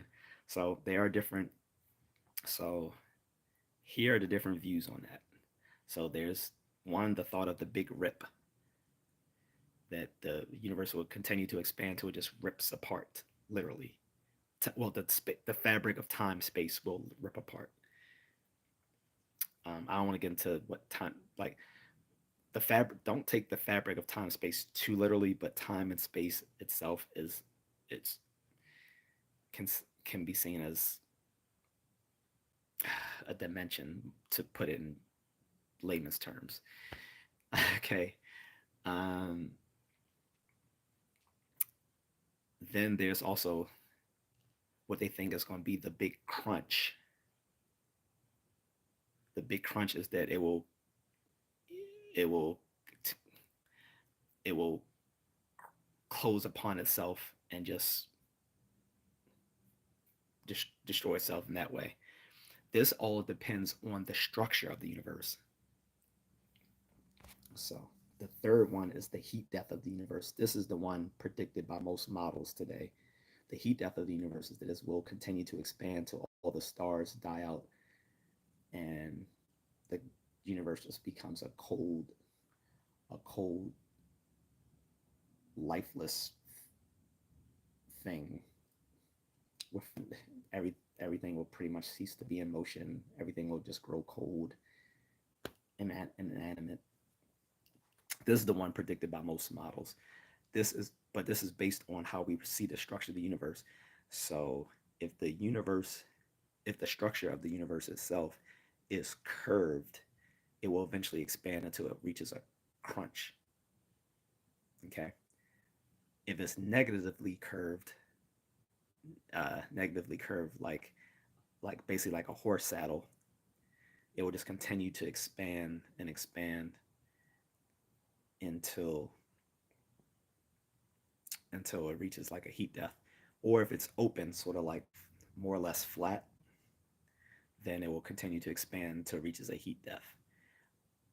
By most measurements of the universe, looking at maps of of the universe coming from like our measuring light coming from the beginning of the universe 380 from the universe from when it was 380,000 years old. As we look at the universe now as being uh, about 13 point uh, like 13.8 billion years old right now, but we can measure light all the way to 380,000 years ago. I mean, not to where the universe was only 380,000 years old, because that is the point in the early universe where radiation and matter separated so that we can actually see things. They call it the matter decoupling, where matter and radiation separated so that we can actually see things from that point of the universe. What we're measuring is called the microwave background radiation. Okay, and you can see it today if you anytime you see some little static on your TV or on the radio. That static, that white noise, some of that is caused from like local phenomena causing that white noise, but a little bit of it comes all the way from the beginning of the universe, from when the universe was only 380,000 years ago. That noise you hear, that little static on the TV, yeah. So measuring from that until now, looking at the density of the universe, looking at these models and its current rate of expansion, and how much matter we think is currently in the observable universe, it will predict that there will be a heat death of the universe eventually. But if the multiverse hypothesis is true, then maybe there will be cyclical, there will be an endless cycle of big bangs. That would be a matter of pure speculation. We don't know. As far as what we can currently inference based on the models we have of the the the density of the universe, from what uh, astrophysicists have measured, we'll have a heat death of the universe, which might happen like mm, who like I don't know, like 10 billion years from now or something like that. So Robert says, so if nothing exists before the Big Bang, then what caused it? Okay, so two different things. So this is when we get into how some physicists are trying to use quantum mechanics to further refine the standard Big Bang theory. So in the standard Big Bang theory, they don't give an explanation of the cause of the Big Bang itself. They just said at some point before the expansion of the universe, there was just a singularity.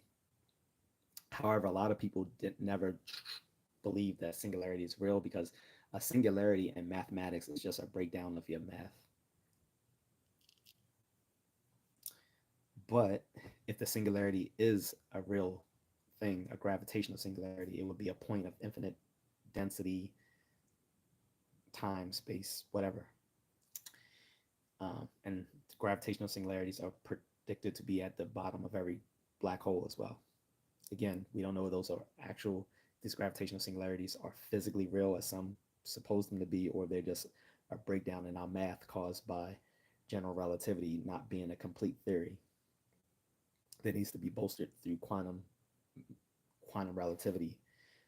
Um, quantum mechanics as well, through some sort of uniform theory that we have yet to achieve, that physicists have yet to achieve. Um,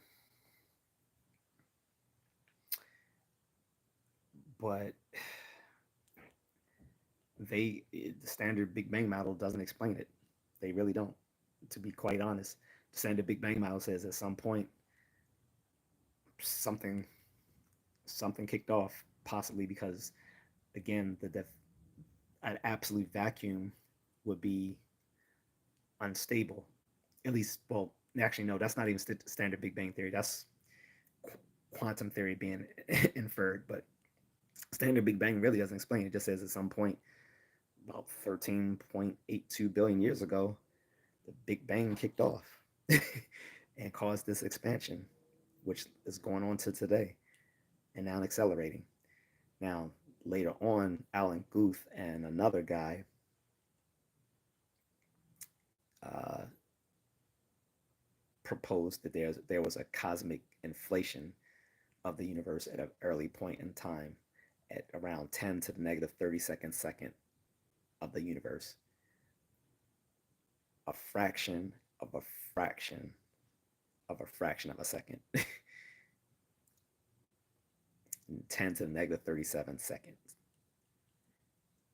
There was this huge expansion of the universe from a point where it was like small as a subatomic particle to about a third of its current size today. And that was the bang in the Big Bang. This is why most people now accept cosmic the cosmic inflationary model of the Big Bang model as the standard interpretation today, over the original version, which is it doesn't give. It obviously has more advantages. Like as I was talking about a long time ago in this live stream, the five virtues of hypothesis of a good hypothesis.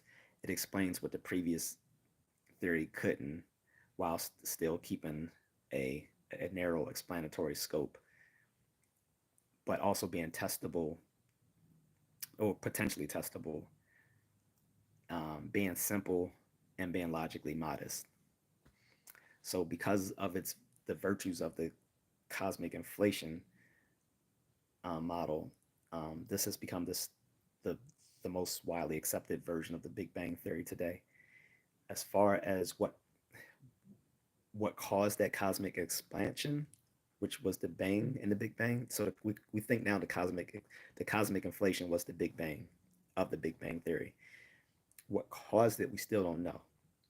If a physicist is going to be honest with you, this is why now they've tried to use quantum mechanics in cosmology, quantum cosmology, to explain what was the mechanism that caused that cosmic inflation.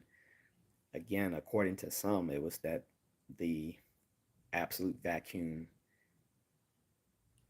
would have been would have been unstable because of um, the I, it gets it gets more complicated, and I just am not the person to really explain it. But an absolute vacuum as opposed to a partial vacuum, or a just a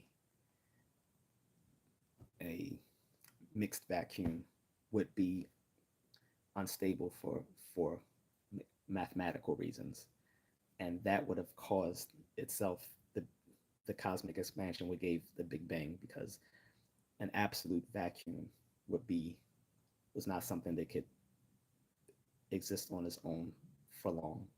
It would be unstable.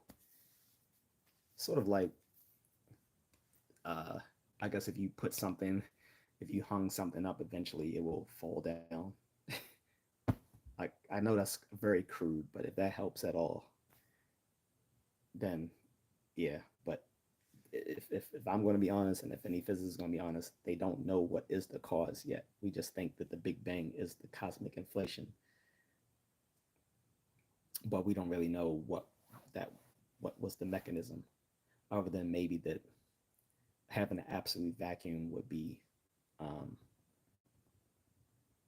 would have quantum instability, especially when you talk about there are certain particles that can jump in and out of existence. I don't even want to go into that aspect of quantum mechanics that there are potential particles that come virtual particles that come in and out of existence, and maybe in the absolute vacuum the it would have been instability because of the nature where something can these virtual things can just pop in and out of existence.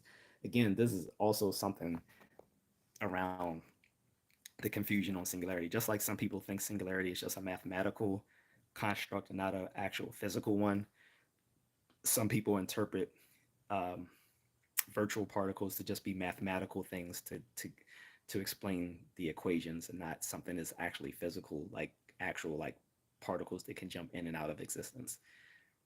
But again, it depends on the physicists and their view. I'm not qualified for that. um,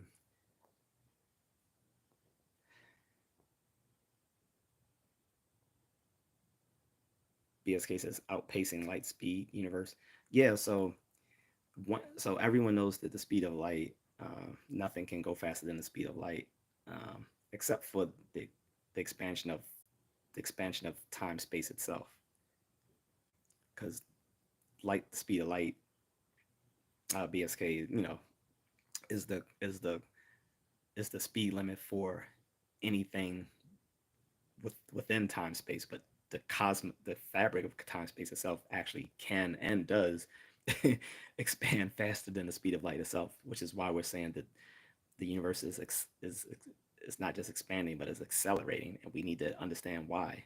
And what's been proposed as the explanation of that accelerating expansion is something called dark energy, which we have yet to explain what it actually is. But it seems to be like it seems to work in some form of way as like anti-gravity. Uh,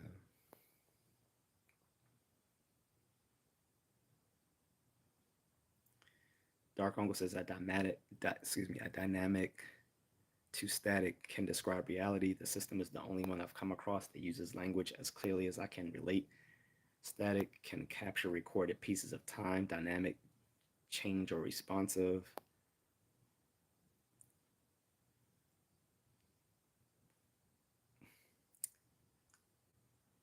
Um, well, guys, I need to take a quick break, as the call of nature does dictate. But I was gonna leave you with some lo-fi music, but being that I got copyrighted for it yesterday, I'm not gonna do that. So just hold tight for 2 minutes. Rupert, try to be nice to Miss Needle. Like again, like I said, she is a moderator, so if she wants to, you know. All right. Un momento.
All right, I am back.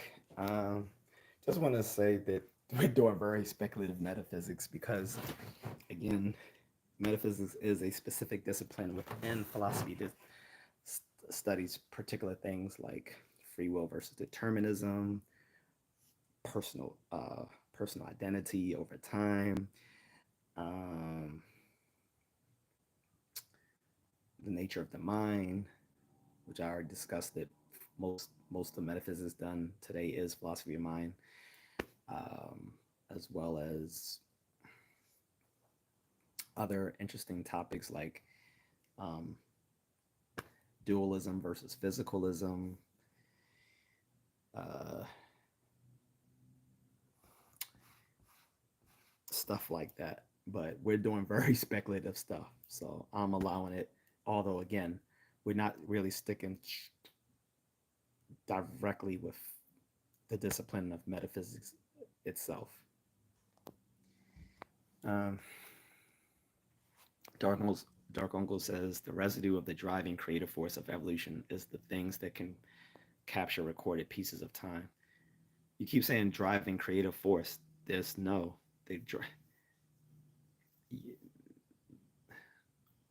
what drives evolution is not and it's not something that's it's not something that's intentional. It's not purposeful.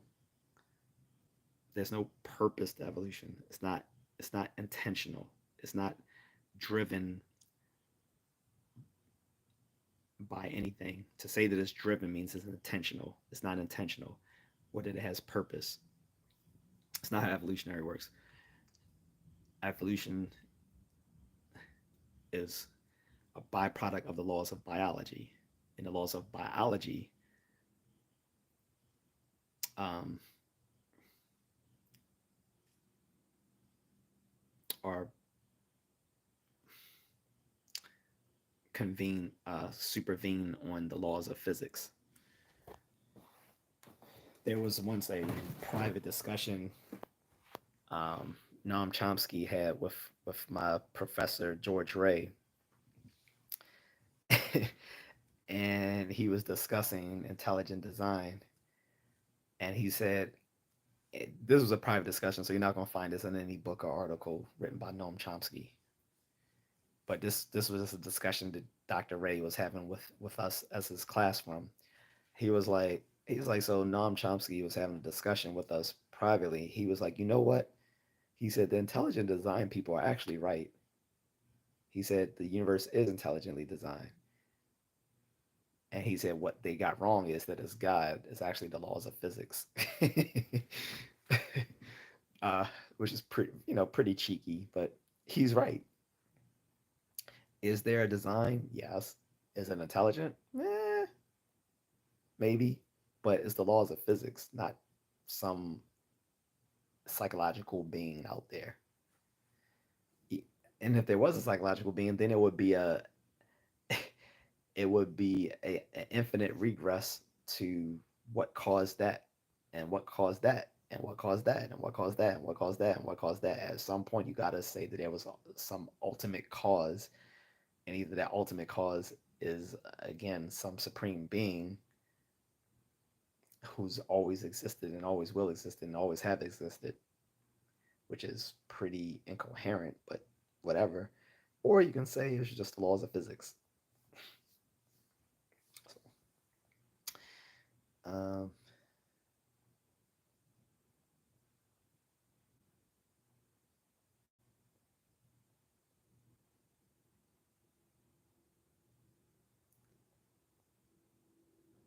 Sophie says, I'm off as it's 3 a.m. here and need a nap before having to get up for work as got a late start. I hope you and the missus have a great day and night. Thank you, Sophie.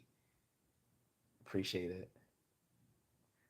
Robert says, I have a question off topic as a science enthusiast. Do you believe that there are some discoveries that humans were not meant to discover? And what discoveries do you believe humanity will never discover?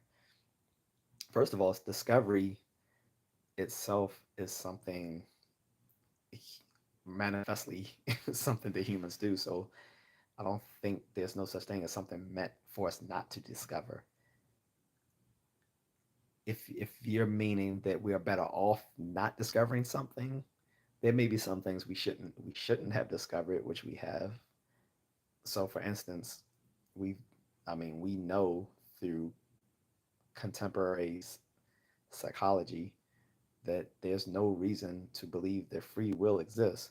However, the discovery of that has led to some people acting more immorally when they hear that there's no such thing as free will, which is why the late philosopher Daniel Dennett says we need to act as if free will actually does exist, even if it doesn't.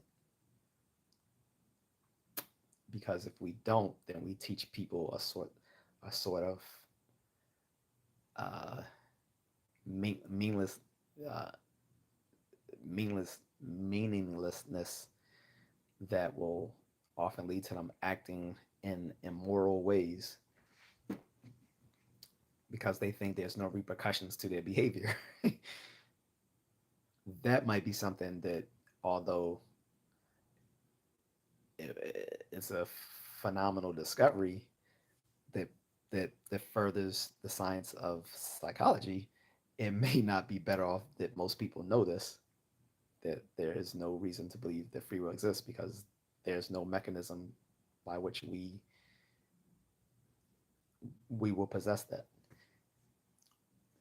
But some people would take that to mean, hey, well, any, then nothing we do is wrong, and because we can't control what we do anyway, because we have no free will, which is completely the wrong way to look at that. But as far as there's discoveries that we may never know, I don't know. We may never discover fully how the mind works. We may never discover what caused the beginning of the universe.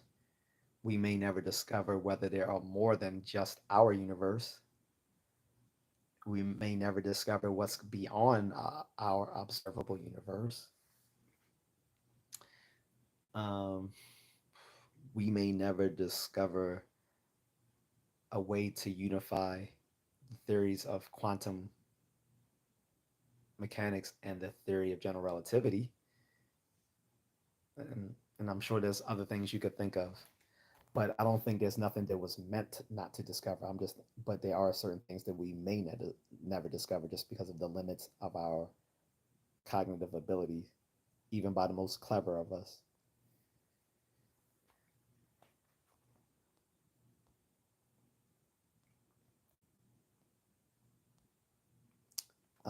Self-proclaimed says, "Do you think that the only way the universe can sustain stability is by staying in motion?" Um, I don't know what that means. Sustain stability. Like I said, it it would be destabilized by its current expansion. We don't know if this acceleration will continue or whether the acceleration will slow down, whether it will continue to get faster. Um, that would cause the instability of the universe because it will, if like so, at its current expansion rate, it will just keep going on um, until everything is more distant within the universe. All the different galaxies become more distant from each other, and eventually we'll just suffer a heat death of the universe where everything grows cold and die. um, However, like if the acceleration became exponentially faster, it could lead into what's called the big rip, which would mean that the fabric of time space itself rips apart. But I can't say whether things are maintaining their stability by being in motion. I'm not sure what that means. He said, by the way, what is dark matter exactly, and how did it play a part in the Big Bang? We don't know what dark matter is. That's why I still call it dark matter. If we knew what it was, it wouldn't be called dark matter anymore.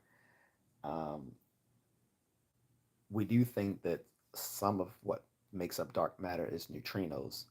So here's the thing: most of ordinary visible matter only makes up about,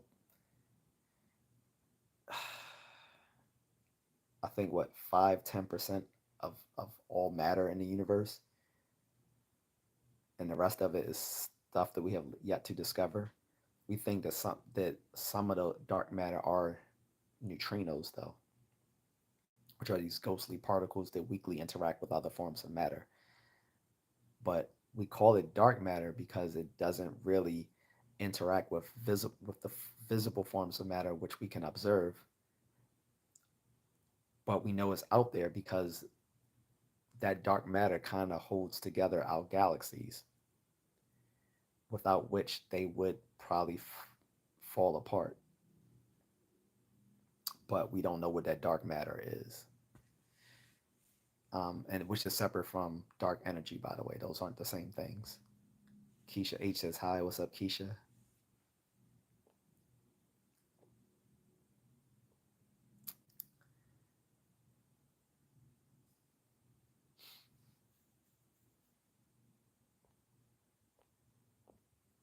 Sorry, I had to check my comments.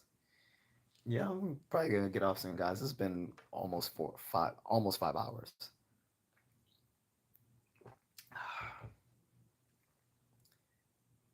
The self-proclaimed says, back to my question earlier.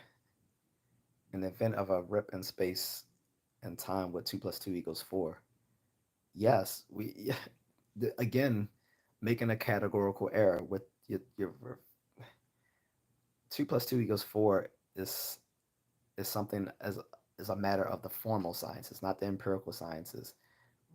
The nature of time and space ripping apart doesn't change a necessary truth. This is talking about something abstract. These are we're talking things like math and logic and information are abstract phenomena. So, not empirical phenomena. Whether the earth ceased to exist today is not going to change the 2 plus 2 equals 4. It's a necessary truth in all logical counterfactual conditions. 2 plus 2 equals 4. One time one equals one.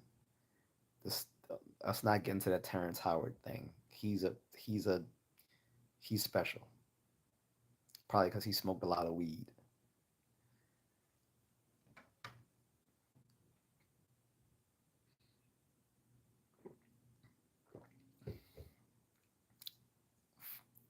Um, Logic and math aren't going to be changed by the by whether nature changes. Like, no.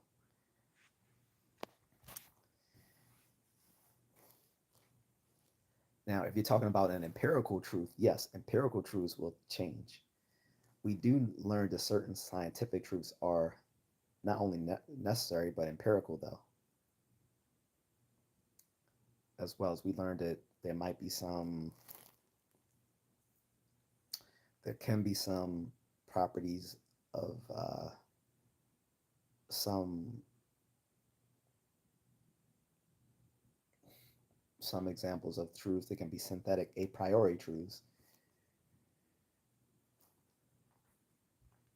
And I guess I need to explain those again. So again, analytic versus synthetic is a distinction that isn't a genuine distinction, but we use it for the purposes of explaining things. It was the philosopher Willard Van Orman Quine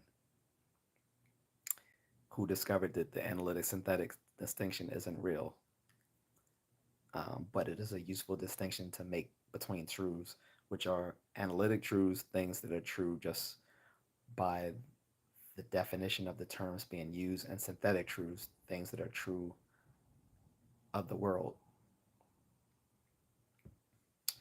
Um, then you get into the difference between necessary and contingent truths. A necessary truth is something that cannot fail to be true, whereas a contingent truth is true based on the situation. And then there's the empirical versus a priori truths. Empirical truths are true through, you know, through observation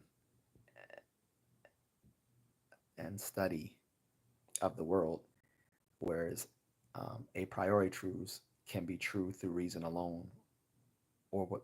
Well, they can be true without knowledge of the world. Mathematical truths are analytic a priori necessary truths. They are true by definition. They are truth through reason alone, and they cannot fail to be true in any logically possible world.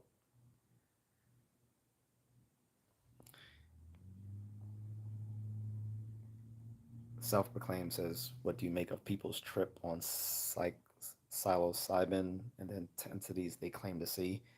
In World War II Germany, scientists will see the same thing, will see the same being while in the same dose, even though they were in different rooms. They were high. There's nothing else to explain. They were high and tripping bowls. This is why the Ghostbusters asked those people when they saw ghosts, were you at the time taking the substances? Were you suffering a psychiatric episode? He even asked the woman, was she on her period? And the guy was like, what does that have to do with anything? He's like, back off, man. I'm a scientist. And he was, it sounds funny, but he was actually right because there is a psychiatric condition in which uh, their um, periods can cause psychological distress.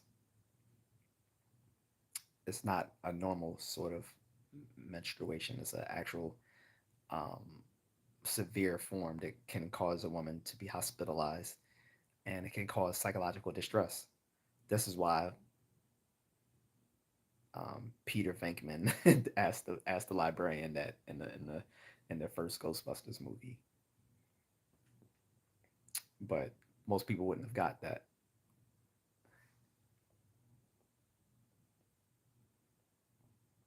But there's nothing to explain. The people were getting high, tripping bowls. Nothing, nothing that they reported seeing should have been taken at face value for someone who's getting high off a hallucinogen drug.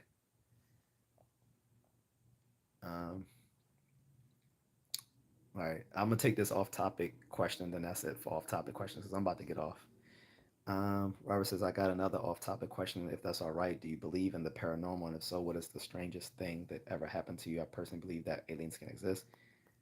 Did you ask me that yesterday, or was that someone else? And also, I also answered this early in the stream. Someone asked me, do I believe in paranormal? No, I'm a skeptic of all things paranormal because if they could be explained, then they wouldn't no longer be paranormal, would they?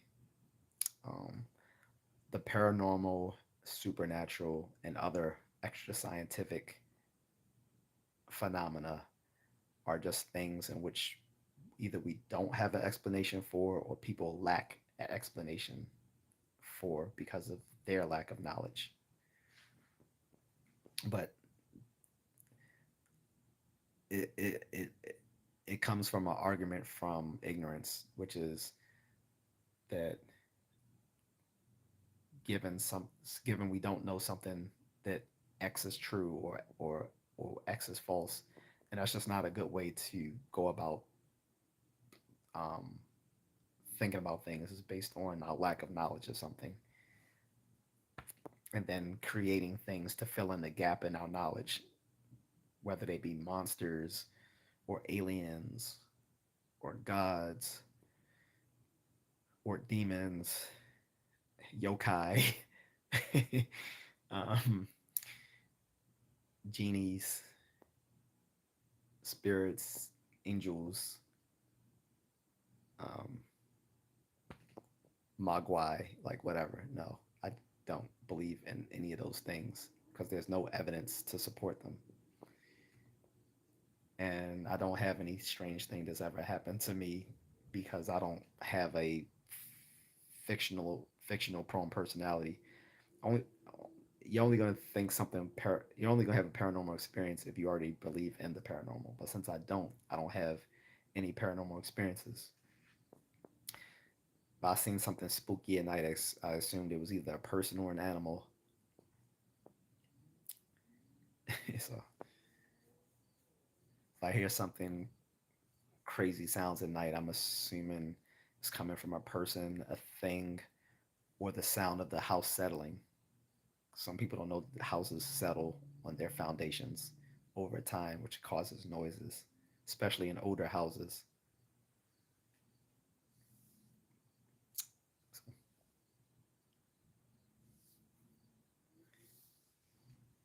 But yeah, that's about it. Like I said, guys, we didn't really go over the traditional discussions in metaphysics, which is like free will versus determinism, personal identity over time, uh, dualism, dualism versus physicalism, or um, or subjective. Well, no, I guess subjective idealism over physicalism, or dualism over some sort of monism. Um, Life after death, nature of the mind, um, and other sorts of like traditional topics within metaphysics. Um, Sometimes the nature of knowledge, even though that's kind of epistemology, can cross over into metaphysics as well. Um,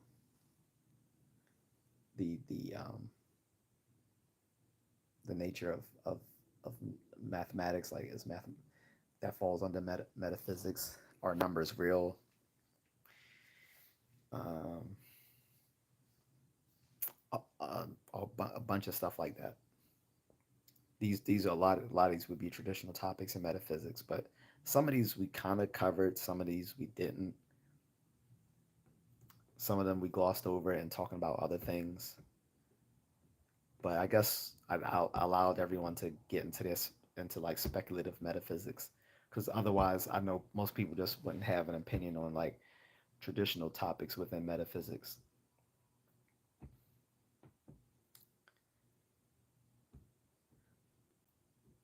But I think that's going to be it unless someone else has other questions dealing with this.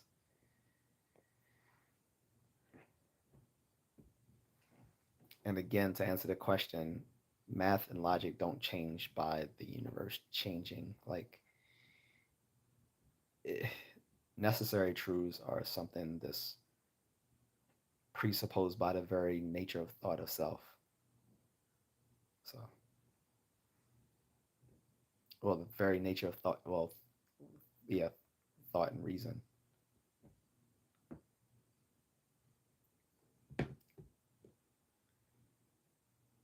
But it's gotten late. I did not assume this was going to go this long.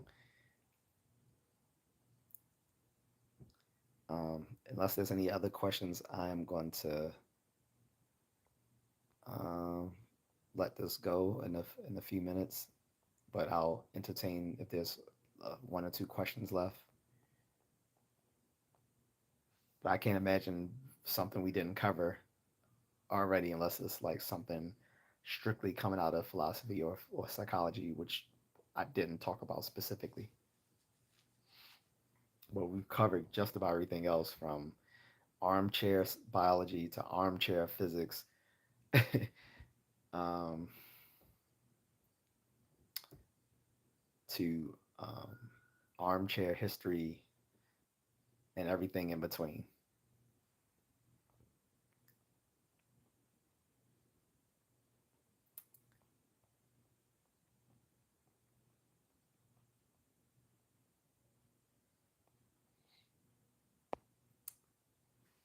By the way, I will be doing probably some more members only content soon. So if you guys want to check that out, you can sign up for a membership to show support to the channel. Memberships start at $2.99. Um, Please like and subscribe if you haven't already. You can also share this content with other people if you think they would be interested in such a random conversation we just had. Um, and you can hit the bell for notifications when I'm uploading new content. Um, and like I said, if you want to show support, you can buy a membership, or you can send me a super thanks, or the links in my description give my Cash App and my Buy Me a Coffee link. Other than that, that's about it. I don't have a closing argument. It was an argument. It was just a discussion on different topics people brought up about what they think exists and what they think doesn't. I didn't have a closing argument because there wasn't. I didn't have a. I didn't come in with an argument in the first place to give. It's just people bounced ideas off me and questions, and I gave them a response. But I don't have any argument.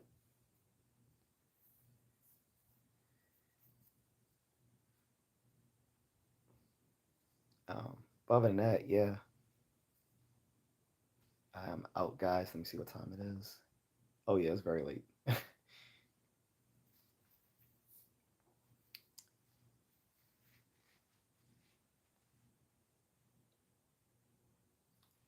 But anyone else have any thoughts or questions that we haven't already covered, or they just don't get something that we already did cover?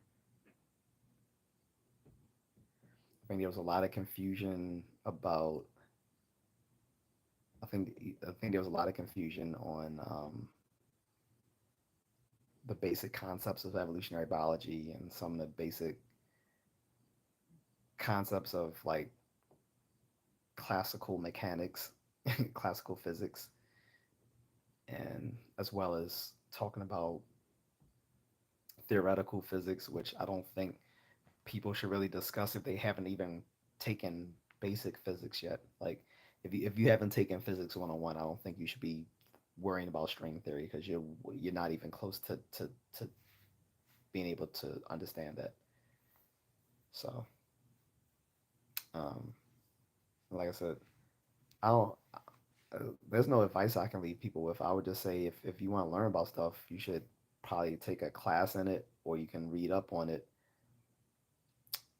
And if you read books on certain academic subjects, um, get them from a university printing press. That way, you know, is actually academic textbook, as opposed to something written by some popularizer who may or may not be reputable within that field. Like, for instance, Michio Kaku is a theoretical physicist, but he's not well received by the physics community. He's simply not. Um, but if you buy a book written by someone who who has been published by, like, say, Cambridge Printing Press, the Princeton Printing Press, um, something like that. If these printing presses come off of academic institutions, you know that you're getting a quality book written by someone who's reputable within their field.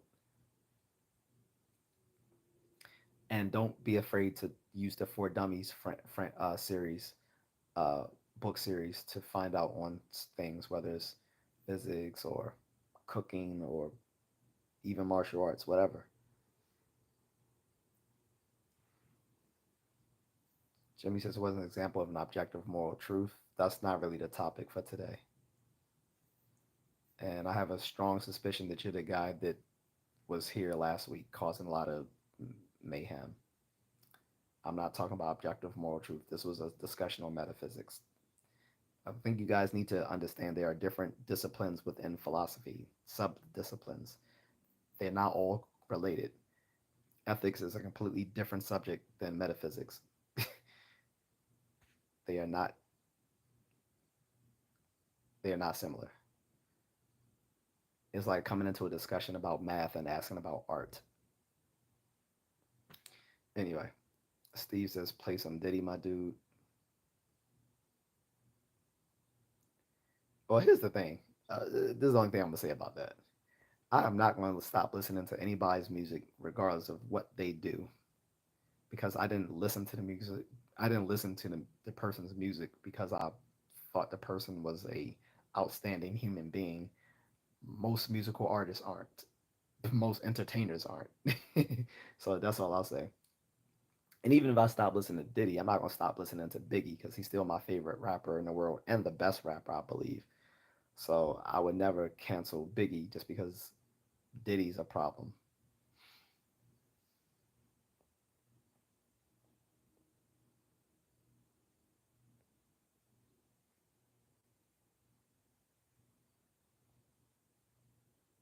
All right, Jimmy, you. I think you're the guy from last week because you're being a troll. So you're gone. I don't know why you keep coming back under endless usernames. It shows you have a problem. Seek help.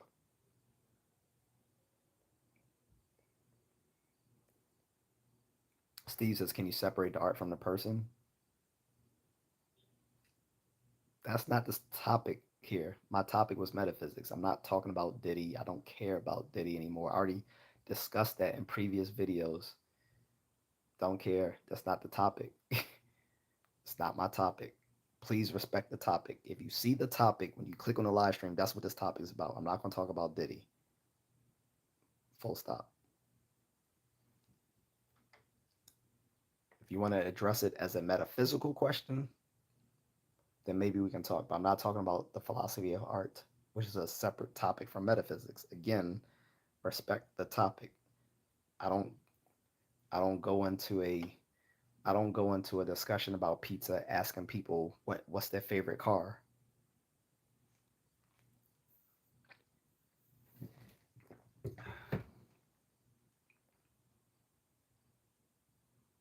I don't care if I got 4 viewers. This has been a 5 hour stream, so you can get the fuck off my channel too, you bitch ass nigga.